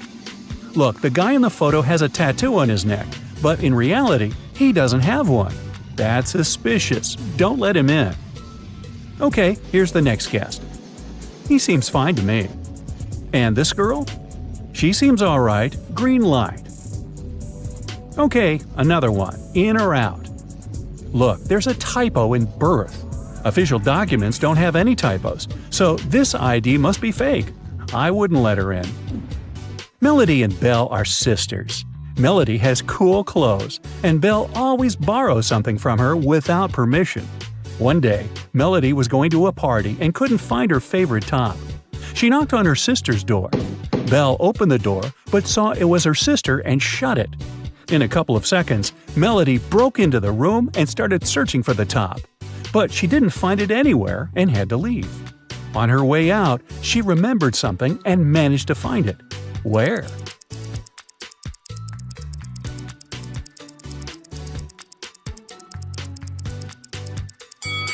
Melody remembered that when Belle opened the door, she had her hoodie unzipped. After she shut the door, Belle zipped it. She was wearing the top. Atlas was wandering in a forest and came across a huge mansion. He walked in, and the doors behind him got locked. There were 3 ways out. Behind the first door, there was a room with poisonous gas that made your skin melt. Behind the second door, there was a hungry wolf. Behind the third door, there was a window, but there was no ladder. How can Atlas escape safely?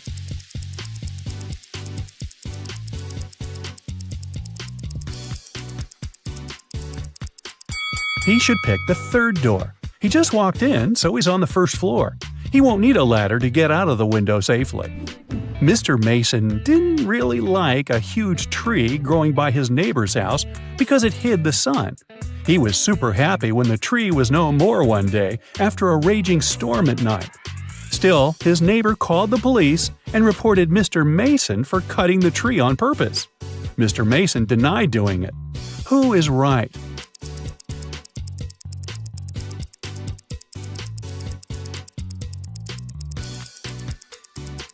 If it were the storm that broke the tree, the cut would be messy, but the tree is perfectly sawn off, so it's some person's work. Maybe not Mr. Mason, but definitely not the storm. Kaya likes having fun, so she decided that she would only tell the truth on Mondays, Wednesdays, and Fridays and lie on all other days.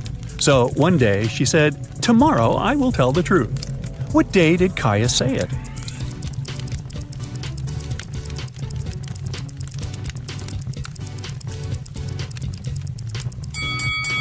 If Kaya says it on one of the days she tells the truth, then she will lie because she lies the next day. So she said it on a day she lies. And the next day, she must lie too, because she lied about telling the truth. The only case when she can lie 2 days in a row is Saturday and Sunday, so she must have said it on Saturday. Enola got poisoned after school. A detective interrogated the classmates, and one girl said she saw another girl, Bethany, adding something to Enola's water bottle. No one else saw it. Bethany said that she had been in a cafe after school, and her boyfriend confirmed that. The cafe's employee said that she indeed had seen Bethany and her boyfriend. She even showed a picture from the security camera. Still, Bethany was arrested for poisoning Enola. Why?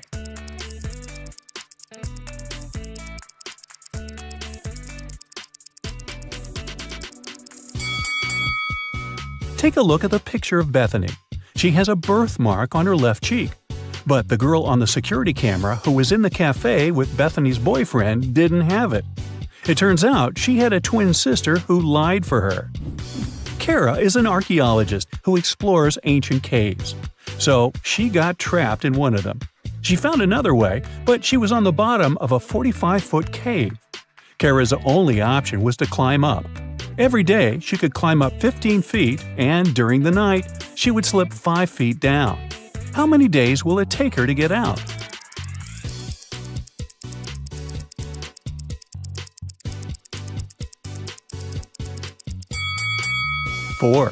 In the evening of the first day, Kara will be 15 feet up, but in the morning of the second day, she'll be at 10 feet.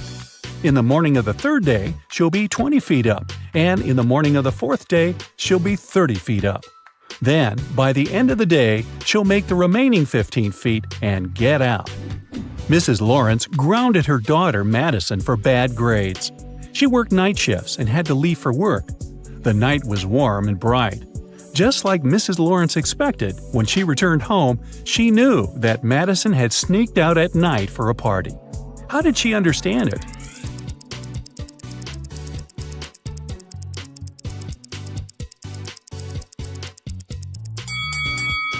If you paid attention, you could notice that the car was parked differently when Mrs. Lawrence was leaving the house.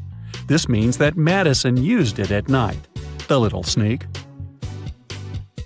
During the math class, Mrs. Stevens had a task for the students. They had to say what was 3 plus 3 times 3. 2 people raised their hands and she asked both. Toby said that the answer was 18. Cassidy disagreed and said that the answer was 12. Who is right?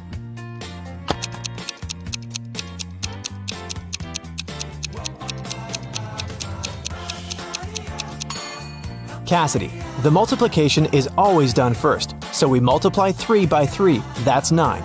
Then we add another 3 and get 12. It takes Genevieve 12 seconds to cut one loaf of bread into 5 pieces. How much time does she need to cut the same loaf into 6 pieces?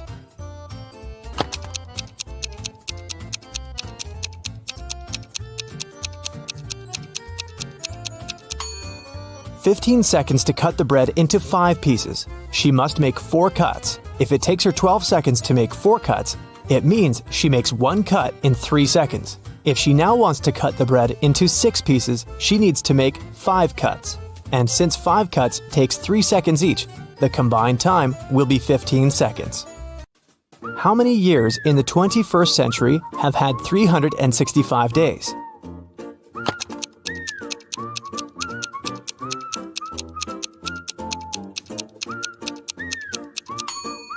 Some of the years did have 366 days, and still, all of the years have had 365. So starting with 2001, it's been 20 years by now. No time to explain, but Tim needs to break into his mom's computer. The problem is that he doesn't know the passcode, but here's a hint. What's the passcode?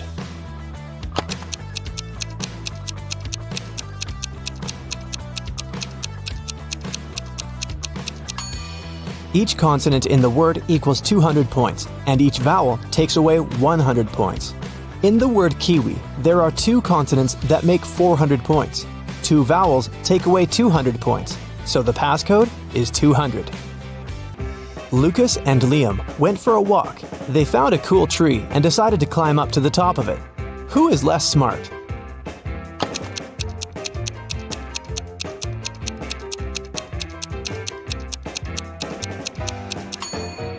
Lucas, the branch he's going to use is about to crack. He's in for a nasty fall. Michael and Logan are bloggers. To boost their popularity, they decided to take selfies in dangerous places. Michael is taking a selfie while surfing a huge wave, and Logan is taking one standing on the edge of a bridge. Who is in greater danger?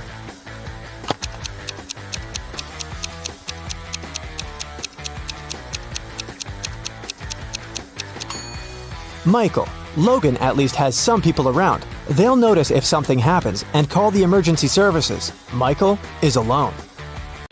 Thomas and Abigail were going on a date. Thomas arrived half an hour earlier and decided to go and buy some flowers. Abigail had just returned from London and was driving to meet the guy. Who is doing something wrong?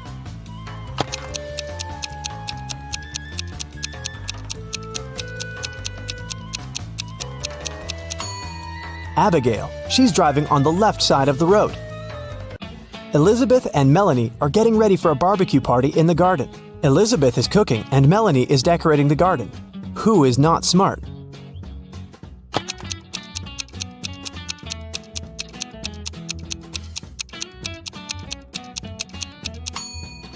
Elizabeth. While she's cooking, the meat is going bad in the sun. It was June, and students were going to have their most difficult exam. Each of them was assigned to a particular seat, but a professor was paying special attention to one of the students. He supposed they were going to cheat. Who was his suspect and why?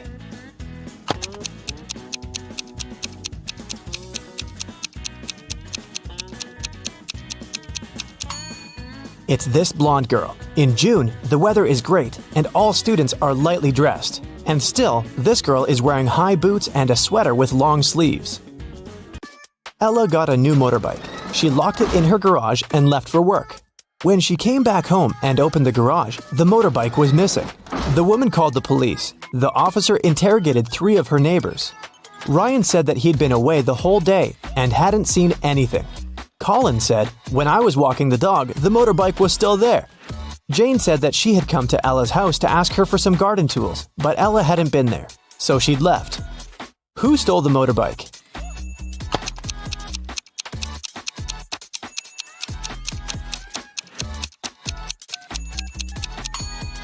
It was Colin. He said he'd seen the motorbike in the garage, but the door was closed, so he couldn't possibly spot the bike. Look at the sequence of letters. What should be the next one?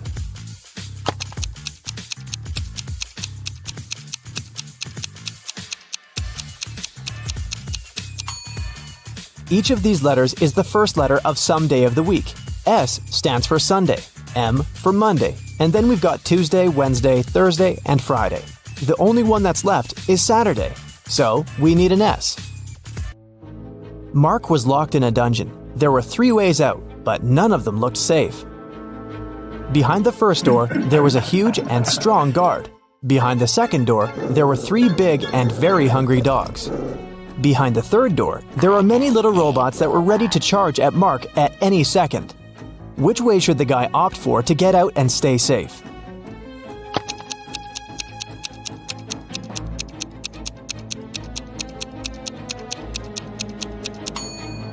I'd say the third one. Although there are angry little robots, they're still super small and probably can't cause much harm. Emily woke up in a weird place she'd never been before. She looked around and saw 3 ways out. But there was a catch. Behind the first door, there was an iron block with a motion sensor that would crush everyone who entered the room. Behind the second door, there was an electric shock device that never missed. Behind the third door, there was broken glass all over the floor. Which way should Emily choose?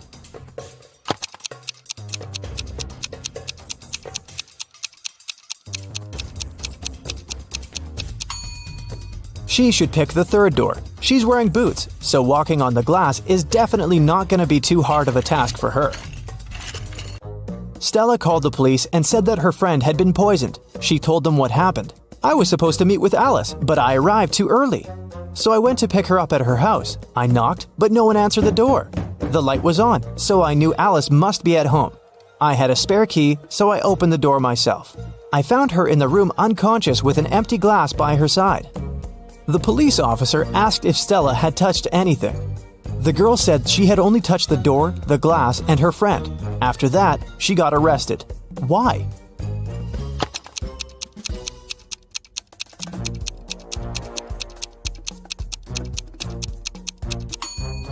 She said the lights had been on, but she didn't say anything about touching the light switch. But when the police entered the house, the lights were off.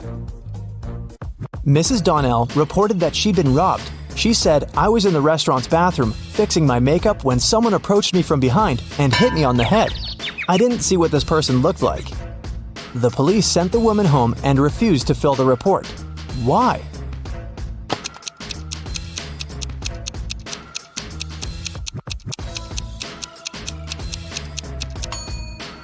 The woman was fixing her makeup. This means she was looking in the mirror. If someone had tried to approach her from the back, she would have definitely seen this person.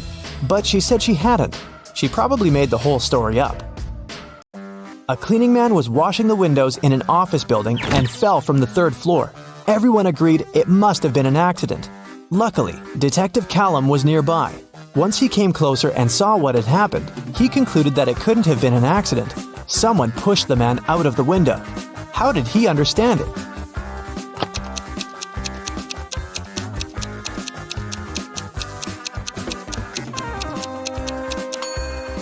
Look, the window the guy fell out of is now closed. If it had been just an accident, the window would still remain open. Sophia and Brooke went camping in the forest. Who is less smart?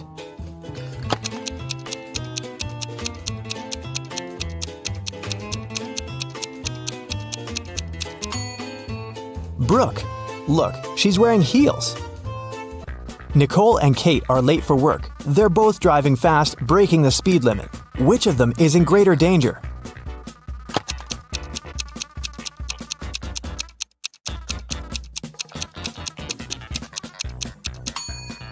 Kate. She has many things lying around in her car. In case of an accident, something is likely to hit her. Jessica and Margot are jaywalking. Jessica is listening to music and Margot is texting her friend. Who is in greater danger?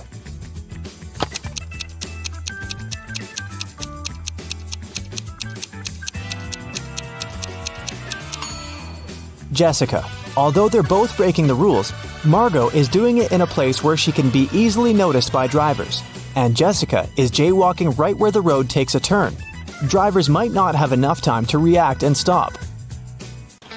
Allison and Maddie are doing housework. Allison is hanging the laundry outside, and Maddie is vacuum cleaning the basement. Who is less smart?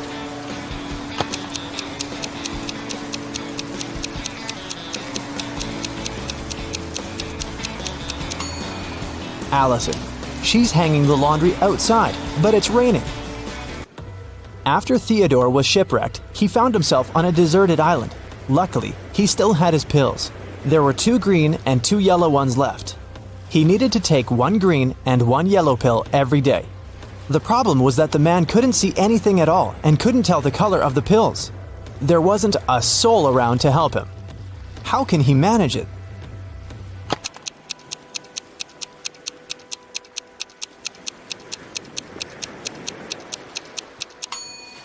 Theodore should break each of the 4 pills into half and eat half of each of the 4.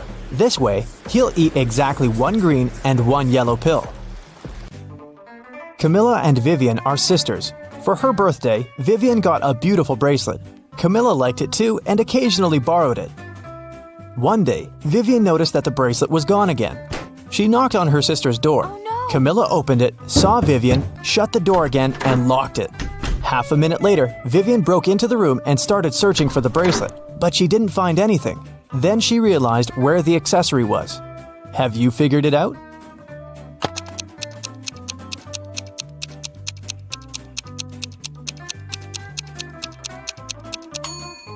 Vivian remembered that when Camilla first opened the door, she had her hair down. But now she has her hair up. She has put her hair in a bun and hid the bracelet there. This is Easton. He was walking in the forest. Unfortunately, he got lost. It was cold since it was winter. After wandering around for a while, Easton saw 3 roads. All of them seemed dangerous. If the guy took the road leading to the left, he'd have to go through the area where a pack of hungry wolves lived. If he went straight ahead, he'd go through a place inhabited by huge brown bears. The right road would lead him to a lake covered with thin ice. Which way should Easton choose?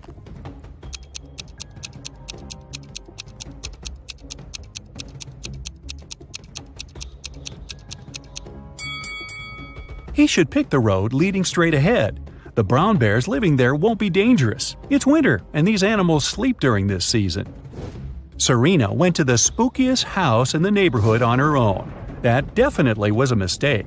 Once she got inside, the door got locked behind her. Now she had 3 ways out. Behind the first door, there was a zombie. Behind the second door, there was a vampire. Behind the third door, there was an angry ghost. Ooh. Which way is the safest?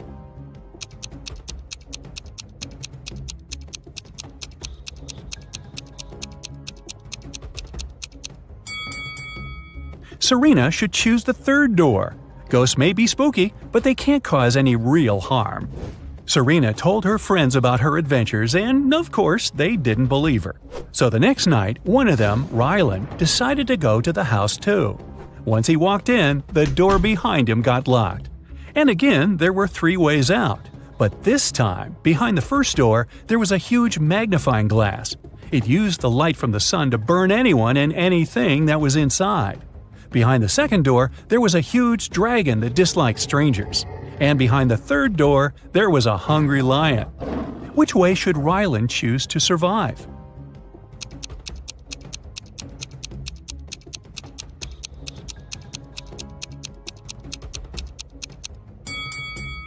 Luckily for him, it's night. There's no sun, so the magnifying glass won't cause any harm. The first door is the safest choice. Archer was going to throw a birthday party. He invited all his friends.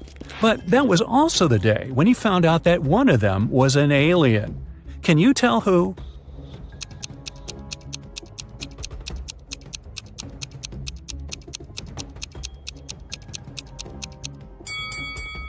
It's Alex.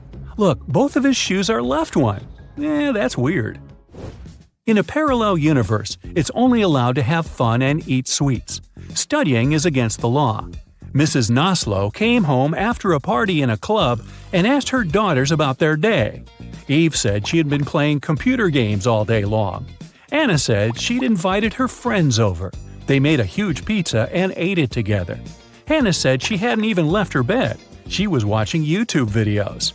In reality, one of the girls was secretly studying. Ooh.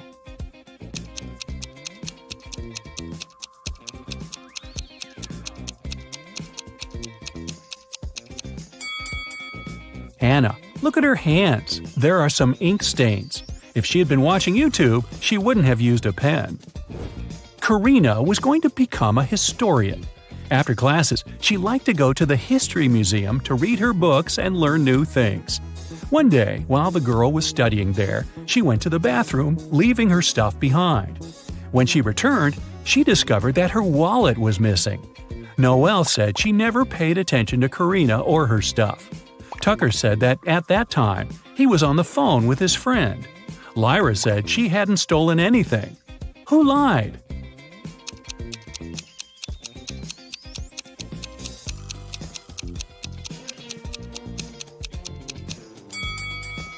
Tucker. It's prohibited to talk on the phone in the museum. Mrs. Moore had a rule. If her daughters wanted to eat ice cream in the evening, they had to do some housework during the day. On a rainy Tuesday, she came back from work and asked her daughters what they'd done. Charlotte said she'd vacuum cleaned the second floor. Indiana said she'd done the laundry. Polaris said she'd watered the plants in the garden. Who didn't eat ice cream that day?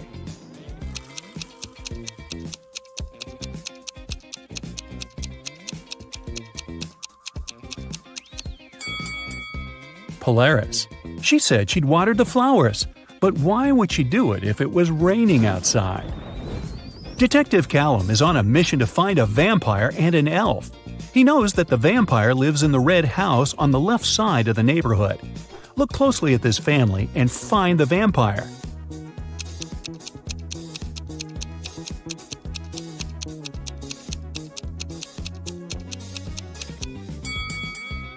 It's this guy. He's walking past the mirror, but there's no reflection.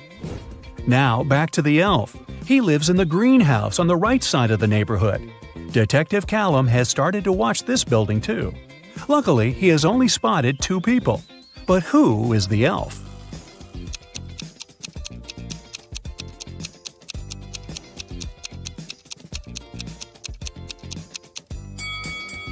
It must be this guy.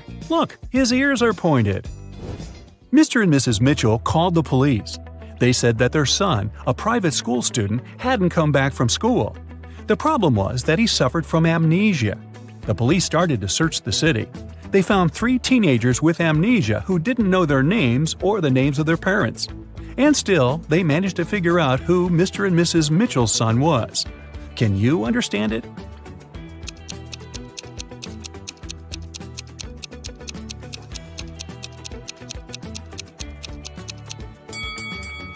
It's the guy in the middle.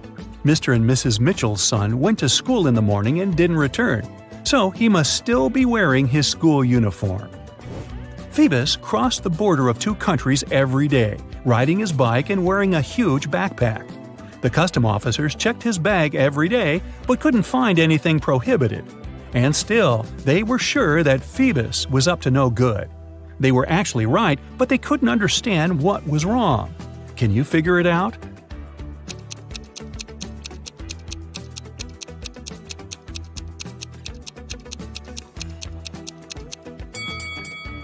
Look, every time, Phoebus rides a different bike. He smuggles bikes right in front of their noses. Mrs. Adams came back home. She had 3 children who were grounded and not allowed to watch TV. When she was about to get into the house, she heard that the TV was on. But when she entered, it had already been turned off. Serenity was in the garden. She said she had been redoing her flower bed for the last couple of hours. Cressida was upstairs in her room doing her homework. Everett was in the garage playing the guitar. Who lied?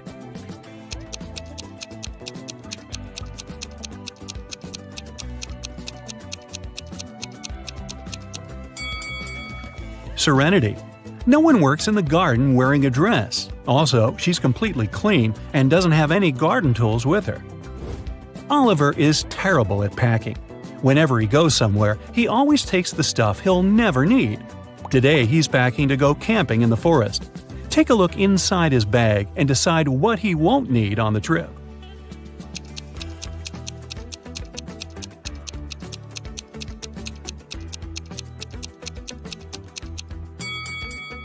Look, there's an electric kettle. There's no electricity in the forest, so he can definitely leave it at home.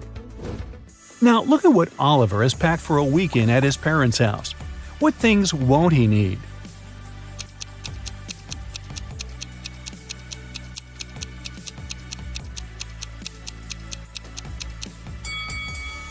There are 2 huge towels. I'm pretty sure his parents have spare towels. He can leave them at home. Oliver is going on vacation to a deserted island. He will spend a couple of days there, trying to survive on his own. What things won't he need on the island?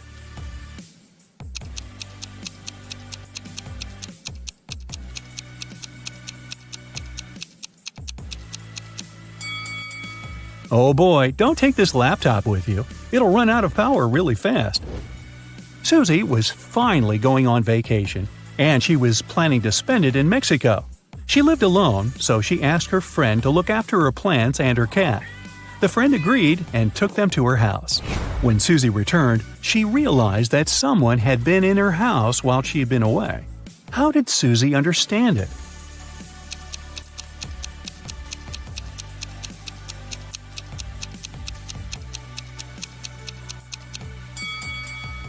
Susie lives alone, but look, several packages were delivered while she was away, and somehow they are inside, not outside the house. Elijah got into a road accident. He crashed into a tree. He smashed his car and got several bruises himself. He didn't break any rules, and still, when the police arrived, they noticed one small detail and took his driver's license away. Why?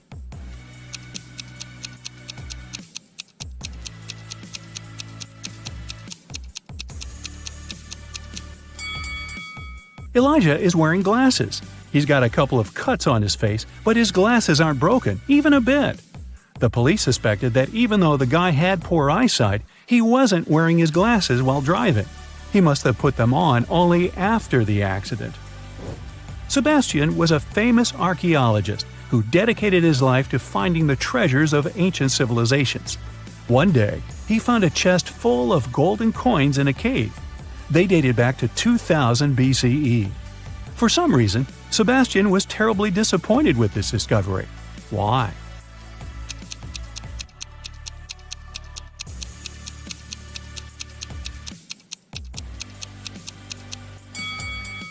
The coins were fake. Back in 2000 BCE, people didn't know they were living in the era before the current one, so they couldn't possibly have engraved this date on their coins.